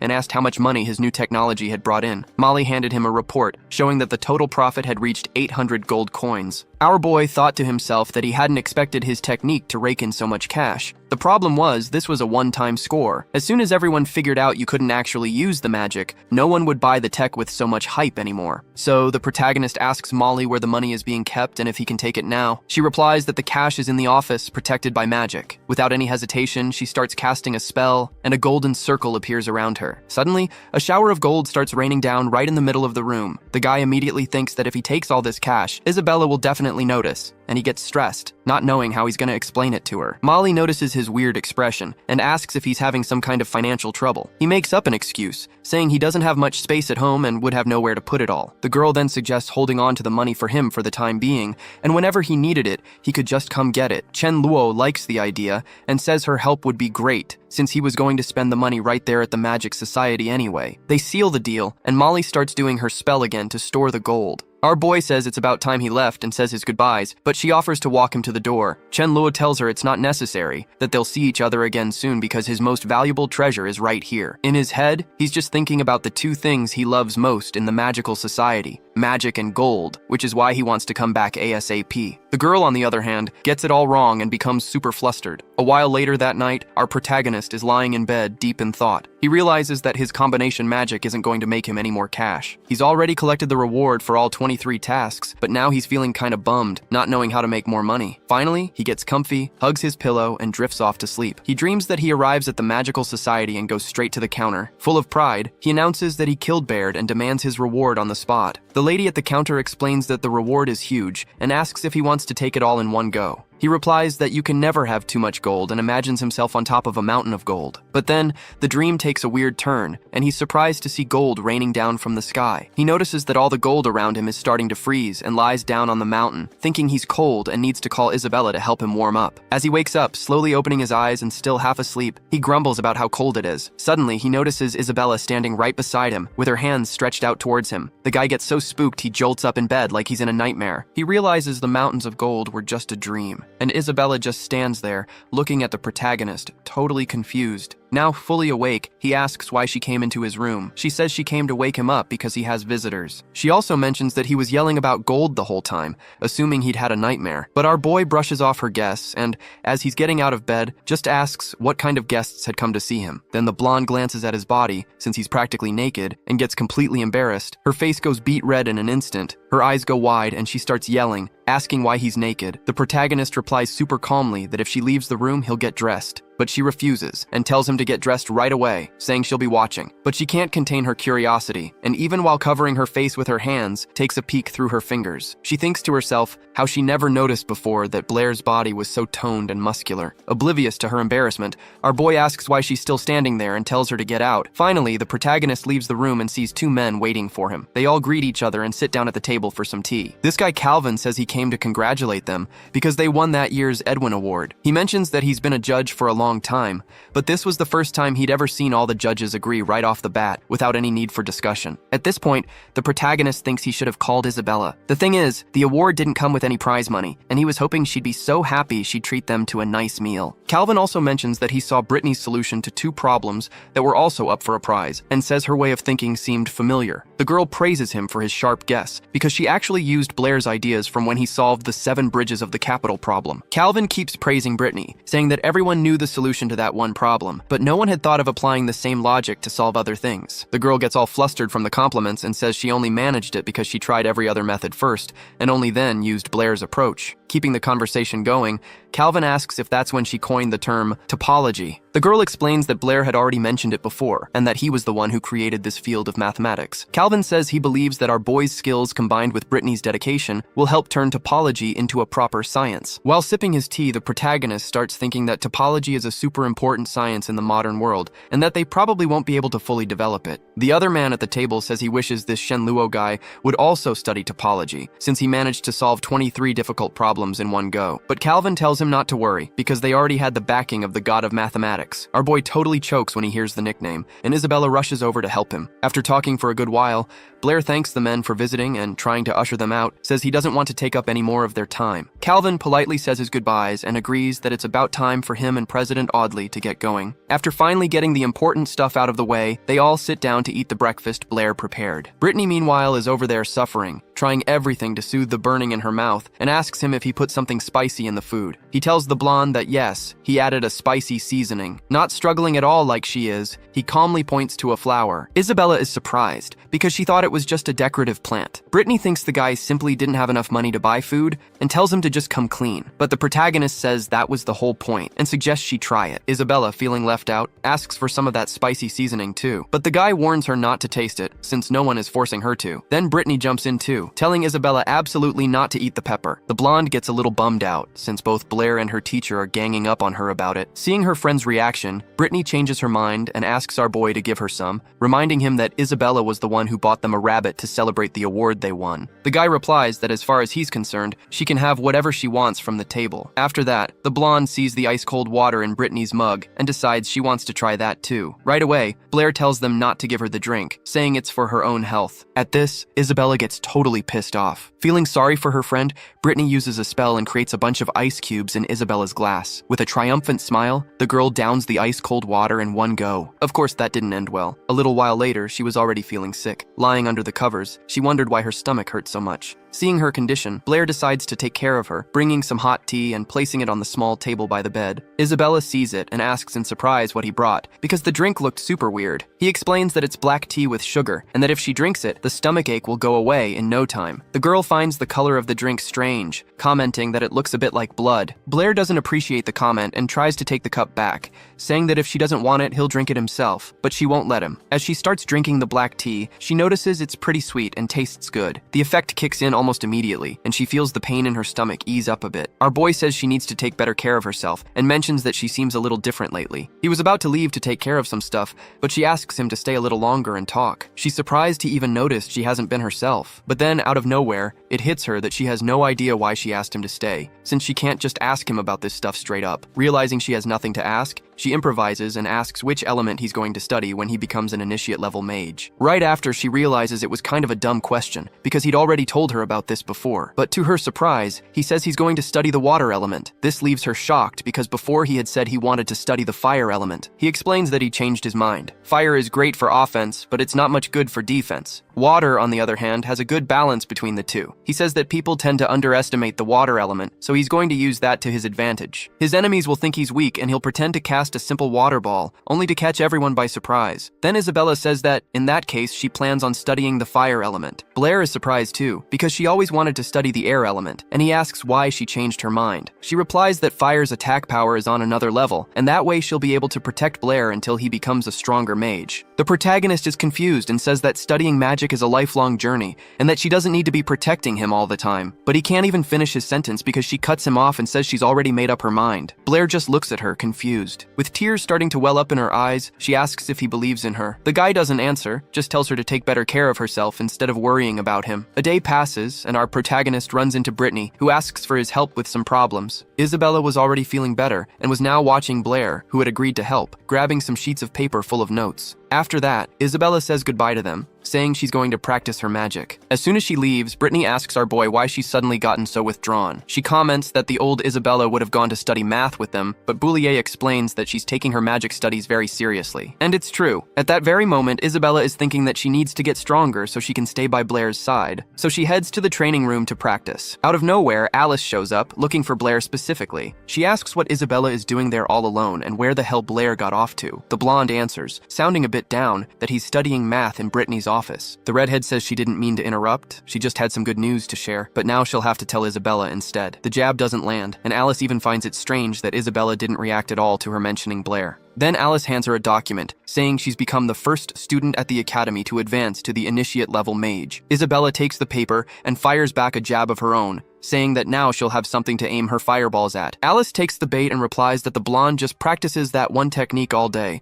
and it looks like she must have burned away all her emotions in the process. Suddenly, Isabella looks out the window, wondering when she should try for the initiate level exam herself. Time passes, winter arrives, and with it comes the first day of winter break. Even with the snow falling outside, the blonde tells herself with absolute certainty that she's going no matter what. Out on the street, she bumps into Blair, who was waiting for her in front of the house. He's decided to walk her to the exam, but she tells him he should probably stay home since it's freezing. But he tells her he's also taking the exam to become a beginner mage, and wanted to go along. Isabella is shocked, and asks if he's already gained the necessary spiritual power. He explains that he just mastered the basic level of the 4 elemental magics a few days ago, but honestly, he doesn't even really need this certificate. What he's really after is the water mage's robe, and this is the only way to get one. They walk for a bit through the streets without saying a word. Suddenly, Isabella calls out his name, wanting to say something. He stops, turns to face her, and asks what's up. With a serious look on her face, the blonde says she needs to ask him something. Our boy is surprised, but he has a pretty good idea of what's coming. She asks how his spiritual power increased so fast, reminding him that when they first met, he couldn't even conjure a single measly fireball. She goes on, saying it's only been 1 semester, and he's already mastered the 4 elemental magics, and that once he levels up, the power gap between them is just going to get wider and wider. The guy just replies that everyone learns magic at their own pace and that she shouldn't worry about it. Then, he gently places his hand on her head and says he'll be the first one to reach the highest level so he can protect her. The girl gets all flustered but doesn't let it slide. She slaps his hand away and says she'll be the one to reach that level first. The protagonist doesn't back down and also claims he'll be the first, and just like that, they head towards the association. Upon entering the building, Isabella lets him know that the fire mage's exam is on the 2nd floor, so they'll have to split up. The lady behind the counter warns that today's examiner is Mr. Halls, a guy with really high standards. He thanks the blonde and asks her to take him to the office. As soon as they got to the room, the girl knocked and announced that there was a guy looking to take the basic exam. Blair was called in and came face to face with a man sitting alone. This was the examiner, the Halls guy, a dude with a mustache who immediately told our boy to show him his magic. The examiner had barely started looking at some papers when Blair was already calling him to watch the show. The man with the mustache was floored by the speed at which he cast the spell. He couldn't even get a good look at it. Then, Blair summoned a spell that looked like an alien's head, and the examiner was impressed with his skill. He commented that the spell's speed was absurd, and the spiritual power was incredibly concentrated. You could tell the kid had trained like crazy. But then, out of nowhere, he took a good look at Blair's face and asked if they hadn't met before. Our boy said that was impossible. It was his first time there. In his head, he realized the examiner must have seen him when he was Chen Luo. The man then asked if he had already taken the student-level exam and why he was already aiming for such a high-level test. That's when it dawned on Blair. He had taken the fire exam as Chen Luo, so there was nothing under his own name. He made up an excuse, saying he was so focused on training that he simply forgot to take the student exam. The examiner didn't buy the story. He explained that every kid takes this exam at age 8. If Blair didn't, it could only mean he was a natural talent who didn't need to study as a kid, because without that talent, it would take him way too long to learn magic. But at 20 years old, he was already strong enough to pass the basic level. The math didn't add up. To the examiner, the only explanation was that the kid used a forbidden elixir and trained with illegal books. This accusation sent our protagonist into a panic, and he frantically tried to explain himself, but the dude wouldn't even listen. He told him to take it up with the judge and stop trying to trick him. Blair said he'd wait for the examiner to calm down so he could explain things properly. And then, out of nowhere, he focused and summoned a water dragon. This Halls guy was shocked because not even a mid-level mage can easily summon one of those. Seeing that, he decided to use a high-level water spell to stop the boy. He raised a giant water barrier right in front of him, bracing for the impact of the dragon coming his way. Except at the last second, Blair's dragon turned into just a little stream of water. It was like a cold shower to calm the examiner's nerves. Then Blair explained the real deal. He didn't pass the apprentice exam because he chose the wrong element. When he was a kid, he dreamed of being a fire mage, but he had no talent for it and ended up not making any progress. Only later did he discover he was actually good with water magic and started studying again. And to prove he wasn't that strong, he admitted he can't even control the water dragon properly. Halls got pissed and started yelling that he wouldn't be fooled. Calmly, Blair replied that he was a student at the academy and his teacher was Brittany. If the examiner wanted to, he could check his file. Halls agreed to the proposal, but warned that he was going to call the higher-ups and that Blair should wait right there. As he was leaving, he thought that maybe he was wrong about the kid, since only people from important families or geniuses study at the academy. The man with the mustache slammed the door and went to get more information, leaving Blair there thinking that guy was pretty weird. Suddenly, someone knocks on the door. Blair goes to open it, thinking the mustache guy came back way too fast,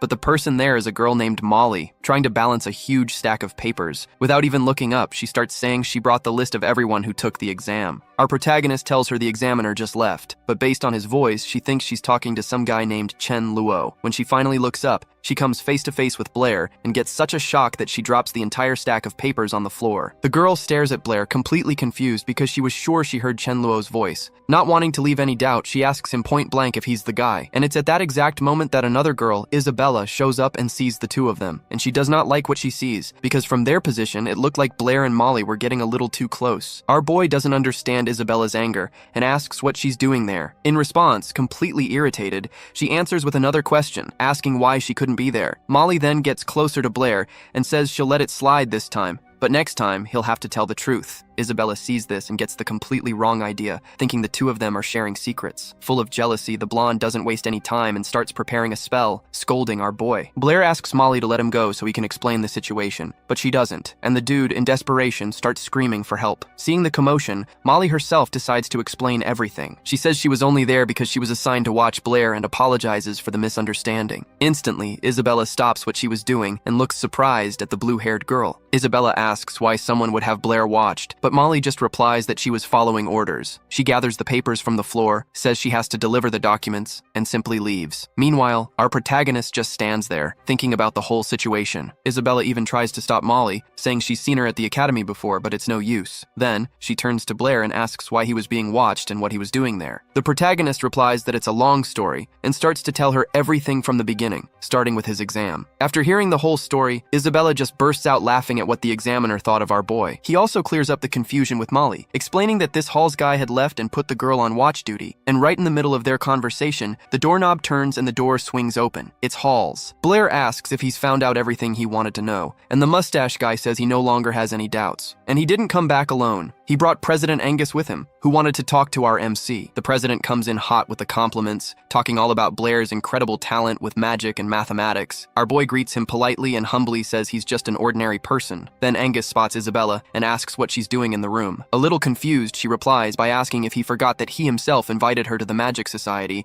and that she was also a student from Shandanasa. Angus just gives a little smirk and says he doesn't remember any of that. Then, completely shamelessly, he asks if it's true that Blair is dating Isabella. Our boy is surprised that she's already become a member of the Magic Society, and the blonde, of course, immediately starts to brag. The president then says he'd also like to invite Blair to join the society. Blair says he accepts and asks if this means he passed the test to become a novice mage. Halls admits he was a bit out of it and finally hands our boy a robe, along with an honorary member's order. With that, Blair is now officially a novice mage. Touching the robe, our protagonist finally feels like he's a part of this world. After he leaves, Halls and Angus are left talking about how the black-haired boy reminded them of someone. Meanwhile, walking home, Blair is already thinking that he needs to get more cash, because magic at his level is expensive. Looks like he's going to have to spend all the money he has just to capture this Baird guy. And when he levels up, the prices are definitely going to get ridiculous. He decides he needs to figure out a new way to make money, because studying magic is super expensive. Blair is just spacing out, lost in thought, when he suddenly gets hit in the head with a snowball. The one who threw it was Isabella, who's all happy about her little prank. Playing along, our boy decides to get his revenge and uses water magic to create a giant snowball, but the blonde wasn't about to let that slide. She starts creating a fireball in her hands instead of a snowball. Our protagonist, full of confidence, says she's going to regret that. Except a little while later in the shower,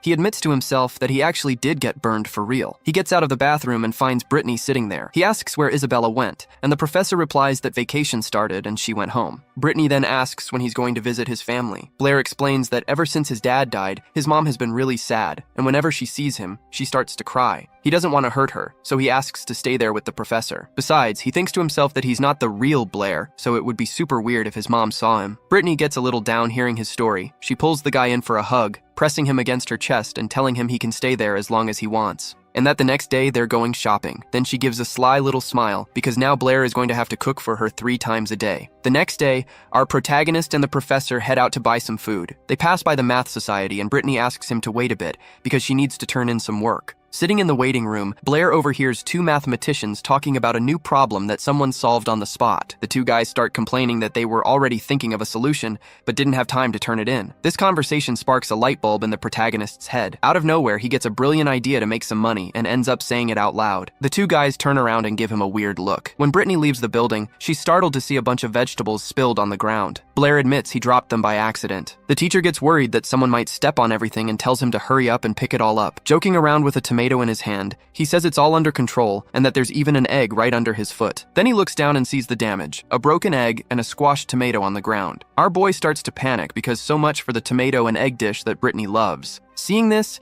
she grabs another tomato, crushes it in her hand in one go, and says with a super annoyed look on her face that she's not mad at all. Right then, our protagonist thinks his top priority is to save his own skin and worry about cash later. They finally get home. Brittany seems really happy and even says Blair is a good boy. He wipes the sweat from his face with his shirt and says he's happy to see her happy. Brittany licks her fingers and says the food is incredible and that she wants seconds, but our boy totally shuts that down. He reminds her that she already had 3 servings of potatoes and eggs for lunch, a huge plate of potatoes and peppers for dinner, and 2 bowls of soup on top of that. He tells her to take it easy. She listens to him and, with a sad look, says she'll go study math while he does the dishes. He thinks Brittany got upset and promises himself that he'll cook way more food the next day, but it looks like she wasn't actually mad. Out of nowhere, she shows up with a bag of money and tells him to buy more food tomorrow. All excited, he replies that he'll make 5 servings of fried chicken and potatoes, and that now he's going to cook up a plan to make some cash. He finally figured out a way to get gold. He just didn't have the startup money. But now, with this cash, he has a shot. Here's the plan. Tomorrow, he's going to create a math problem and offer a 1-coin reward to whoever solves it. But there's a catch. Anyone who tries and fails has to pay him 1 coin. The idea is to let the reward pile up until it gets really high. Then, he'll go in, solve his own problem, and take the entire jackpot. So, instead of going to sleep, he decides to put his genius plan into action. He grabs a pen and starts thinking about what kind of problem would be good enough to be worth all that money. And then, the perfect idea hits him. He dips the pen in ink and starts writing. The brilliant move was to create a problem involving the butterfly theorem, a type of challenge that the mathematicians in this world love. The next day, he confidently goes to the Mathematical Society, but the people there turn down his proposal. The guy at the front desk explains that there are rules. The minimum reward for a challenge has to be 10 gold coins, and the society takes one of them as a fee. Without a second thought, the protagonist decides to use almost all the money Brittany gave him to be able to post the problem. The clerk agrees and reaches for the bag of money,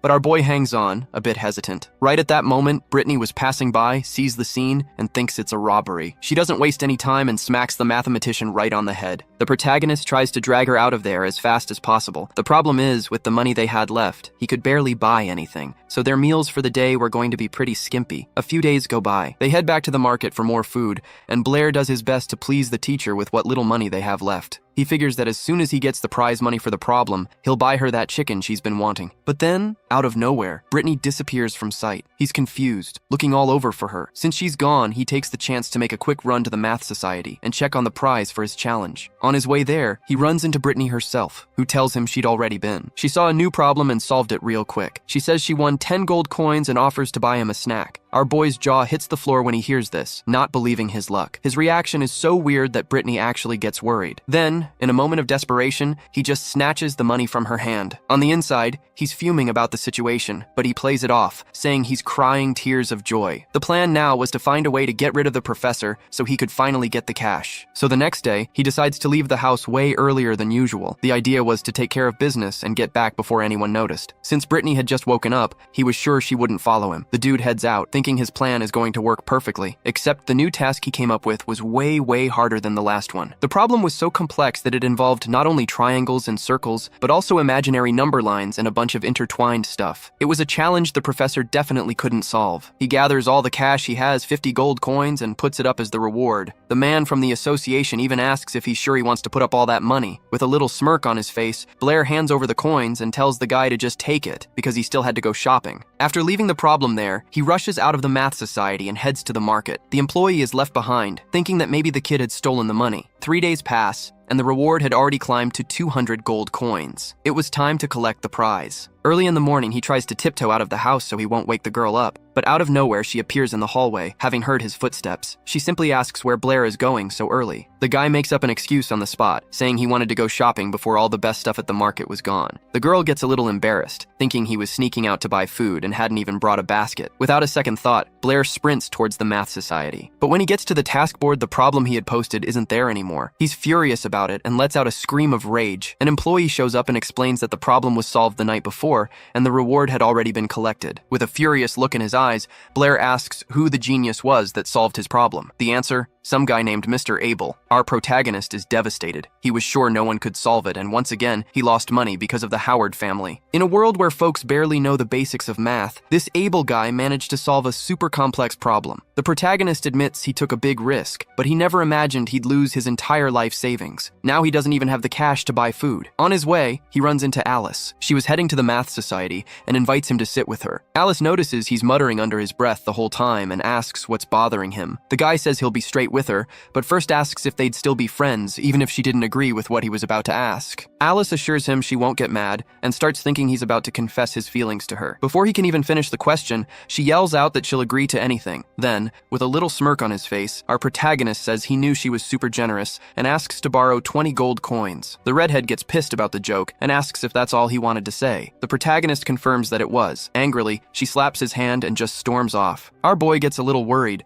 thinking it's weird for her to get so mad over money. Out of nowhere, some guy nearby asks if he's Blair. Calvin, who was also around, confirms that it's him, the guy who just won the Edwin Award. Then the guy with glasses, with a smug little smile, remarks that he didn't know award winners needed to borrow money. Blair asks who he is, but the guy just ignores him and goes with his students to look at the award board. This attitude totally pisses our protagonist off. His day was already going bad, and now even random people on the street were getting on his nerves. Suddenly, Calvin grabs Blair's arm and says that only he can help him, or rather, save the entire kingdom of Lonen. But Blair, completely down in the dumps, says he's not in the mood for jokes and tells him not to talk about saving the kingdom because he can't even take care of himself. But Calvin insists it's no joke. He explains that if Blair doesn't do anything, the kingdom's honor will be destroyed, and he'll end up becoming a criminal. The president gets all emotional, kneels in front of the guy, and starts begging God to save him. Our protagonist is completely confused by this scene, and Calvin says he'll only get up if Blair promises to help. The one who sees all this is Brittany, who had just entered the building and is stunned by the situation. Calvin quickly makes up an excuse, saying he almost twisted his ankle,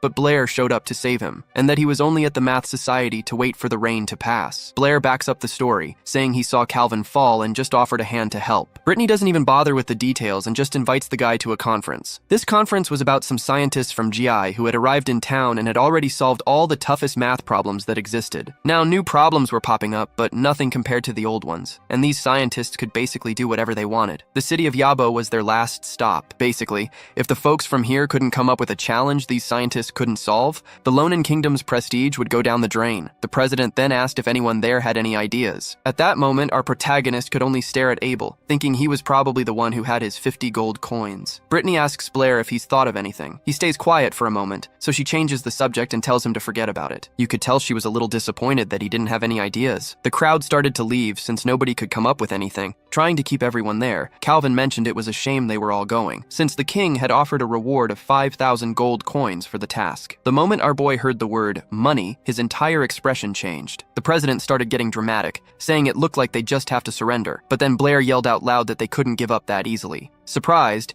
Brittany turned and looked at her student. Calvin then grabbed his hand and asked if he could really handle it. Blair said yes, he could stall the scientists from Xiaya. He said the money wasn't the most important thing. It was about upholding the kingdom's honor. The president agreed instantly because if the scientists won, the kingdom of Lonen would become a laughingstock in the world of mathematics. Our protagonist assured them he'd created a problem so good, those guys wouldn't even get close to the city. Calvin asked him to share what it was, but Blair said he had one condition. He pointed at Abel and said he needed 50 gold coins from him. The white-haired guy commented that it was no wonder he had such a mysterious reputation and immediately offered 200 coins for the job. But our protagonist said he only needed 50 because he just wanted to get his money back. Abel agreed on the spot. With a smile on his face, Blair asked Calvin for a pen and paper. He started writing down the problems one after another, non-stop, and got ready to show everyone. Calvin picked up one of the sheets and thought the drawing on it was extremely simple. Brittany also went to take a look and grabbed the paper from the president. She saw that the first task was to divide any given angle into 3 equal parts. The second was about turning the area of a circle into the area of a square, and the third was similar. The crowd around them started complaining, thinking the tasks were way too easy. Brittany herself thought the same thing and asked him straight up if he really thought these 3 little problems would be enough to hold off the scientists. Our boy said he had complete faith in them and suggested that everyone grab a pencil and try to solve them. Turns out, dividing an angle into 3, making a square out of a circle, and doubling the volume of a cube are super complex problems from ancient Greece. They seem simple, but when you actually try to solve them, you realize they're a nightmare. Each passing generation tried to come up with its own solution, but it was only after 2,000 years that scientists managed to prove the truth. These problems look easy, but in reality, it's impossible to solve them using only a ruler and a compass. Professor Brittany was up up all night trying, but she didn't get anywhere. By the time she looked up, it was already getting dark. So Blair suggested she go home and get some rest. They were heading out when suddenly the white-haired guy, Abel, called out to him. He walked up to our boy and asked if those problems actually had a solution. Blair gave a little smirk and asked what he thought. Without waiting for an answer, our protagonist turned his back and walked away, telling him to think it over. This attitude of messing with the head of the Howard family really pissed Abel off. When Blair and Brittany were a bit further away, she asked the same thing, if the problems could be solved. He explained that it was impossible with a ruler and compass, and that it would take Abel and the scientists about 2,000 years to figure out the answer. They finally got home. Blair cooked for them both, and she complimented him, saying he was a true master in the kitchen. Our boy started cleaning the dishes and joked, a little annoyed, that she was just trying to make him her personal cook now. But their conversation was cut short out of nowhere because someone started knocking on the door. The one knocking was Calvin, and Brittany went to get the door. They let him in and gave him some hot water to warm up, since the president of the Mathematical Society was covered in snow and freezing his ass off. He got straight to the point, asking if it was true that the visiting scientist couldn't solve the new problems. Blair said yeah, he could relax. He stated that no one in the world could solve those problems. Calvin was immediately relieved and said that after hearing that, he could finally calm down. He thanked Blair and said that when this was all over, he'd personally go to the capital to put in a good word for him. But our boy cut him off, saying none of that was necessary. The only thing that mattered was the king's promise of cash. Calvin told him to relax because the king of Lonen would never skip out on the payment. After that, he said his goodbyes and left. As soon as he left Brittany's house, Calvin was already heading to the Mathematical Society. On the way, he bumped into Jia Ya's group, who were already on their way out. They said they'd already solved all the city's problems and had nothing left to do there. The group's leader, a blonde guy, said they were heading back home that very same day. But Calvin wasn't about to let them get away that easily. He put out a hand to stop the guy and said, with a bit of an ironic tone, that they couldn't just leave without a proper thank you. The blonde guy replied that they just wanted to grab the money and use it to pay for their trip back. That's when Calvin dropped the bait. He said 3 more problems had just popped up, with a pretty hefty reward. He pulled a piece of paper from his pocket and handed it to the blonde dude. On the paper were the 3 little problems Blair had created. The blonde guy looked at the paper in disbelief. He asked Calvin if they were seriously going to pay for such simple tasks. The president confirmed it and said he even had paper and pencils waiting for them. All they had to do was try. Before starting, Tannen, the group's leader, made a request. He started talking about some guy named Chen Luo, a math genius who could solve anything, even coming up with new theories on the spot. Calvin listened carefully but stayed quiet, with his head down. Seeing their leader was getting sidetracked, one of Tannen's students stepped up and said what they really wanted, to meet this Chen Luo guy. But Calvin poured cold water on that idea, saying that meeting was probably never gonna happen. The so-called genius hid his identity, and nobody knew where he was. Some time passed, and the guys were still racking their brains. Tannen asked his students if they'd solved it yet, but they said they needed a little more time. He sat down and told them to hurry up because they couldn't be late for their trip. Seeing this whole scene, Calvin gave a little smirk and asked if they still thought they were leaving today. Tannen, still confident, said that as soon as they solved the problems, they'd be on their way. He even asked Calvin to have their things picked up from the hotel, but Calvin, already knowing they'd be stuck there for a good while, simply asked the hotel manager to extend the guy's stay for another month. Some time passes in the hall, which is lit up by a giant chandelier. The blonde guy, who was trying to solve the problems, realized this was way more complicated than it looked. He starts getting nervous and calls out for Calvin, but when Calvin doesn't show up, the guy starts to freak out, yelling for the president again. Then Audley comes over and tells him that Calvin is away on business. He suggests the blonde guy talk to Tannen. Tannen, completely confused, asks who the blonde guy is. Audley explains that the guy is also the president of the Math Society and that he can ask for help if he needs it. The blonde guy immediately says he definitely wants the mustached man's help.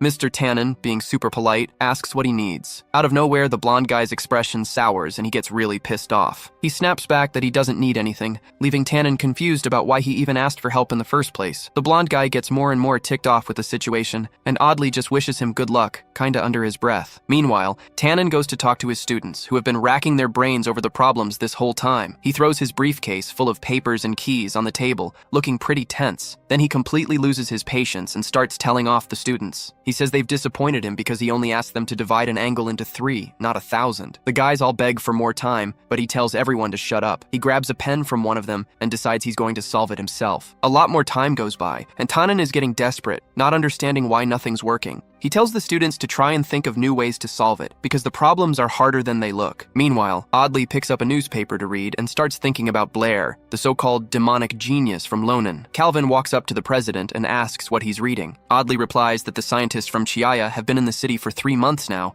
and that it's even in the papers. The problem is, they still haven't been able to solve anything. Then Audley says he hopes that this time, their country, Lonen, can save face. Calvin agrees right away, saying he's also really worried about it. After all, they almost embarrassed themselves in front of the Chiaya folks. Now, no one will be able to tarnish the reputation of Lonen's mathematicians. Audley even says their math skills have always been on a higher level, and he adds that if it weren't for Blair, Lonen would have been in big trouble. He recalls how Calvin always wanted their country to become a powerhouse in mathematics. Then, with his eyes sparkling, he says that if Chenluo manages to outperform the Chiaya scholars, he himself will become that new standard. But Calvin kills the vibe, saying that Blair is only interested in money. He says that if they announced a reward of $1 million in gold, maybe the guy would show up. A while later, the president decides to call Blair in for a chat. He starts by thanking our boy on behalf of all the scientists and the people of Lonen, but Blair couldn't care less about the thanks. He asks to cut to the chase and get straight to when he'll get the cash from the king. Calvin explains that the reward has already been approved, but he can only collect the money once the scientists from Chiaya leave the city. Blair figured out that those scientists weren't gonna budge. They'd probably stay there for a good 10 years. He needed to find a way to send these guys packing. Then,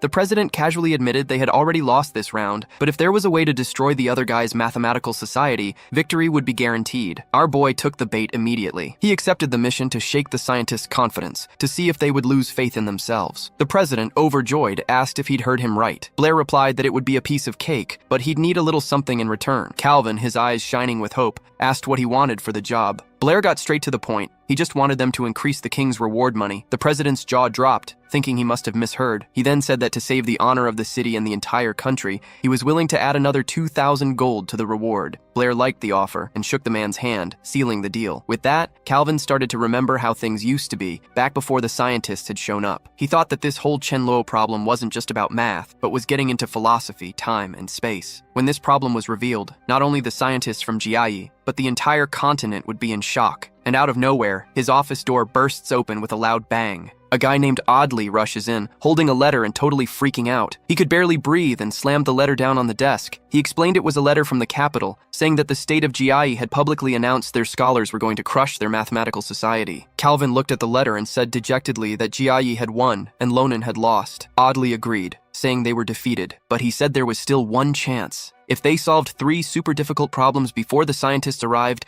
their country would be hailed as the winner in the papers. But Calvin wasn't having it. He crumpled the letter and asked why Audley was already acting like they'd lost. Angrily, he said the competition wasn't over and they couldn't just give up. He promised right then and there that he would send those people from Jiayi to hell. Back in the present, Tannen's students were still racking their brains over the problems. Suddenly, a wad of paper flies through the air and hits one of them. It was a friend who threw it, saying it was a waste of time to keep trying. But the kid who got hit disagreed, saying he was close to solving it. Just then, one of the students started freaking out, desperate because he couldn't solve a problem that seemed simple. Another guy asked someone named Vincent to get the kid out of there. Vincent didn't think twice. He grabbed the panicking kid by the collar, while the kid clung to the floor, begging to stay. While this was going on, one of the boys noticed a new challenge had been posted on the bulletin board. The guys went over to read it, and the problem was about a tortoise walking down a road with Achilles chasing after it. The question was how long it would take Achilles to catch the tortoise. A guy named Melky immediately said that was easy. If you know the speed of both and the distance between them, even an 8-year-old could solve it. But Vincent warned him not to be so hasty, because the person who created that problem was Blair. Then they noticed a sentence written at the end of the notice, which said, "No matter how fast Achilles runs, he will never be able to catch the tortoise." Vincent decides to look under the paper to read the message. Then, some dude with glasses clicks his tongue and starts laughing his head off,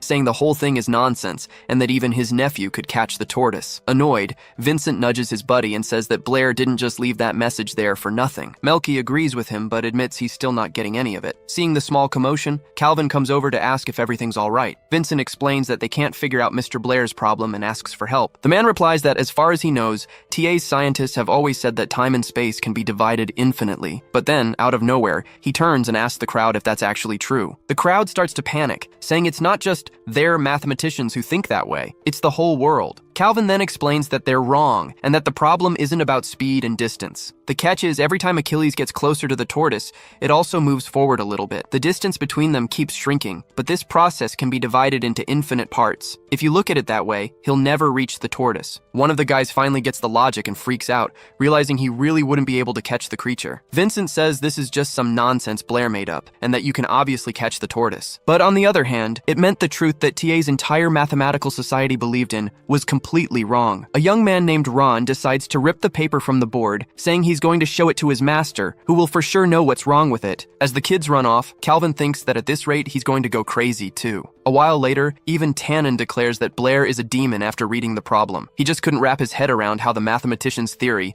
and the solution to this problem could exist at the same time. Meanwhile, Calvin was in his office, staring at the tortoise and wondering if it could actually be solved with math. Suddenly, the door bursts open and a guy barges in without knocking, telling Calvin to go handle the situation in Jiaya, since all their guys just bailed. The president replies that they already couldn't solve the other problems, and with this new tortoise one, he would have bailed in their place too. After this challenge came up, the scientist from TA had no reason to stick around. Staying would only raise more questions. Audley starts arguing with the president, complaining that he wasn't doing anything about the uproar surrounding the problem and the other country's scientists. Without saying a word, Calvin abruptly stands up from his chair and faces the mustached man. He places his left hand on the guy's shoulder in a friendly gesture, about to speak. Calvin then lays it on him. If he wants an explanation for all these problems, he needs to bring him 7,000 gold coins. Some time passes, and it's now night with the moon high in the sky. Blair is just standing there, staring at 3 enormous chests overflowing with money. The gleam of the gold has him completely mesmerized, just thinking about how much cash he has now. It takes Calvin a moment to snap the guy out of it, and when he finally does, Blair says with a smile that he hadn't even noticed him arrive. The president then cuts to the chase. He wants the answer to the tortoise problem. But our boy knows the whole deal is way more complicated than that. This is Zeno's paradox, and the problem isn't just mathematical. It messes with the very idea of what's possible and what isn't. To explain it properly, he'd have to get into quantum physics, but the folks in this world don't even know basic physics. No one would understand a thing. If he dropped that kind of knowledge on them, people would just freak out. So, to keep it simple, Blair just says he doesn't know the answer, even though he's thinking the real problem is that he wouldn't be able to explain it to them. Then, Calvin calls him God Chen and asks why he'd create a problem that not even he can solve. At that point, Blair cuts the guy off and tells him to keep his voice down, because he doesn't want anyone finding out about his second identity. The president gets desperate and says he can put more money on the table, asking him to think about it a little more. This offer almost gets our protagonist again. His eyes are glued to the guy's hand making the money sign, but he manages to control himself and reiterates that he really doesn't know the solution. Calvin sees it's not going to work and decides to leave, already thinking about how he's going to explain to the king that not even money could motivate the guy. But in a last-ditch effort before leaving, he shouts that he can add another 5,000 gold. It was too late though. The door slams in his face, leaving the man talking to himself. Inside, Blair had almost given in to temptation. He thinks that he needs to get a grip and not overload this world with knowledge that's too advanced. If he does that, disaster is a sure thing. Suddenly, he hears a scream coming from Brittany's room, calling for him. He rushes over, scared, and throws the door open, asking what happened. She, all excited, says she had an idea about the problem. If you divide a number an infinite number of times, what's left is so small that maybe it can be counted as 0. Our protagonist is shocked, thinking that ever since he threw this problem out there, things have spun out of his control. Professor Brittany herself was already starting to grasp the concept behind the paradox, even without his help. He starts thinking that maybe the scientists of this world can figure out the answer on their own. He's just there, lost in these thoughts, when Brittany asks if he's still listening, and he says he is. Then, with a little smile, she asks what he thought of her reasoning, and our boy gets all flustered, not knowing what to say. Luckily for him, at that exact moment, Isabella shows up, opening the door and asking if anyone's home. Blair seizes the opportunity and rushes to greet the blonde girl at the entrance. Brittany is left behind, wondering why he listened to everything and then just ran off. Meanwhile, Isabella is already eyeing the chests of money and asks where all that cash came from. He replies that he got it all during winter break and asks why she came back. Interrupting the conversation, Brittany appears, wanting to get back to talking about math, but our protagonist changes the subject. He says he doesn't want to stay home on the last day of their break and invites them both to go shopping on his dime. Isabella doesn't think twice, already dragging Brittany to go get ready, saying they need to hurry. The next day, Isabella goes to talk to Blair, asking for help. He thought it was a problem with her homework, but she tells him she doesn't know which university in the capital to choose on her graduate school application form. Our boy says that's not complicated at all and tells her to just pick the one she likes best. Blair didn't get Isabella's hint, and she got so annoyed that she snatched the paper from his hand. Our boy tried to explain that he couldn't choose her college for her, right? So, the blonde tried a different approach and asked where he wanted to go. He shot back that he wasn't going anywhere, that he wanted to stay right there at the academy, so she just told him to get out. The protagonist was totally confused by the conversation and just figured she must be on her period. As he was walking down the hall, lost in thought, someone called his name. It was Alice. With an awkward look on her face, she said she wanted to talk. She explained that she'd be graduating soon and moving to the capital, and that even if they didn't see each other anymore, she would wait for him there. But Blair cut right to the chase and told her not to wait, because he wasn't going to the capital. He was staying right here in Yabo City. The girl was so shocked by the news that she dropped her paper on the floor. Out of nowhere, Alice grabbed him by the shoulders and started telling him that with his talent, he could get into the best university in the capital and become a famous scientist or mage. Blair thanked her for the concern, but said he preferred his current city. Upset, she turned away and told him not to get the wrong idea, saying she had to go. But then suddenly, our boy ran and grabbed her hand to tell her something. Alice's face instantly turned red. She started to wonder if he'd finally understood how she felt. In her mind, if Blair said he wanted to go to the capital with her, she'd confess her feelings right then and there. The girl looked at him, all flustered, ready to listen, but he just said, super casually, that she had dropped something and forgot to pick it up. He told her to be more careful not to lose important documents again, and handed the paper back to her. Alice, who's normally super calm, just slapped him across the face and stormed off, furious. Meanwhile, Isabella was in the classroom, wondering what to write on her form. Out of nowhere, someone snatched the paper from Isabella's hand. It was Alice, and she wanted to see what she had written. Seeing that the form was blank, she asked why Isabella hadn't filled it out yet, since everyone knew the blonde wanted to go to a magic college in the capital. Isabella replied that it was none of her business, and that maybe she didn't even want to go to the capital anymore. Alice then blurted out that she didn't expect her to do something like that for Blair, and said that the blonde had won the fight. With that declaration, Isabella turned bright red, not knowing what to say. A few days passed, and suddenly, Blair felt that familiar ear pull again. The teacher thought he looked pensive because he wasn't over Alice leaving, but he said he was just thinking about life. Then she started reminding him that at the farewell party, the redhead had hugged him for a whole minute, and that out of all the guys there, she only hugged him. So, in her mind, he couldn't get over Alice. He tried to explain that it wasn't like that at all, but Isabella wouldn't even listen and finally let go of his ear. Our boy explained that Alice only hugged him out of politeness, that it was just a custom, and that, in reality, he was just thinking about how to make money. But he didn't say that last part out loud. Instead, he asked her to pick one of the books a nearby vendor was selling so he could give it to her as a gift. Even though Isabella said he didn't have to, the guy decided to buy her a book. He asked for the price of the blue-covered book, and the vendor replied that it was 20 gold coins. The girl started saying the book looked really good and that's why he should buy it. But out of nowhere, our protagonist starts yelling, saying that 20 gold coins was a total ripoff. The vendor defended himself, saying he was already selling at the lowest price, and that in reality he wasn't selling books, he was selling knowledge, and that's priceless. The protagonist just stared at the books, thinking about the vendor's line. Seeing him so quiet, Isabella thought he had gotten upset, so she offered to buy the book for him. But suddenly the guy grabbed her hand and said they needed to get out of there, fast. She was confused about where he was going, while the vendor tried to get their attention, with no luck. The vendor grumbled that kids these days don't know how to haggle anymore, because if the boy had negotiated a little, he would have sold the book for cheaper. Blair then took Isabella to a hat shop to buy her a real present. He pointed to a really pretty hat with a matching rose and ribbon and told her to try it on. The girl put on the hat and asked if it looked good. He replied that it looked great and immediately told the saleswoman he'd take it. The woman thanked them for the purchase,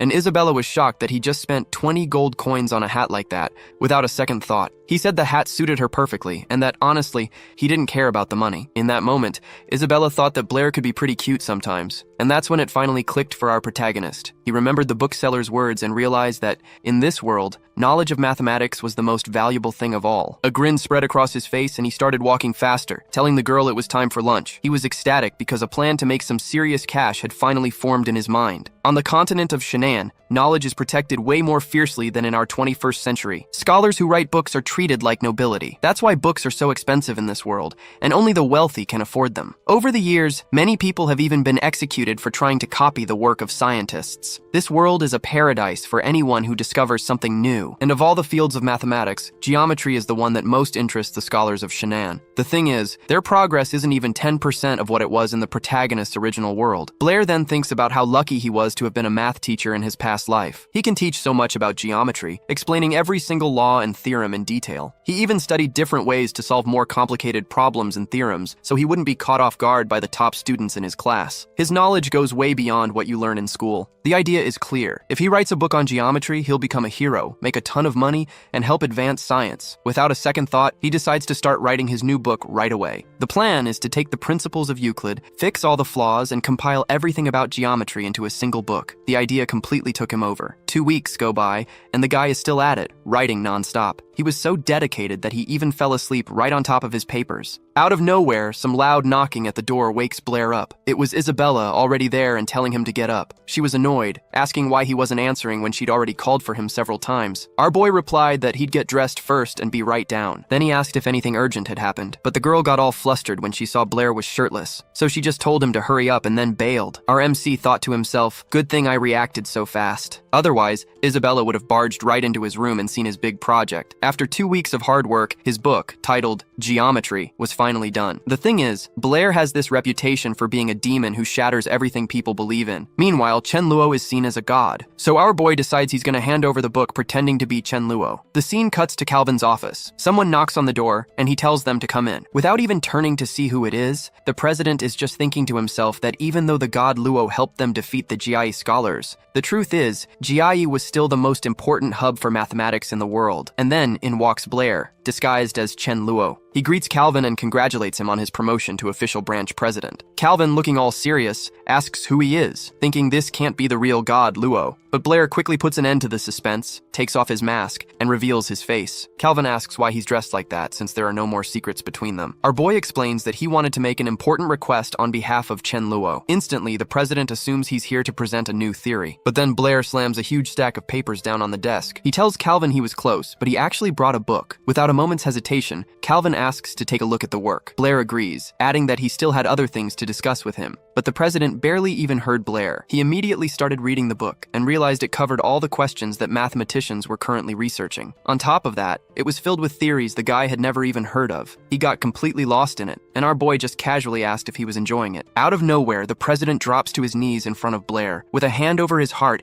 he declares that the god Luo will always be his god. The dude basically bows at his feet, saying the book is an incredible gift to all scientists, that it's the pinnacle of mathematical research, and that with it, Loman will become the new center of the mathematical world. He also says this book will go down in history, and that every scientist, maybe even the whole world, will want to buy it. At that point, Blair decides to cut to the chase. He says he brought the book to ask the association to publish it under the title Geometry, and asks how much they could pay for it. Calvin replies that the book is priceless, and that the minimum value would be 10,000 gold coins, potentially going as high as 100,000. But then, completely out of the blue, Blair says that 10 gold coins would be just fine. Calvin is in total shock, unable to believe what he just heard, and even asks him to repeat it just to be sure. Our boy explains he didn't write the book for money, but to help the world of mathematics move forward. He says that if they set the price at 100,000, no one will be able to afford it. Hearing this, Calvin is completely moved by the kid's kindness, and basically calls him a saint. In Blair's head, though, the logic was completely different. He figured he didn't know anything about business, but it seemed way more profitable to sell a ton of copies at a low price. He also informs Calvin that this book will be his final contribution to mathematics. From now on, he's going to focus 100% on magic. Calvin is left completely baffled,